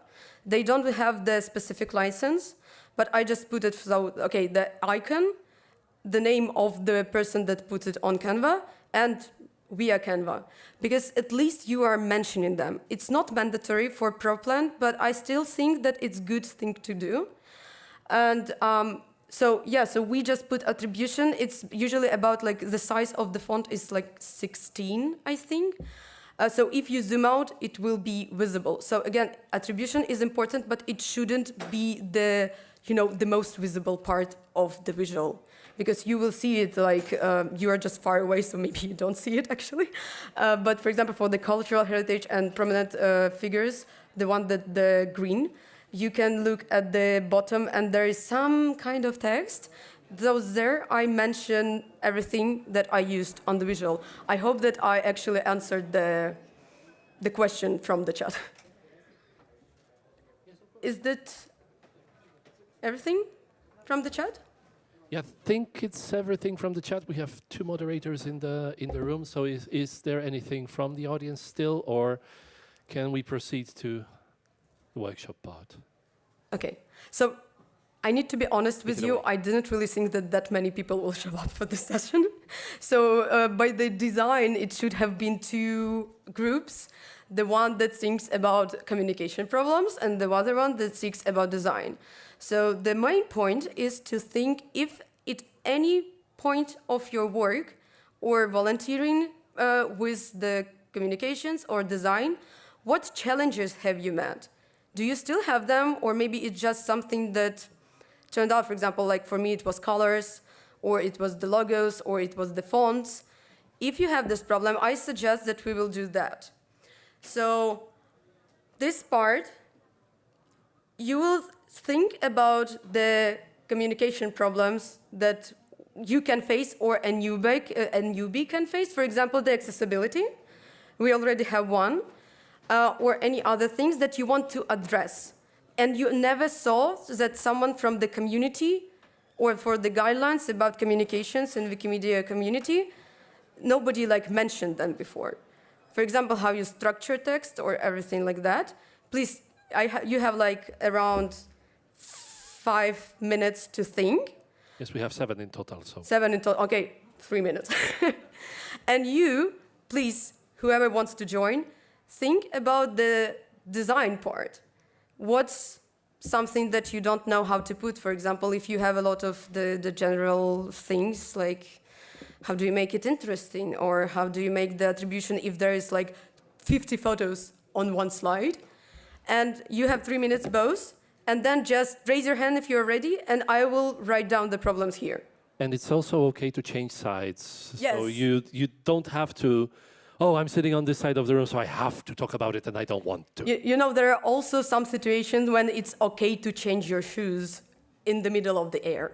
I don't know if you have this saying in your language, but in mine it sounds like that. You know, changing the flags really fast when you're for one team and for another. I think we get the idea, though. Yes, yes. So I will write down here, and let's address it. If you are ready, just raise your hand. Or maybe you still have the question about presentation. Or step up here, yes.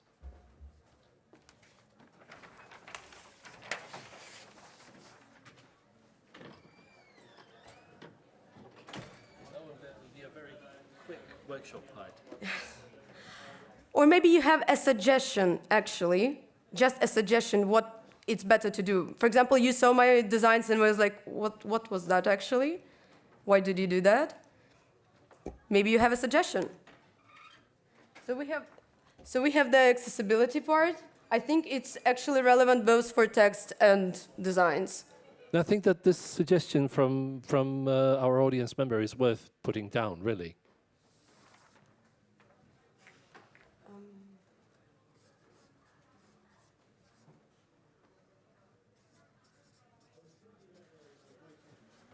Yes. Okay. It's important to remember how to write accessibility in English, so. Thank you. You can write ally, it's okay. You talked about you are having a pool of design for the people that do communication. Is this something we may share at the community level or movement level at some point? Like to have a large pool of designs? So large pool of designs to share it with others. Yeah. With a, yes, movement? that's an idea. Not start from scratch for another community again. I mean, I know some yeah. are yours, and so for they have to be specific for one community. That's okay, but most of them are based on codex, the design by the foundation, and how you use it may inspire other people to start their own communication designs. Yeah, okay, so actually the point is that if you at any point want to ask something, okay, it shouldn't have been this blue, but you can, yeah, you can just ask it.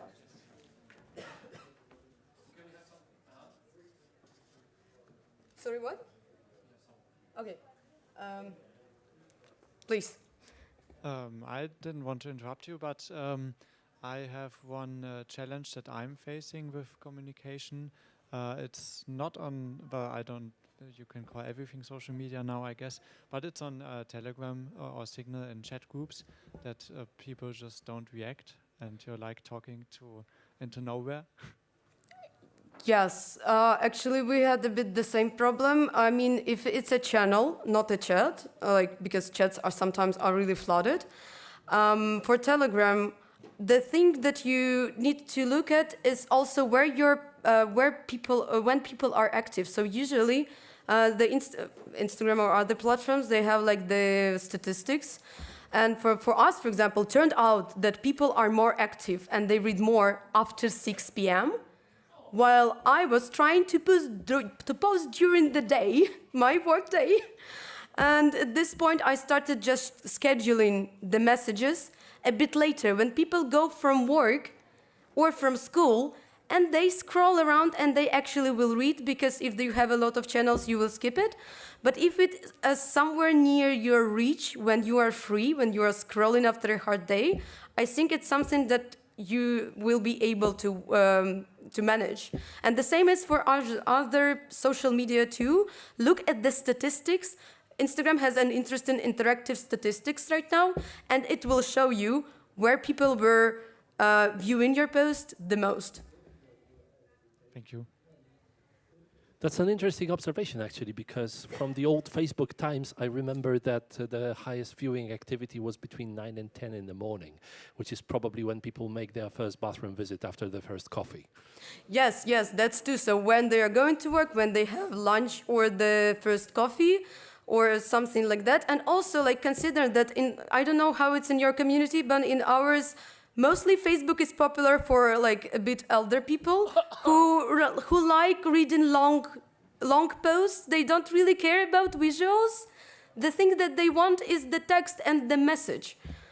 Yes, and there is 2 questions. Yes, yes, I was looking at you, yes. Hi, I'm Yupik for Wikimania Finland. We have problems with the foundation fonts. They don't actually work with the languages we work with. So I don't know where to even start with that one. Like, what do you mean that they don't work like Yeah, some of the letters don't show up. Okay. Some of them look like different letters that we need to actually differentiate between. It's kind of a mess. Yes, it's actually something that I faced too. It's not that strong for Ukrainian, but that actually the Montserrat maybe won't be working the same way. But what I can maybe suggest, try to look at other fonts that are under the free license. It's still okay, even if you don't use Montserrat. For example, maybe you saw that some visuals have a bit other fonts for the titles. And it's completely fine. For example, for the Wiki Loves Ramadan, that's another font. It's not the from Foundation. I think as long as it's under the license that you can use for wiki projects and uploading later in Wiki Commons, and you won't have trouble with the licensing. I think maybe that's a way to try it, But also maybe it's good to address the foundation about that. Maybe they will look at it because there are different alphabetic systems, and it's okay that something won't work. One more, sorry. I'm curiosity is on how frequent do you send these messages out if you're working on an event that's a month out? Do you do it a week and then you let it go, or do you do it every day, every second day? How do you? So the thing is that more you post, it's the thing when you need the golden ratio, you know, where it's not too much, but it's not little, because people forget. So usually it's like the announcement, the start of the campaign, the middle, in the like 1 day before the end. Because at first when you announce the rules, it's a longer post or maybe even shorter, but the longer will be the next one. Then in the middle, you can give the metrics. What was done by that time? People usually really like statistics. I don't know why, but especially Ukrainians will really love statistics. It's one of most popular posts, actually. And at the end, you can give the first results or the just, okay, so there is a rush, there is the last chance to join, last call. So it will be around 3-5 posts. For example, if it's 1 month, 1 month campaign. But most campaigns are only for 1 month, at least at our community. So for us, it's enough, especially because we have a lot of other things going on. As I said, 3-5 posts per day for different campaigns and different things. And you will just won't be able physically to remind them more often. And I don't think that it's really needed. People who want to join, they will remember to join after those like 3-5 reminders. Okay, thank you very much. Have we got anybody else in the room? We have the last minute, last or call. in the chat. Last call. Or in the chat, for that matter. It's calm. Let's hope it's calm before the storm and that we will get a lot of questions offline after this presentation. I understand that you are available until the end of Wikimania, yes, and asynchronously later. Yes. So if you need, I don't sure that it's actually really readable. If you have any questions, that's designed for you. Yes. If you have any questions or if you have any problems, just come to me. Or if you just need my contacts or whatever, we can chat. So just come to me and I will be really happy to answer your questions. And I hope that this session was actually useful for you. Thank you. Thank you very much. Let's thank Irina for a tremendous work. Thank you. So like we have saved 3 minutes from our session time. It's now coffee break time. We'll see you here in half an hour if you are interested in the next one.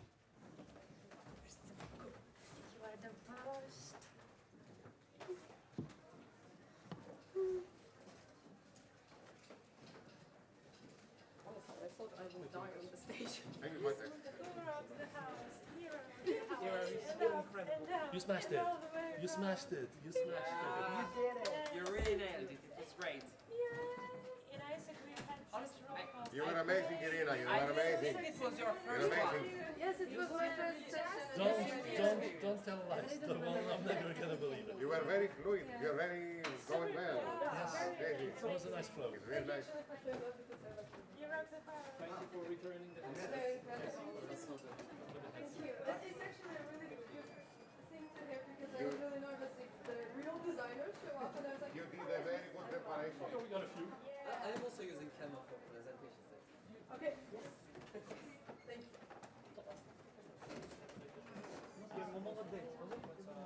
took a lot of pictures of you from different angles with the phone. You did it amazingly. Thank you.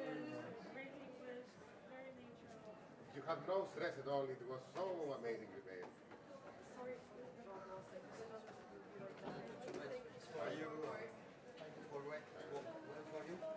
Thank you so much. Yeah, so sorry. Hello. No, that's really fine. I didn't know that she could do the slides. I wrote her and she said, okay, I will do that. And then she's like, I should show my slides at the session. And I was like, okay. Because when she saw us one time her screen, so I was like, okay, she can give you the screen. It's what we want. But yeah, I saw you. So, and apparently, she said after what slide there were leaks. They were not correct.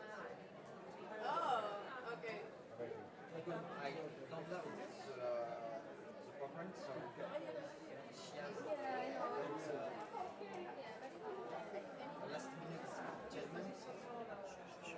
No, no, that's fine. She said that was everything that we needed. Yes, thank you.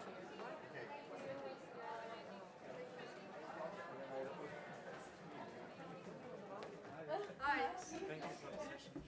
Yes, I was hoping that it will be useful because I was hesitated at the last moment when I was applying that. But I mean, I went through this, and I didn't want other people to go through this because it's a lot of work, it's a lot of time. I don't want people to waste it and maybe be more productive just skipping this part because about the logos and everything, I saw it on the mailings, and I was like, I mean, it's not that bad. It can be better, and it's not that hard. So, do you work with communications too? Maybe we can properly. I'm Janusz from Germany, and I've worked together at German Youth Group. We now also have a social media channel since a few months. And yeah, we still don't really have like a proper design. Maybe I can show you. Like this is it right now, and I think this is like Oh, not okay, really yeah, I proper get it. design. I get it. And so at some point we also need the stuff we talked about. And I think actually like, from make the description I didn't know that it's a little bit about social media or designing posts. I thought it's more communication with Oh, okay, I should specify that. Yeah, no problem. But Actually, that's it's also not really interesting. my job to communicate with people because our managers do that. Depending on the project, Yes. they do that usually, so it's So usually not in my scope, just, you know? I more communicate on social. Yeah, but I hope it's you both, enjoyed it. it's both interesting. Thank you. It's both interesting. Now I can write I mean, our if you social want- media guy that he has to take Like, a look at the session. if you want, I can make a list that is more like wide because you know when you talk about designs, you use most visuals and not the practical things. And also, someone was suggesting to the global sharing. That's like if they would like to get access to the drafts of some things, I can easily do that. Yes. I can do that. I can do like just add you to our like the brand group, and then you can just. It's like. Do you have like 1-2 minutes after that? I can show you just how it looks in real life on laptop. Yes. I saw you were elected voice, right? Oh, thank you. I hope that yes. I hope so. Not so much. I was implying you have to share your resources. I was said I'm amazed about how much the foundation provides you resources. Yes, I'll just grab my bag and I will be able to show you. Thank you for coming. I was really thinking that not to make that.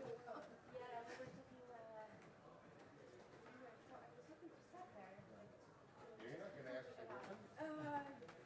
Yeah, I need to show something or...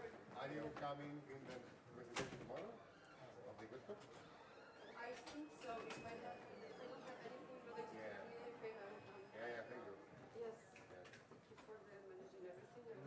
That's why I didn't really understand how it works and that interpretation I need to talk slower because I didn't know that.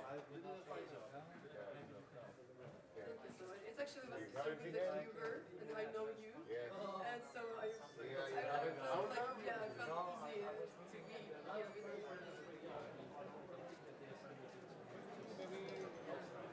Oh, okay. You can find Telegram. Yes. Thank you. I really tried.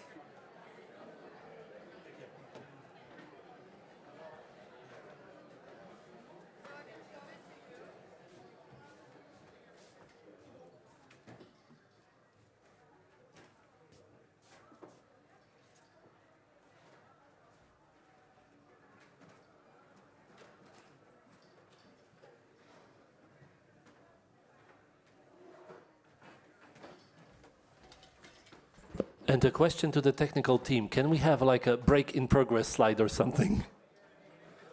Or at least an empty screen?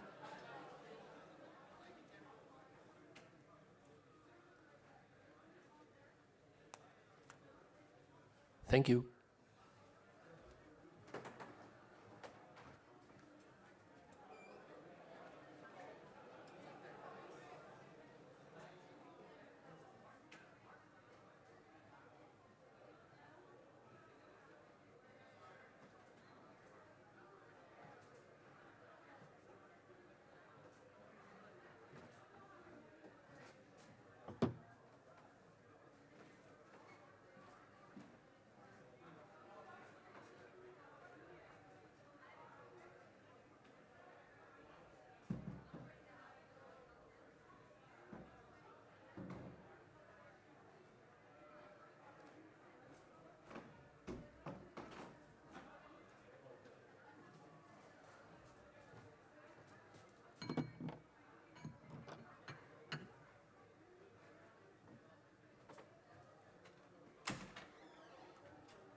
We're probably going to start soon. For the last session of the day, in this room we have Amir Aharoni. I hope I haven't butchered your name too much. And this workshop, this 90-minute workshop, is a user interface localization workshop with the use of Translate Wiki. So Amir, over to you. Thank you. Hello. So my name is Amir. I'm going to speak mostly English, but I can I know these languages more or less. So if you're more comfortable with these languages, you can ask me in these languages, and I'll be happy to help. And if someone is not going to listen to the presentation in English, we have the interpreters headsets available. And they will interpret me into French. They will, among other languages. Wow, thank you so much. Thank you to the interpreters. We are going to speak about software localization. Why is it necessary and how is it done? So this is the English Wikipedia. This is the French Wikipedia. It runs on the same software platform, so many things look similar, but you can see that this part is the content. That's what Wikipedia editors do. This is in French. Same thing here in English. Sorry. This is the content. That's what Wikipedia editors maintain.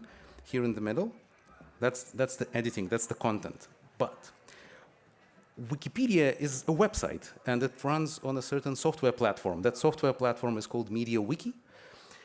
And this software platform, just like any other software platform, just like any other website, has user interface. So it's, for example, these parts. That's the user interface. Now, in the English Wikipedia, both of these parts are in English. In the French Wikipedia, both of these parts are in French.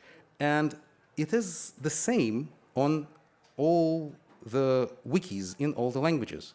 The content and the user interface are supposed to be in a particular language. In Russian, it's in Russian. In Spanish, it's in Spanish, and so on.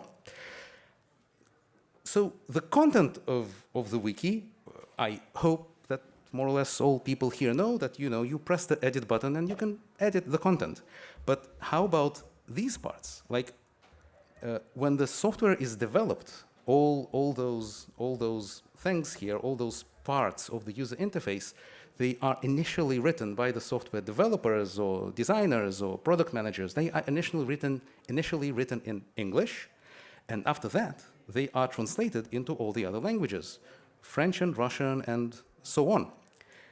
Where is it done? This is done on this website called translatewiki.net. I also wrote it here.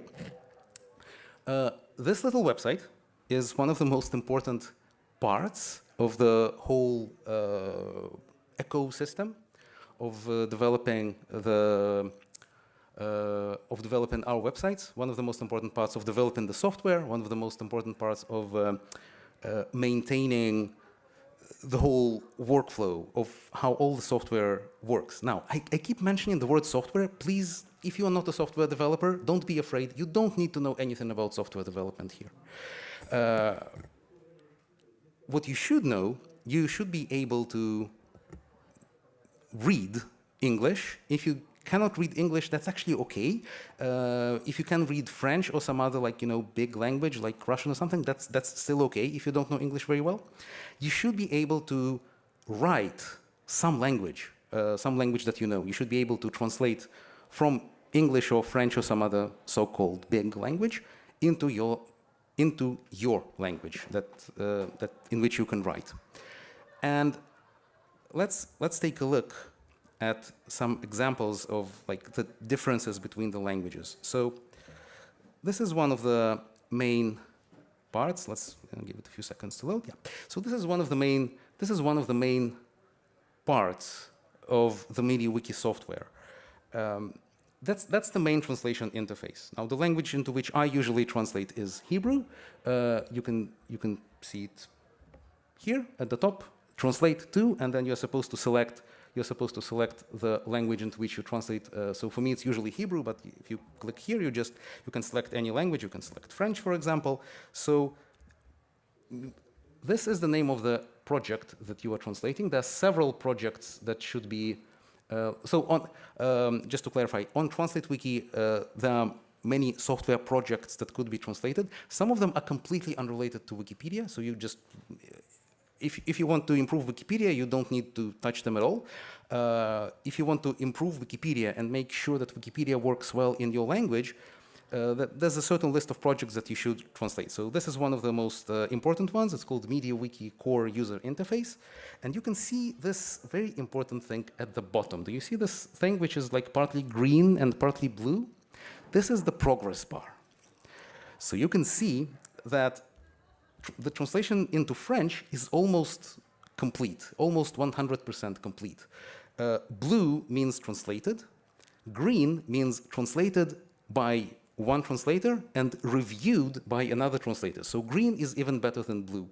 And there's a tiny gray pixel there, so this means that a small number of messages are not translated into French. You can see all of them here, that's very little. So if somebody here knows French well, you can bring this to 100% in just a few minutes. But if we take a look at some other language, for example, I don't know, let's take, give me a name of like your favorite language. Malay. Cool. Malay. Okay, a few seconds. Oh, this is, it's even better than French. Wow, cool. So, no, okay, Malay in the other script. So that's, ooh, there's a, oh, right, okay. Yes. Yeah, so, okay. So here you can see that the progress bar is much more empty. So this one is not 99%, this one is just 16%. So if somebody can write in this script, that person should just start going over these lines one by one and translate them. Now, let's take a pause here. Why is this even necessary? The reason that this is even necessary is what I began from. So this is Wikipedia. In the English Wikipedia, the articles are in English and the user interface is in English. In the French Wikipedia, the articles are in French and the user interface is in French. But if you go to some smaller languages in which the community of editors is smaller, for example, let's take... Can we actually take the example of the language that was presented here so that we may see live what this 16% looks like? What will be the prefix for the language? The problem is that it's like a special language in which there is no Wikipedia. Oh, I'm sorry. Yet. But let's take something else, for example, Yoruba, a language of Western Africa. So you can see here that the content is in Yoruba, that's good. The user interface here, most of it is actually also in Yoruba, which is also great. But let's take a look at like some newer feature maybe, which is maybe not completely... Oh, yes, I see it here. Oh, come on. Yes. Where did it hide? Please, somebody help me.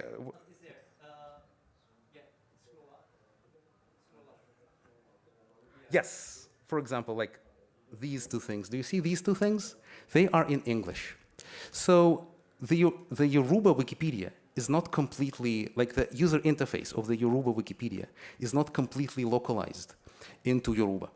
So there are some features, it's a relatively new feature, and it wasn't translated into Yoruba yet. So it appears in English. And it is very desirable that the whole user interface will be in the same language as the content. It's important. Yes, question. We have time for questions. Yes. Sure. Who was that? Yes, you. So I appreciate this, but I'm asking, is this window dressing? Because did any Yorubas actually write the code underneath the Wikipedia, the modules, that type of stuff? So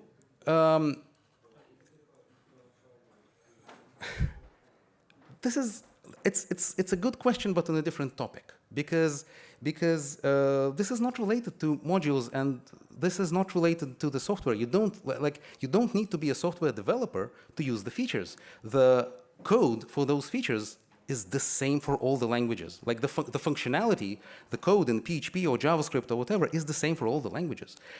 The window dressing, as you say, is the user interface that people have to use. And that should be translated. But for that, you don't need to be a software developer. You just need to be able to translate from English into your language. Well, we have something more? Yeah. It's fine. It's a workshop. We have time for questions and discussions. So I'm just trying to understand. Yeah. Does Yoruba have exactly the same templates that the English Wikipedia community has? No. And that's a huge and important question, but this actually doesn't matter for this particular workshop, because what we translate on TranslateWiki is the MediaWiki platform, which is the same everywhere. Templates are separate in every language, but templates are not translated on TranslateWiki. Templates is a separate, huge topic, very important one. I have a lot to say about this. I could speak about this for like at least 2 hours, but this is not the topic of this workshop. Yeah. So like the software that we can translate is on TranslateWiki, because it's that's fine. It's fine. It's a good question. The templates are one thing. The MediaWiki platform software is another thing. The MediaWiki platform is the same everywhere. So the user interface is also the same everywhere. So we are not going to speak about templates and modules here. I could, but not at this session. So in that regard, yes, it's a feature. It completely works on the Yoruba Wikipedia. The functionality, it runs, but the labels are still written in English. So I'll give like another example in the Fon Wikipedia. So Fon language, it is spoken in Benin. And you will see a curious thing here. So this is mostly, you can see that this is mostly, the user interface is mostly translated into Fon. That's cool. But again, if we take a look here, if you take a close look here, you will see that this is in French. The reason that this is in French is that the Fon language is primarily spoken in Benin, and Benin is part of Francophone Africa. So like the official state language of Benin is French, and many people, like more people in Benin know French than English. So specifically for the Fon language, we defined that if something is not translated into Fon, it will not appear in English, but in French. There's a question there. Yeah, from myself, actually. Sure. So there is a fallback option to a default language based on the official language of the country where a non-official language is spoken, right? It can be French for a country where one of the languages spoken is French, and it can be Spanish for something else, right? Yeah, it's a possibility, not necessarily based on the official language. It's based on what the community of wiki editors who use that language ask for. So the community of editors in Fon, they asked for French, and we respected that request, and we just defined it as French. So this will not appear in English, it will appear in French. And also like for most of the minority languages of Russia, for example, it will appear in Russian. And if it's not translated into Russian, then it will appear in English. So that's like what we call the fallback chain. Ideally, if it's in this language of the wiki, if it doesn't work, then it will be in the selected fallback language, and eventually it all falls back to English. Now, again, I want to take a step back. Why is this important? Because let's imagine the editors of the Fon Wikipedia or the Yoruba Wikipedia. Ideally, they are a community. They are a group of people writing articles, helping each other to write articles, correcting each other's articles, making meetups occasionally. And in these meetups or emails or talk page messages or WhatsApp messages, they talk to each other. Ideally, they should talk about this in their own language. They should not talk about editing the Fon Wikipedia in French or in English. They should talk about this in Fon, because I am, for example, an editor in the Hebrew Wikipedia, and then the Russian Wikipedia, and then the English Wikipedia. So I talk to English Wikipedia editors in English. I talk to Hebrew Wikipedias, to Hebrew Wikipedia editors in Hebrew, not in English.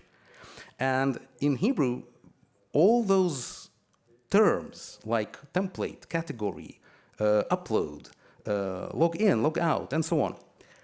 We have terms in Hebrew for all these things, and they are all translated on TranslateWiki.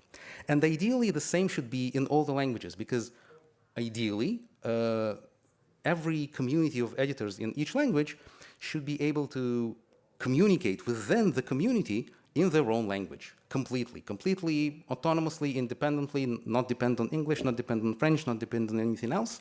The software platform is common to everybody, but for the users, it should be in that language. So that's why it's important. It may be somewhat challenging to actually do this because some of the languages that are coming to the Wikipedia platform now, there are not a lot of other websites in those languages. And I'm actually being generous. In some of those languages, Wikipedia is the only website there is. Like, they don't have any other websites in those languages. So it's great that they have a Wikipedia, but this means that unlike some of the bigger languages like English, Polish, French, Russian, and so on, they don't have other websites to learn from. They don't have terminology for computer things like accounts and passwords and so on. So Wikipedia is the first place where they have to come up with those words. And this is a call for all the people in this room. If you speak a language in which there are not a lot of other websites or apps, I am very willing to help you develop terminology and develop software localization practices that will work well for your language, for you as translators, for other wiki editors in your language, and for all the people who speak your language. Because eventually, the English Wikipedia is for all the people who speak English. The French Wikipedia is for all the people who speak French. The Fon Wikipedia should be for all the people who speak Fon, and so on. So this should be something that works well for you. So before we get into the really practical part, are there any questions so far? Yes. Amir, you said that you're willing to help people localize and do terminology and whatnot, and I will say that I'm also willing to. Thank you. Kim there in the back. So I see that there are several people who are experienced in Translate Wiki here. I'm deeply grateful to all the experienced people here because I hope that you will be able to help other people in the workshop. And there are also some new people who are learning about this for the first time. So I'm one of the experienced people. Kim there is experienced. Raymond there is very experienced. So we will try to help you as much as we can. I really hope I will now show you some of the practical steps, how to do the actual translation. Yeah, we'll have a minute for questions. How we'll do the actual translations. And after that, I hope that at least some of you will actually start, open your computers or phones and start to actually submit some translations. Maybe in the session, we'll bring some languages to 100%. This will be very, very fun. Yes, any more questions? Yes. Yes, the question here, first row. I have a question. Yeah, you can speak in French. S'il vous plaît, parlez lentement. Microphone. We also have a question in the back, but I'll give the second Okay. Hope it works. Yeah, we have you. Thank you. Lentement, s'il vous plaît. Okay.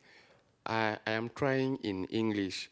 I am Baule Wikimedia working group in a leader in Ivory Coast. Mm-hmm. And our project is in incubator.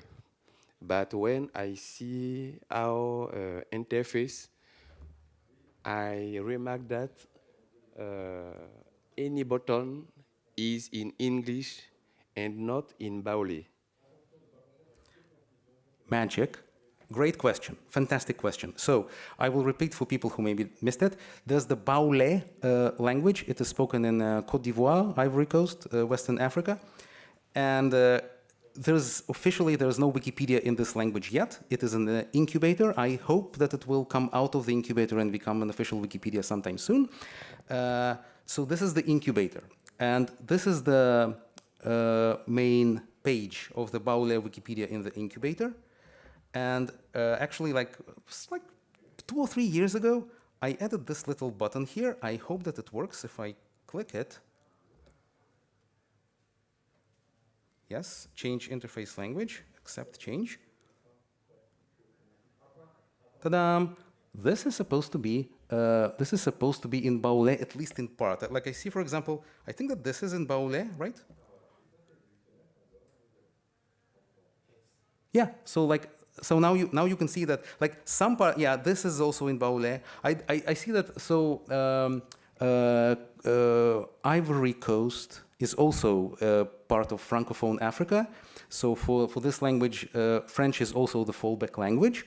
So the things here that are not translated into Baule appear in French, like for example this. But this is in Baule.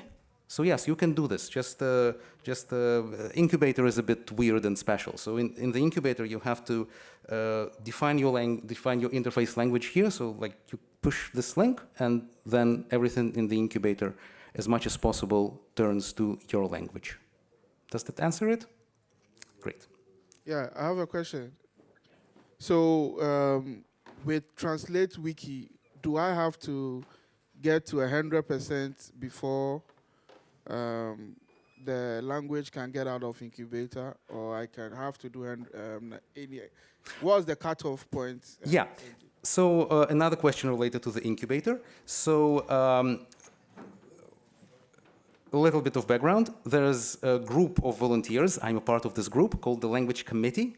The main thing that the Language Committee does, it decides when to start editions of Wikipedia in a new language. So one of the requirements to start a Wikipedia in a new language is that there will be 100% translation of the most basic messages in MediaWiki. So you can see that MediaWiki core user interface, if we will speak about this interface in more detail in a few minutes, but you can see that this interface, like this project is huge. You see that there are more than 4,000 messages to translate. That's huge. You don't have to translate 100% of those 4,000 plus messages in the beginning. That would be a huge, unreasonable requirement for you. What is a requirement is to translate, where is it? Well, no, oh, it's here, sorry. Yes, most important messages. So there is the requirement to translate the most important messages. Most important messages, this should get to 100%, and your language is, if I recall correctly, it's Ga, right? Ga, it's a language spoken in Ghana. Yeah, so to get out of the incubator, you need to translate the most important messages to get it to 100%. The good news for Ga is that you see the progress bar at the bottom. I love progress bars. So this progress bar says 90% translated. If you get to 100%, this will fulfill one of the main requirements for getting out of the incubator. Yes, you can do it today. I will be so happy to celebrate getting Ga to 100%. Yes, any more questions before we go on? Any more questions, comments? Yes, we have something in the front. Yes, I'm coming. I love this. It sounds very interesting. I know in my country we have something called PanSalb, which is the language board that South Africa, right? In South Africa, yes. What intersection is there in countries between this translate feature and the boards that kind of manage all languages? Not officially. Well, I don't think that we have, not as far as I know. Raymond, maybe do you know anything? No? Okay. We don't have, as far as I know, any official relationship with any of those language academies or language authorities or whatever they are called. Amusingly, for English, there's no such thing. But in a lot of countries, for a lot of languages, there's the French Academy, there's the Hebrew Academy, there's the Accademia della Crusca, if anybody here speaks Italian. In South Africa, it's what you call PANS. Yeah. These are great institutions that we really respect. At least some of those institutions, some of the work they do is creating terminology. Is exactly as I mentioned a few minutes ago, that in many languages this terminology maybe doesn't exist at all, or maybe it's very new and exactly. So when a group of academics come up with a word, it doesn't necessarily mean that people are actually going to use this word. Sometimes they end up, sometimes the masses, the people, thousands, millions of people end up actually using this word, and sometimes not. Sometimes they use, they just adapt the English word or the French word to their language. Sometimes, it's not totally predictable. Language is a human, social, squishy thing. But it is often a good idea to try to contact the language academy of your language, if there's such a thing, language academy, language expert group, linguist group. So there are institutions of this kind for many languages. So it's a good idea to, for you as a translator, I am an administrator of Translate Wiki. I am happy to give you support to do this, but I don't know all the languages in the world, and I don't have a direct connection to all those academies. But you, as a translator, if you know this language, it will be very good advice for you yourself to go to the website of this institution, to buy their books, to look at their dictionaries, and if they are good, just use them. If they are not very good, you can try talking to them. I spoke about these things a couple of times, not as a Translate Wiki administrator, but just as a translator to Hebrew. I spoke a couple of times to the Hebrew Academy about these things, and sometimes they agreed and sometimes they disagreed, whatever. But it's just me privately as a translator to Hebrew, not Translate Wiki as an institution. But it's certainly a good idea to do this. Yeah? Yeah, hello. You said that the French Wikipedia was for everyone who was speaking French, and I totally agree, but the reality is that the French Wikipedia today is French from France. Almost everything is French from France. And other types of French who are spoken elsewhere in the world, whether it be Canada or West Africa, are completely gone from the French Wikipedia. So how can we do to make this linguistic diversity visible and represented on Wikipedia? So it's a great question in general. It's only partially related to the topic of this particular workshop. So first I will answer about the relevant part, about the part that is relevant to this specific workshop. This specific workshop is not about this part, okay? It's about this part. It's about the menus, the buttons, the user interface. It is technically possible to define Canadian French or Belgian French or Benin French as a separate language in Translate Wiki. So if some word is different in Canadian French than what you have in the current localization, then you will be able to use Canadian French and it will override this. This is already done for British English. So for we even have Canadian English. It's not used very much, but it's used for a few things. We have British English, which is used for quite a lot of things. It is technically possible to define this for Canadian French, for example. So for this part, the solution is relatively easy. Somebody will actually have to maintain it. If you know Canadian French or Belgian French or whatever well, you should come into Translate Wiki often, find the messages that are incompatible with your variety, and update them. So technically, that part is possible. Now, very briefly about this part, because it's not really a part of this workshop, but super briefly. This is a situation with several languages. This is definitely the situation with English, and with Catalan, and with Portuguese, and with a few other languages. Every one of these communities of editors, they decide on a certain policy that works for them for editing articles. And since editing articles is not a part of this workshop, I will not say much more about this, but this is something that you should just discuss with the editing community. And I cannot promise that it will be easy, but it's a very interesting topic. It's just not a part of this specific workshop. For the user interface, we do have a solution, and you're welcome to talk about in more detail follow up later. to this, since you can set up your user interface language on every wiki, it's theoretically possible to view French Wikipedia content with a Canadian French interface. Yes. Or any other interface for that matter, which... Yeah, exactly. Quite a lot of people, I don't remember by heart the statistics, but quite a lot of people view the English Wikipedia with British English user interface. And that's totally fine. That's exactly what it's made for. And simplified English for the States. Okay, are there any other questions or A comments? question here, right in front of me? Is there anything in the chat that's worth mentioning? Thank you. Thank you, Amir. Question about a small detail, but a bit annoying.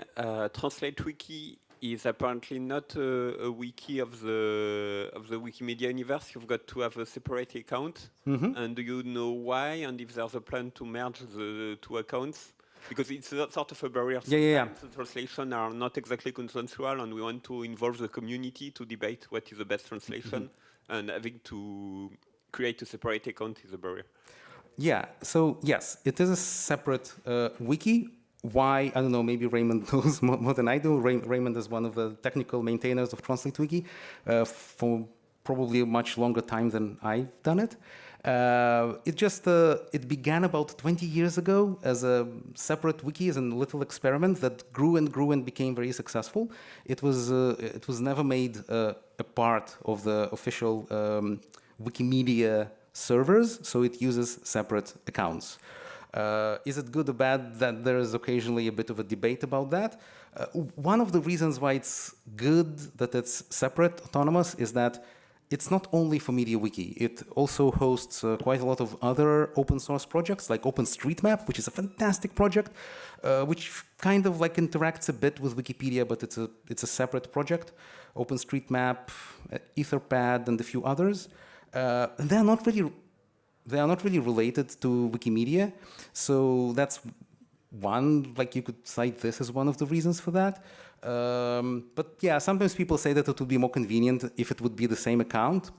I can understand this, but like once you create the account, that it's over. Like you do have to create a separate account if you want to contribute translations. That's a necessary part. That's slightly inconvenient, but once you do that, that's all. Yeah, question there? Yeah, one question. On Commons, we have many important texts. They have legal implications if you grant some license, or there are templates for the WRT emails and so. And I noticed that some of these translations are inaccurate, which could cause huge problems. Have you some procedures?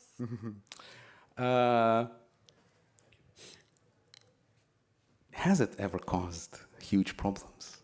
Wikipedians care very strongly and emotionally about copyright, and for a good reason.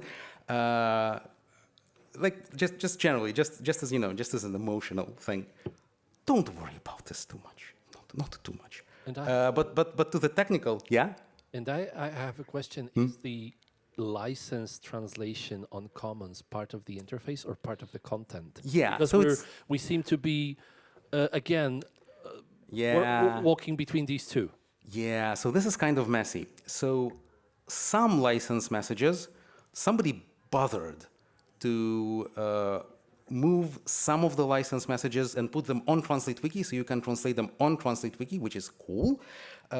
Some others are templates that are stored on Commons itself, and then to make things even more fun, some of them are translatable on Commons with the same user interface. Like it's the same translation interface, but installed on Commons. So everything I say about using the translation interface can also apply to Commons, just on commonswikimedia.org and not on translatewiki.net. But the translation is the same, and some templates are just translated in, like you have to edit the template code, which is very messy. Some templates are adapted to the translation interface, and some templates are not. And some templates, and some of them are in Translate Wiki, so this is a horrible mess. I don't have time to go much more deeply into this, but please talk to me later after this. It's a very the strange same translation messy mechanism is used on Meta for a lot of documents, like for the Yes. foundation newsletters, Yes. etc., etc., elections, etc. Yeah, the user interface is exactly the same. It's the same software, just installed on Meta and on wikidata.org and on Yeah, Wikidata, Meta, MediaWiki.org, and a few other websites. So everything you learn here about translating the user interface is also applicable to those things. Question from you? No? Okay. Any more questions before we start the real technical work? Okay, so this is how I will now show you how the actual translation works. I will show a couple of things in my language because I'm just comfortable typing it. So this is MediaWiki. Let's switch to core. MediaWiki core. Yeah. So like most of it is translated. So this is the translation. Okay. So you see on the left-hand side, you see the English. These are the English strings that should be translated. You can see that a lot of them are already translated into Hebrew. Almost all of them are, in fact, translated into Hebrew. Now, the reason I see both the English and the Hebrew here is that they are translated, and I selected this tab at the top called All. All means show me all the messages, whether they are translated or untranslated, and so on. Usually, the most useful tab is this one, Untranslated. It shows you the things that are not translated yet. So, for example, this one, it's a short, quick message. I can translate it very quickly. And I will type it. Most of you probably don't know this language, but it says username policy in Hebrew. And now I'm going to, so like step one, translate from your language into, translate from English into your language. Step two, publish translation. Step three, there's no step three. That's it. That's all you need to do as a translator. Yes, now do the same thing with all the other messages that are not yet translated. But that's it. You don't need to deal with any code, software, read any documentation. That's it. You see everything that is not yet translated in a list, you translate it, publish, that's it. What happens sometime after you published this translation is that there are some semi-automatic processes that run in the background. They copy your this translation first is stored on translatewiki.net. Then Raymond, or sometimes me, or sometimes some other administrator, copies all these translations automatically to the MediaWiki source code repository. You don't have to deal with it. I'm just telling you so you know, but you don't have to touch it like ever. And a few more days after that, it's copied almost automatically from the source code repository to the Wikipedia in your language. But you don't need to worry about this at all, because this is done by mostly by automatic scripts and with some involvement from some administrators. But that's like, as a translator, you don't have to worry about this at all. You only need to find the messages that are not yet translated, translate them into your language, and that's it. Now, I gave you like a super simple example, but let's take a look at the translation process in a bit more detail. So this is another untranslated message. So this is the English message that is not yet translated. This is the empty space where you will be writing the translation. Now, this part is very important. This is called the message documentation. In pretty much every message that you can translate, in this sidebar, you can see the message documentation. In our like internal developer jargon, we call it QQQ, but you don't have to know this. This is message documentation.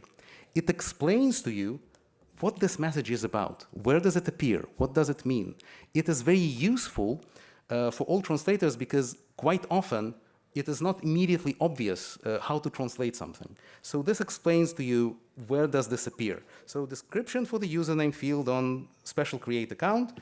It is followed by an icon-only button that opens a popover. Okay, so you see, like this is useful because you know that when this will actually be used in the software, there will be some icon next to it that the user is supposed to click. So now let's take a look. Avoid using your real name. Okay, yeah, that's a fairly easy one to translate.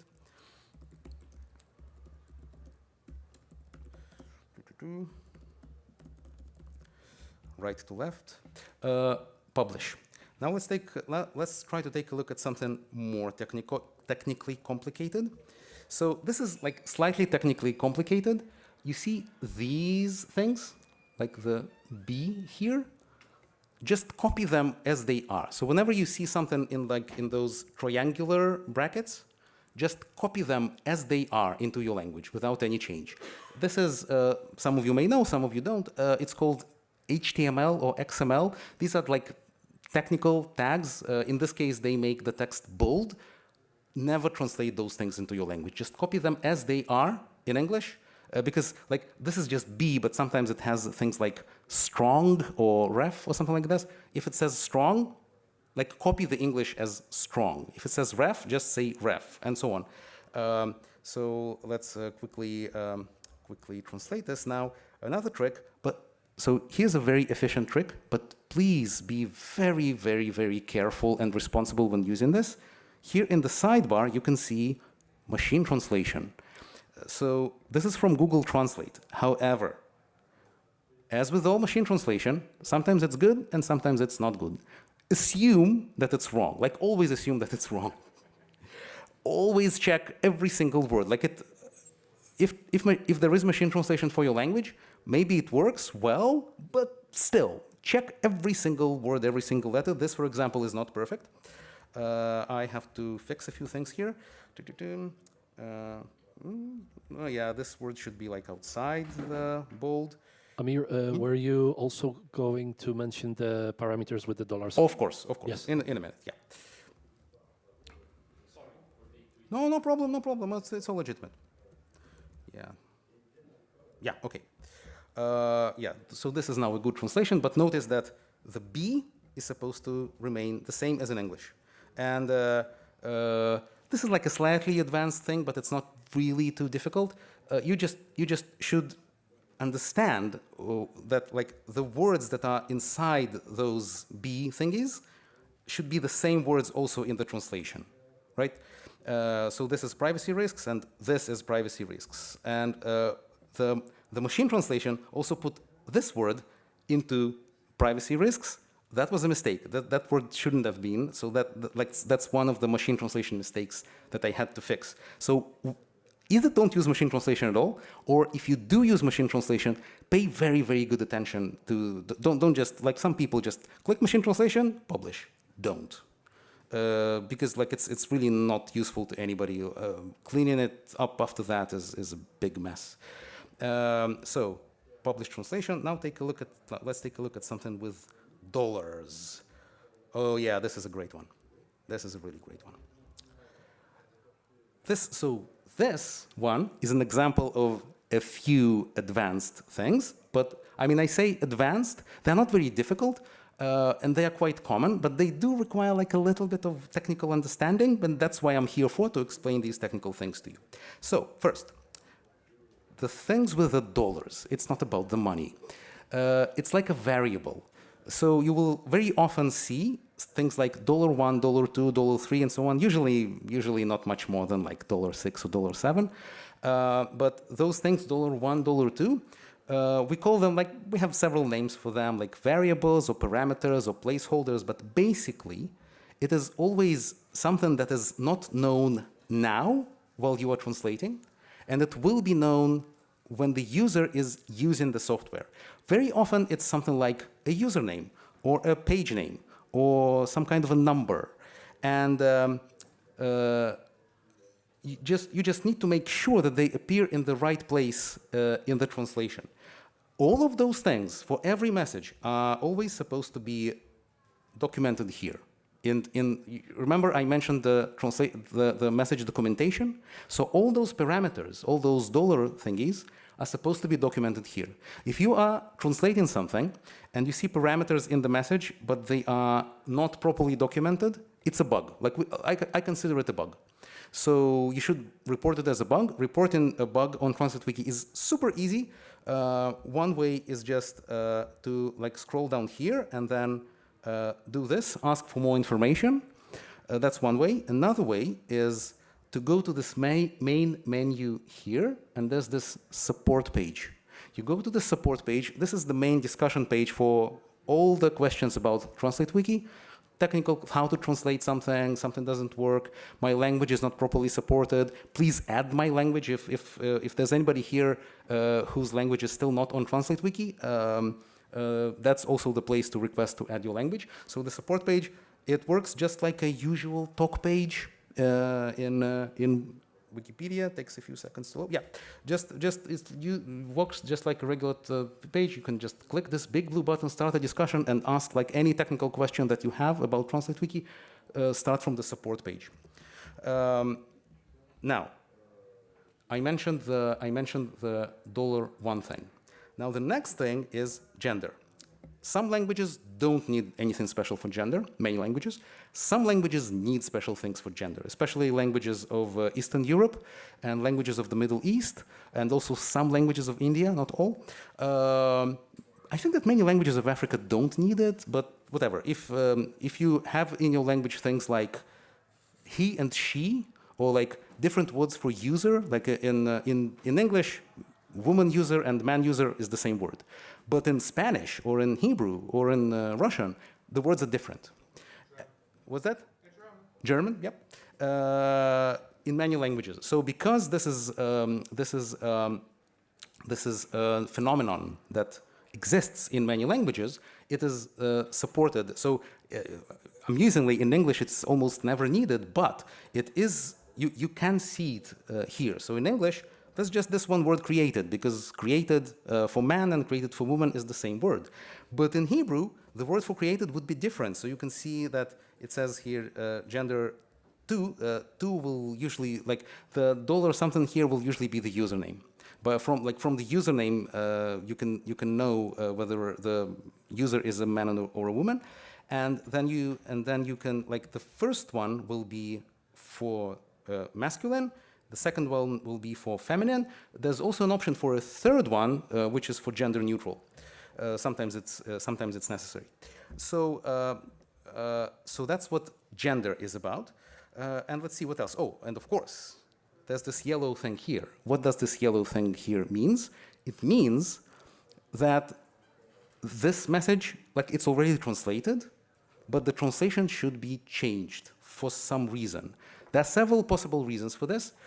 Probably the most common reason is that the message was translated from English into this language, but after that, the English message was updated. So the translation also has to be updated. There's a very easy way to see how was the English translation updated. There's this little button here, show differences, and then it shows you a diff, which looks very similar to a diff in versions and history in Wikipedia. So let's see, the name, user, oh, well, yeah, so you see some words in English changed. So what I'm going to do now, I'm going to update this translation.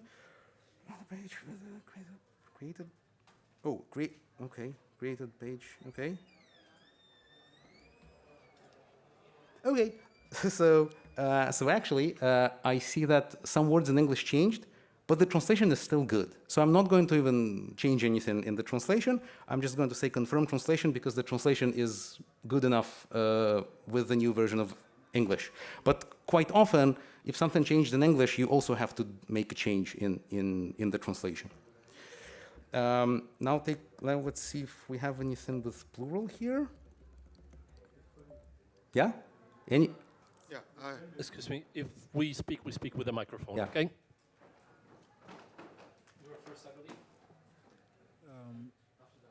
Yeah. Sure.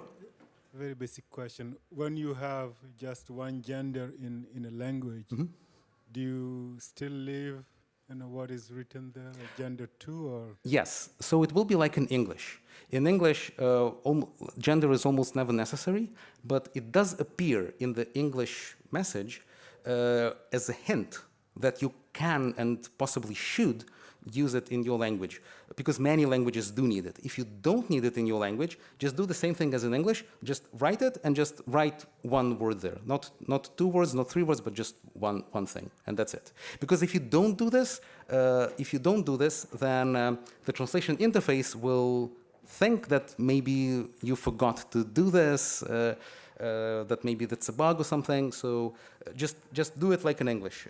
Just write one thing and not 2 things. Anything else? There's a question in the chat room. Could you please talk about how you access the different keyboards you use to type different languages? What do you mean by different keywords? Different key I settings. think you have keyboard settings. Hebrew. Oh, keyboards. Keyboards. Okay, that's a huge topic. So on my computer, for example, I just went to the operating system settings, and I enabled several keyboards that this operating system supports for the languages that I use most frequently. Those happen to be, where is this? Yeah, so like it's English, well, it's all in Hebrew, but it's basically English and Hebrew and Russian. These are the languages I use most often. If your operating system supports your language, then the best way to do this is just to go to your operating system settings. I'm quite experienced with doing this on many different operating systems, so you can ask me after I finish my speech. If your operating system doesn't support your language at all, not all is lost. We have this little trick here. You see this little thingy here? Here we have a lot of extra languages that are not supported well by operating systems, and we use all kinds of tricks to type special letters that are not available. So if your language is supported, the best thing to do is to change your operating system settings. If your language is not supported, talk to me, and I will try to set it up here in this web-based component, which works no matter which operating system you use. We have roughly half an hour to go, Amir. Okay, yeah, that's fine. So one last thing I want to talk about is plural. Let's find something with plural. Oh, okay, right at the top. It's already translated, but just as just to show how it works. Very often you need different words in different languages when the number is different. So category, one category is category, several categories in English is categories with an S in the end. So unlike gender, this is actually very frequently necessary in English. Some languages actually don't have a different number. I think that maybe Chinese, or maybe not, maybe Thai. But many languages have different forms of words for singular and plural. Some languages have more than two. So English only has singular and plural. Slavic languages like Russian or Polish, they have... So like in Polish, you would have one kategoria, 2, 3, 4 kategorie. Yes. 5 and more kategorii. Yes. So like different, like if it's 3 categories, it's one word. If it's 7 categories, it's a different word. Why is it like that? We don't know. But the grammar of the Polish language and also the Russian and also several other languages, that's what they require. In Arabic, you have a special number for 2 things, a different number for 3 or more, and I think that there's a special one for 11 or something. So Arabic is quite complicated in that regard. So if you're in most languages, it's similar to English, but really not all of them. So, but basically, it's very similar to gender. So you say plural, then this is the actual number. So the first one is if it's 1, and usually in most languages, not all. The first word is if it's 1. The second word is if it's more than 1, or 0 also. But for some languages, there are special rules. For Arabic, there are very complicated rules. For Latvian, there are somewhat complicated rules, and so on. So that's pretty much all I have to say about plural. It's similar to gender, but needed probably more often and in more languages. So that's really the whole technical introduction. It took me a bit more time than I thought it would, but we did something very comprehensive and we answered good questions. And now I really welcome you to open your laptops or phones and to actually try to make some translations. And if you don't have an account, please create an account and tell me your username, and I will quickly approve your account and give you the rights. And that's it. And let's try to translate something. I will be with you in a second. Ga, justice. Let's get your language to 100%. Yes. I just wanted to point out, while everybody's opening up their laptops, that when you translate things into phone or Ga and whatnot, if another website besides Wikipedia is powered by MediaWiki, you can use your own language in that user interface on that website. Yes, and it actually happens because like MediaWiki software is used on Wikipedia, but it is also used on a lot of other websites, not just on Wikipedia. Fandom is a very famous website that uses it. Mira has and lots of others. And so what you do here will be used on Wikipedia, but it will also be used on all the other websites that run on the MediaWiki software. That's correct. Yeah, so let's try to start. Yeah, you can still ask questions, but I really, at this point, I really invite everybody to open like and create accounts. But you can ask more questions. If you need any specific help from me or from Raymond or from anybody, we will happily like come to you and help you fix things. So we have 25 minutes to bring up to 100%. Yes, let's do it. And to bring up as many language up by as many % as we can. Yes, exactly. Thank you, Amir, for the presentation part. Sure, now I would like to invite everybody to, start working as Amir encouraged. And if there are questions, doubts, tomatoes, approach us. Okay, yeah, that's exactly what I said. So his account is new. I'm going to approve his account in a few seconds. Because of spam, we have to manually approve every new account. Sorry about that. It's spammers are to blame.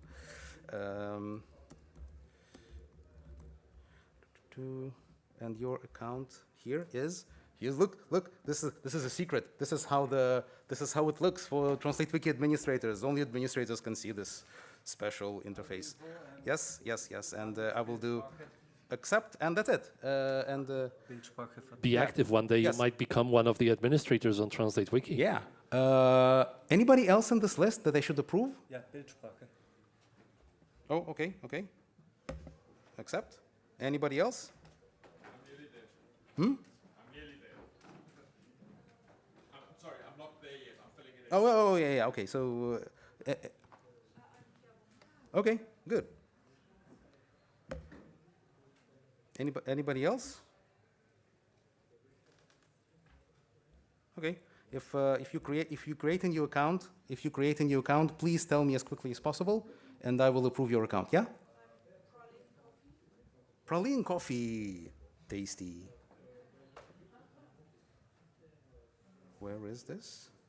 Oh, there it is. Right underneath as well. And I'm Derek J. Just as.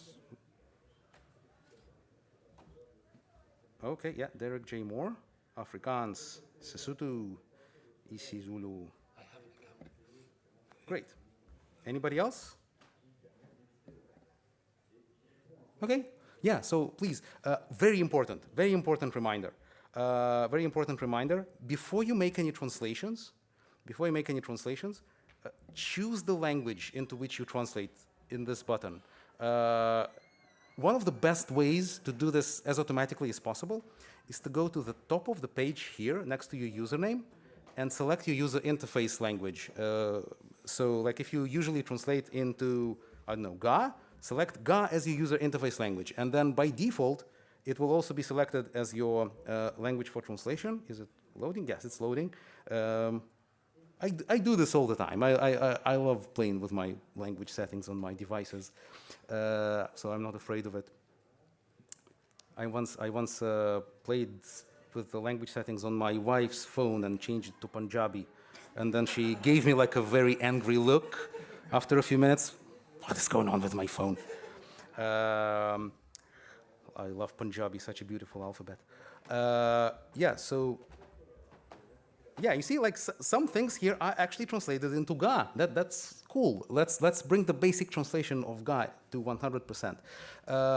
If you're not sure how to get to the necessary project, one of the easiest ways is to go to the main page and just click MediaWiki here and then translate. However, there's a little trick here. When it just says MediaWiki here at the top, it's all of MediaWiki, which is something like 50,000 messages. You don't need to translate all of that. You really should begin from most important messages. Get the most important messages to 100% first.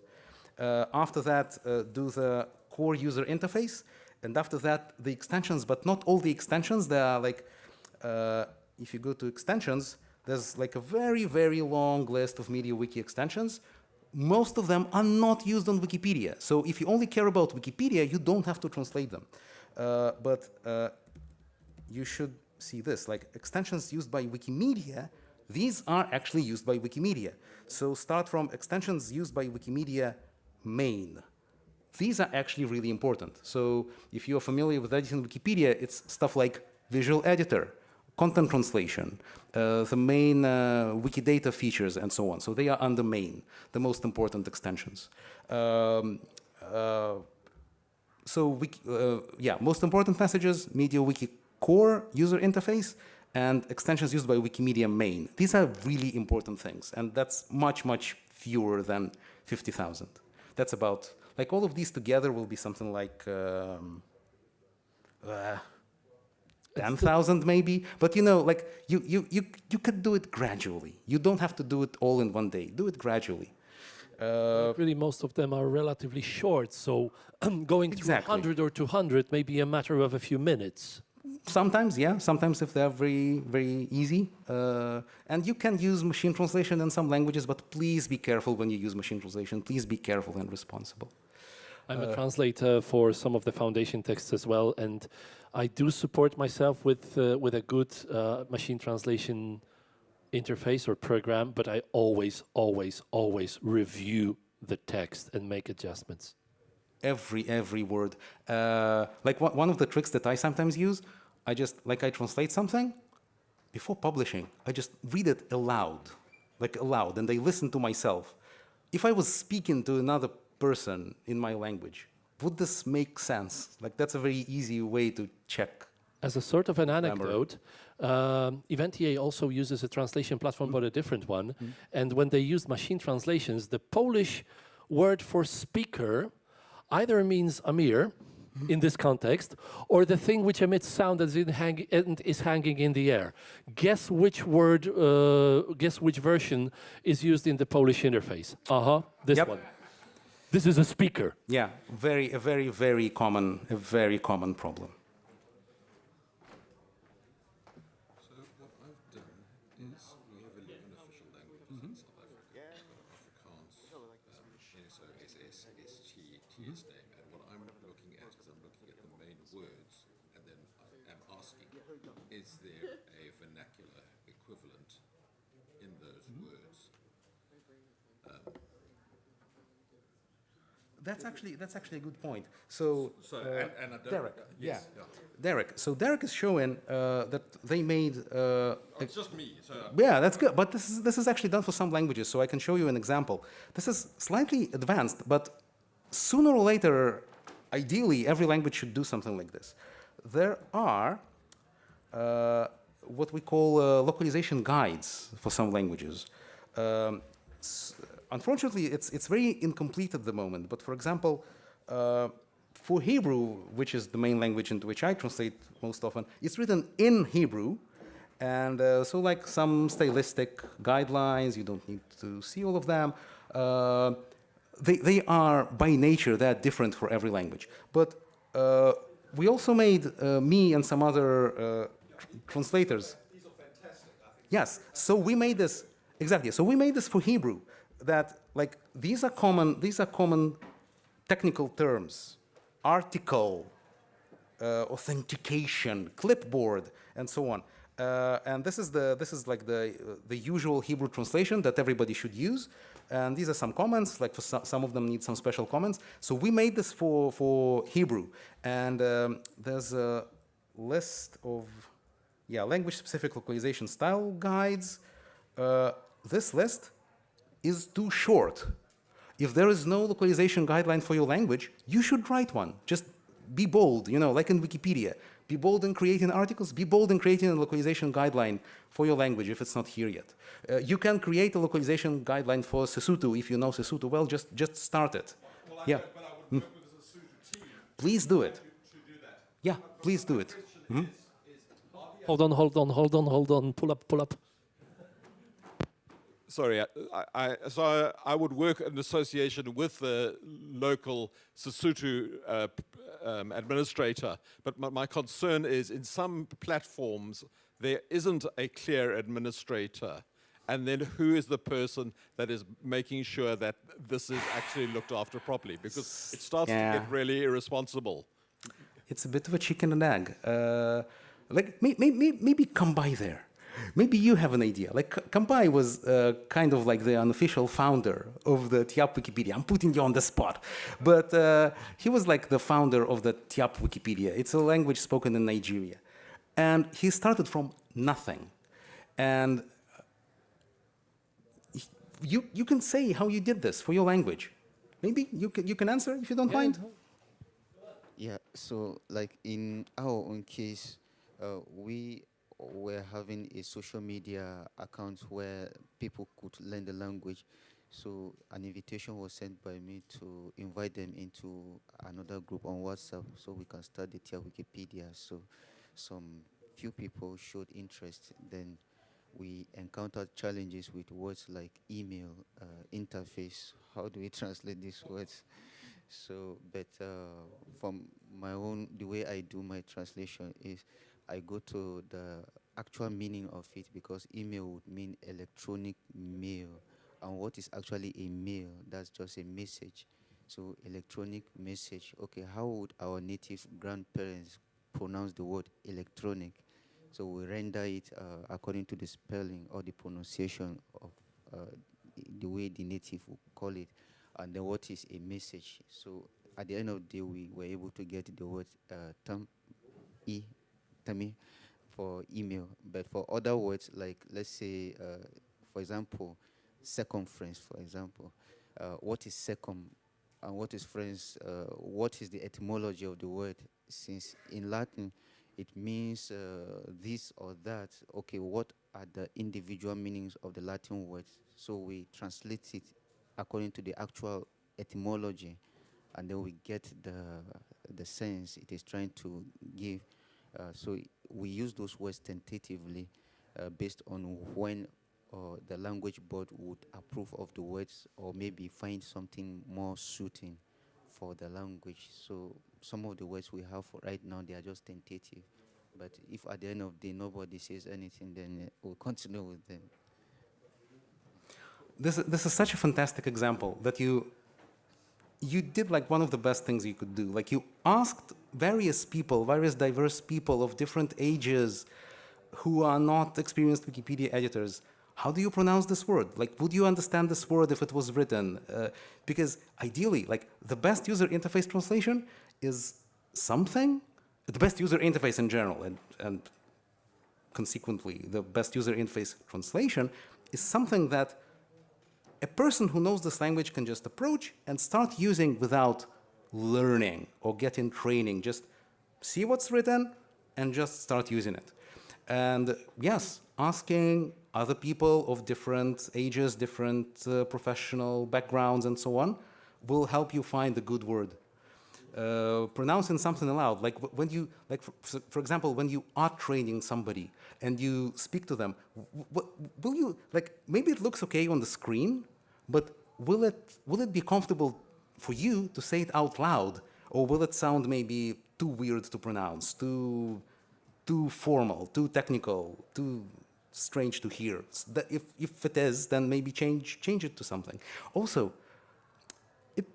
maybe it's obvious to me, but I will explicitly say this. It's a wiki. Like, it's called Translate Wiki. It's a wiki.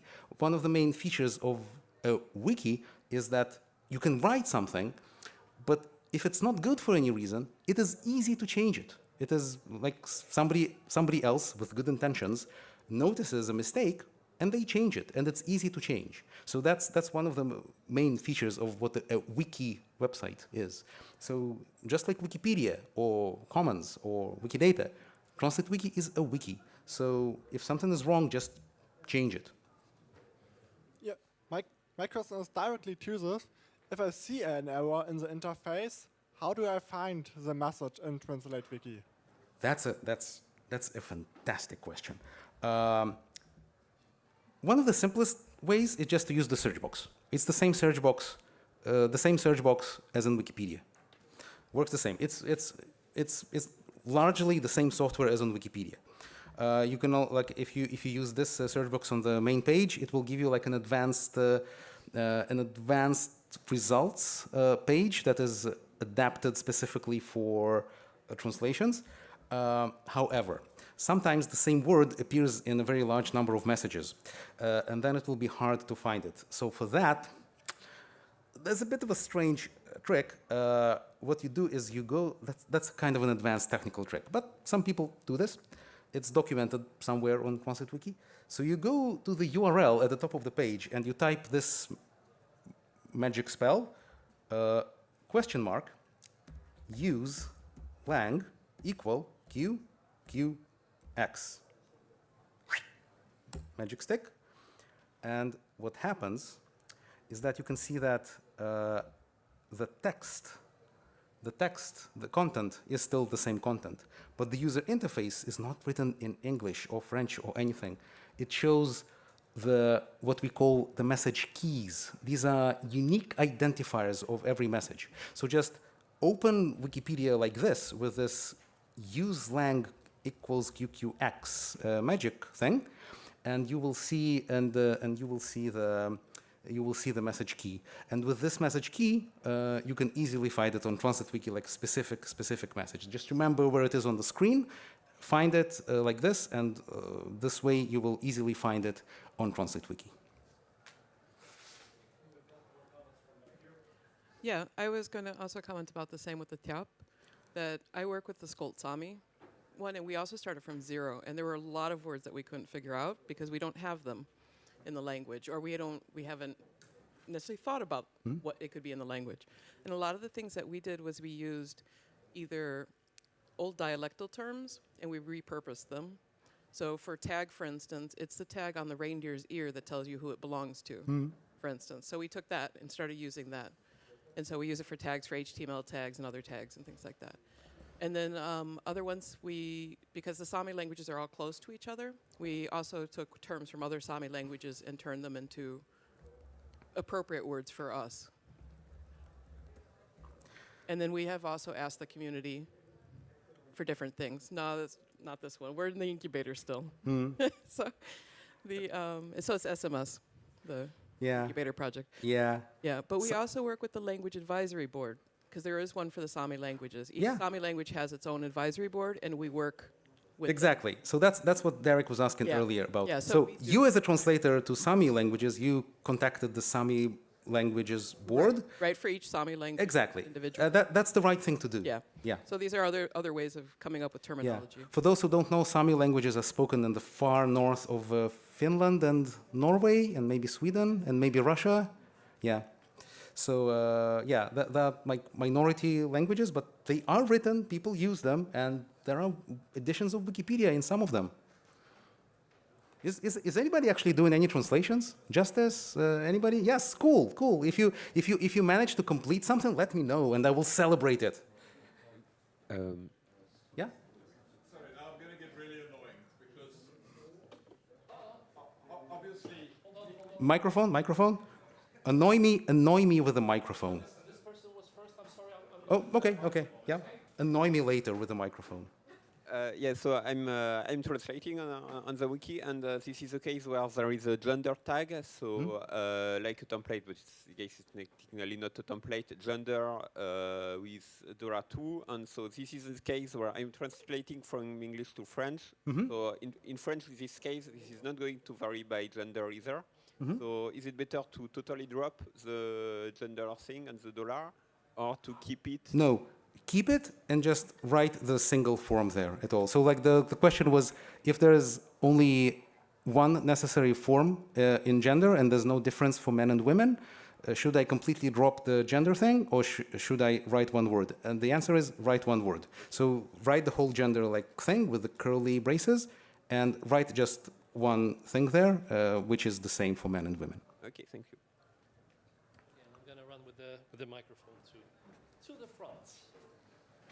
Sorry, online people need to hear.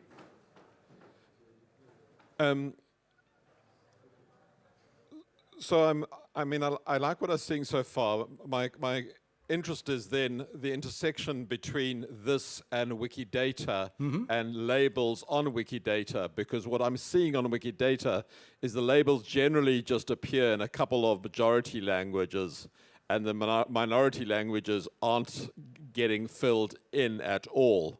And I can see that you are cascading some of that across to other platforms, but I can't see that cascade happening across to Wikidata. Yeah, so Wikidata, I love Wikidata. And I love all the people who develop Wikidata. For many years, I've tried to convince the developers of Wikidata to either adapt this translation interface to Wikidata labels, or maybe come up with a different translation interface, because like it's not Wikidata is not exactly the same as this. You can, of course, translate labels on Wikidata. It's just that you have to like open every item in a separate tab, and you don't have a progress bar. Have I mentioned that I love progress bars?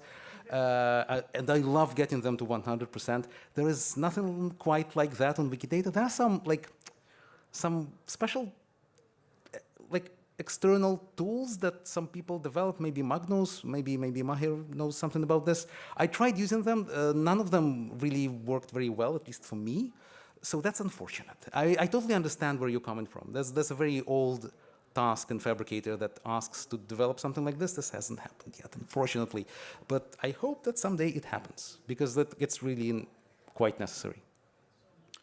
Okay, so from the chat room, we have a suggestion. Some user says the WIPO Perl website is useful for computer terms.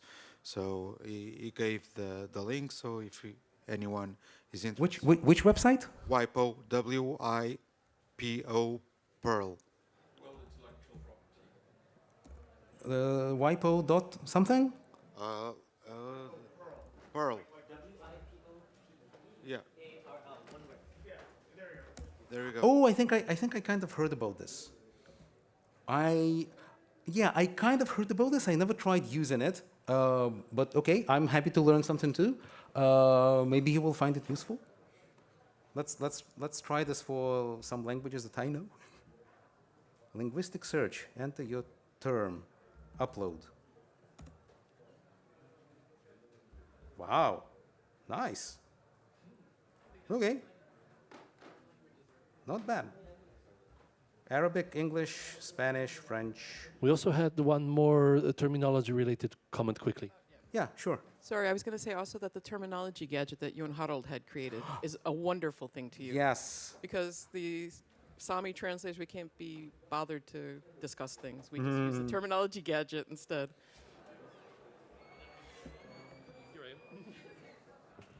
Yeah, right, I really should have mentioned that. So I showed you that for some languages there's a localization guide on which people put a list of terms, but there's also, let's see, maybe this? Yeah, so there's this thing. If it's colored like this, it means that somebody bothered to add this to the terminology database for this language. So if it's in green or in yellow, yellow means that like there are several terms, but basically you can actually do this for anything. I will just give you an example. Let's see, digits. I mean, don't do this like for every single word. But like digit is maybe kind of a maybe special word, not very difficult in Hebrew, but maybe for some languages it is. So you can you just put your mouse cursor on the word, and then a little plus appears here, and then you can click. And so this is the English word. If there are similar words, it automatically suggests you similar words in English. Let's also say digit, and then the translation will be this, cifra, if you care. And publish. And now this word will always appear in green for the benefit of other translators, and this will help different translators use consistent terminology. It's a very good idea that, for example, the word for user or the word for category, that it will be consistent, like it will be the same everywhere. If you see that, like you go over translations and you see that category is sometimes one word and sometimes a different word, you should think for yourself, or even better, you should consult with other people who speak your language, which is the best word to use, and update the translations and use the same word everywhere. Justice, how's it going? Okay, hold on. Report back to the whole audience online. Yeah, so there are some of the words I'm trying to figure out because in our language, in Ghana, the Ghana language, one word can be multiple, like a sentence. So I'm trying to find the right word to explain some of the terms. So that's the challenge, but I'm working on it. So that's fine, but I do recommend if you get seriously stuck with the translation of a certain message, if it's like difficult for any reason, you can just skip it. Don't get stuck. Skip it and translate something easier. It gets you closer to 100% faster. So like 99% is better than 98. Okay, any final words from the audience? Anything in the chat worth mentioning? Yes. No. And we do have somebody here in the front, so let's come back. Yes, thank you. Very practical question. I have like pages, plural, the $sign one, and then pages. But in my language, I only have one form. So if I have like one page or 2 pages, it will just be one word variable. Should I just put the same word page twice in singular or? No. So similar to gender, just write it once. And the last word the one word you use, it will be used for all the forms. Don't write the same word several times. It will show you a warning if you do this. It will think that something is invalid. So just write it once. I'm not seeing any other raised hands, which might be just me. Or it might be that Amir has done a truly wonderful job in delivering this workshop. Let's thank Amir for the hard work. Thank you. Just a tiny example here. I was speaking about plural. Plural for Arabic. Anybody knows Arabic here? Plural in Arabic is extremely complicated. So a few years ago, I just sat down with an Arabic contributor and we updated the localization guidelines for Arabic, like in a lot of detail. This is written in Arabic, of course, because it's for people who speak Arabic.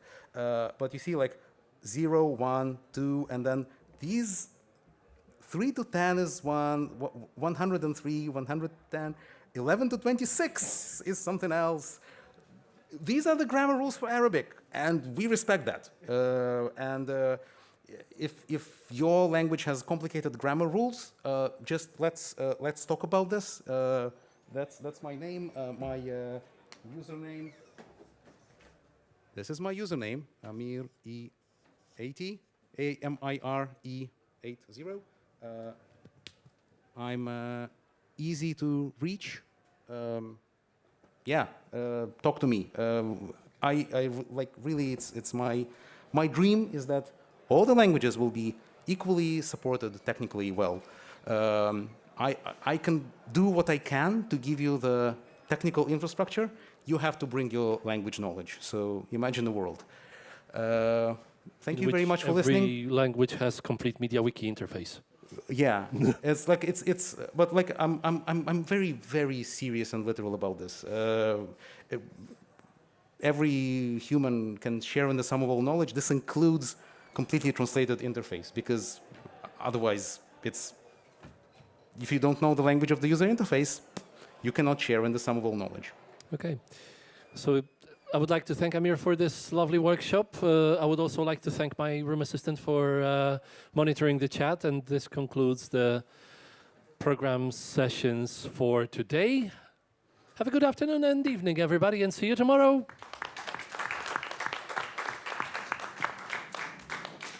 Thank you, Amir. You're right. Just disconnect?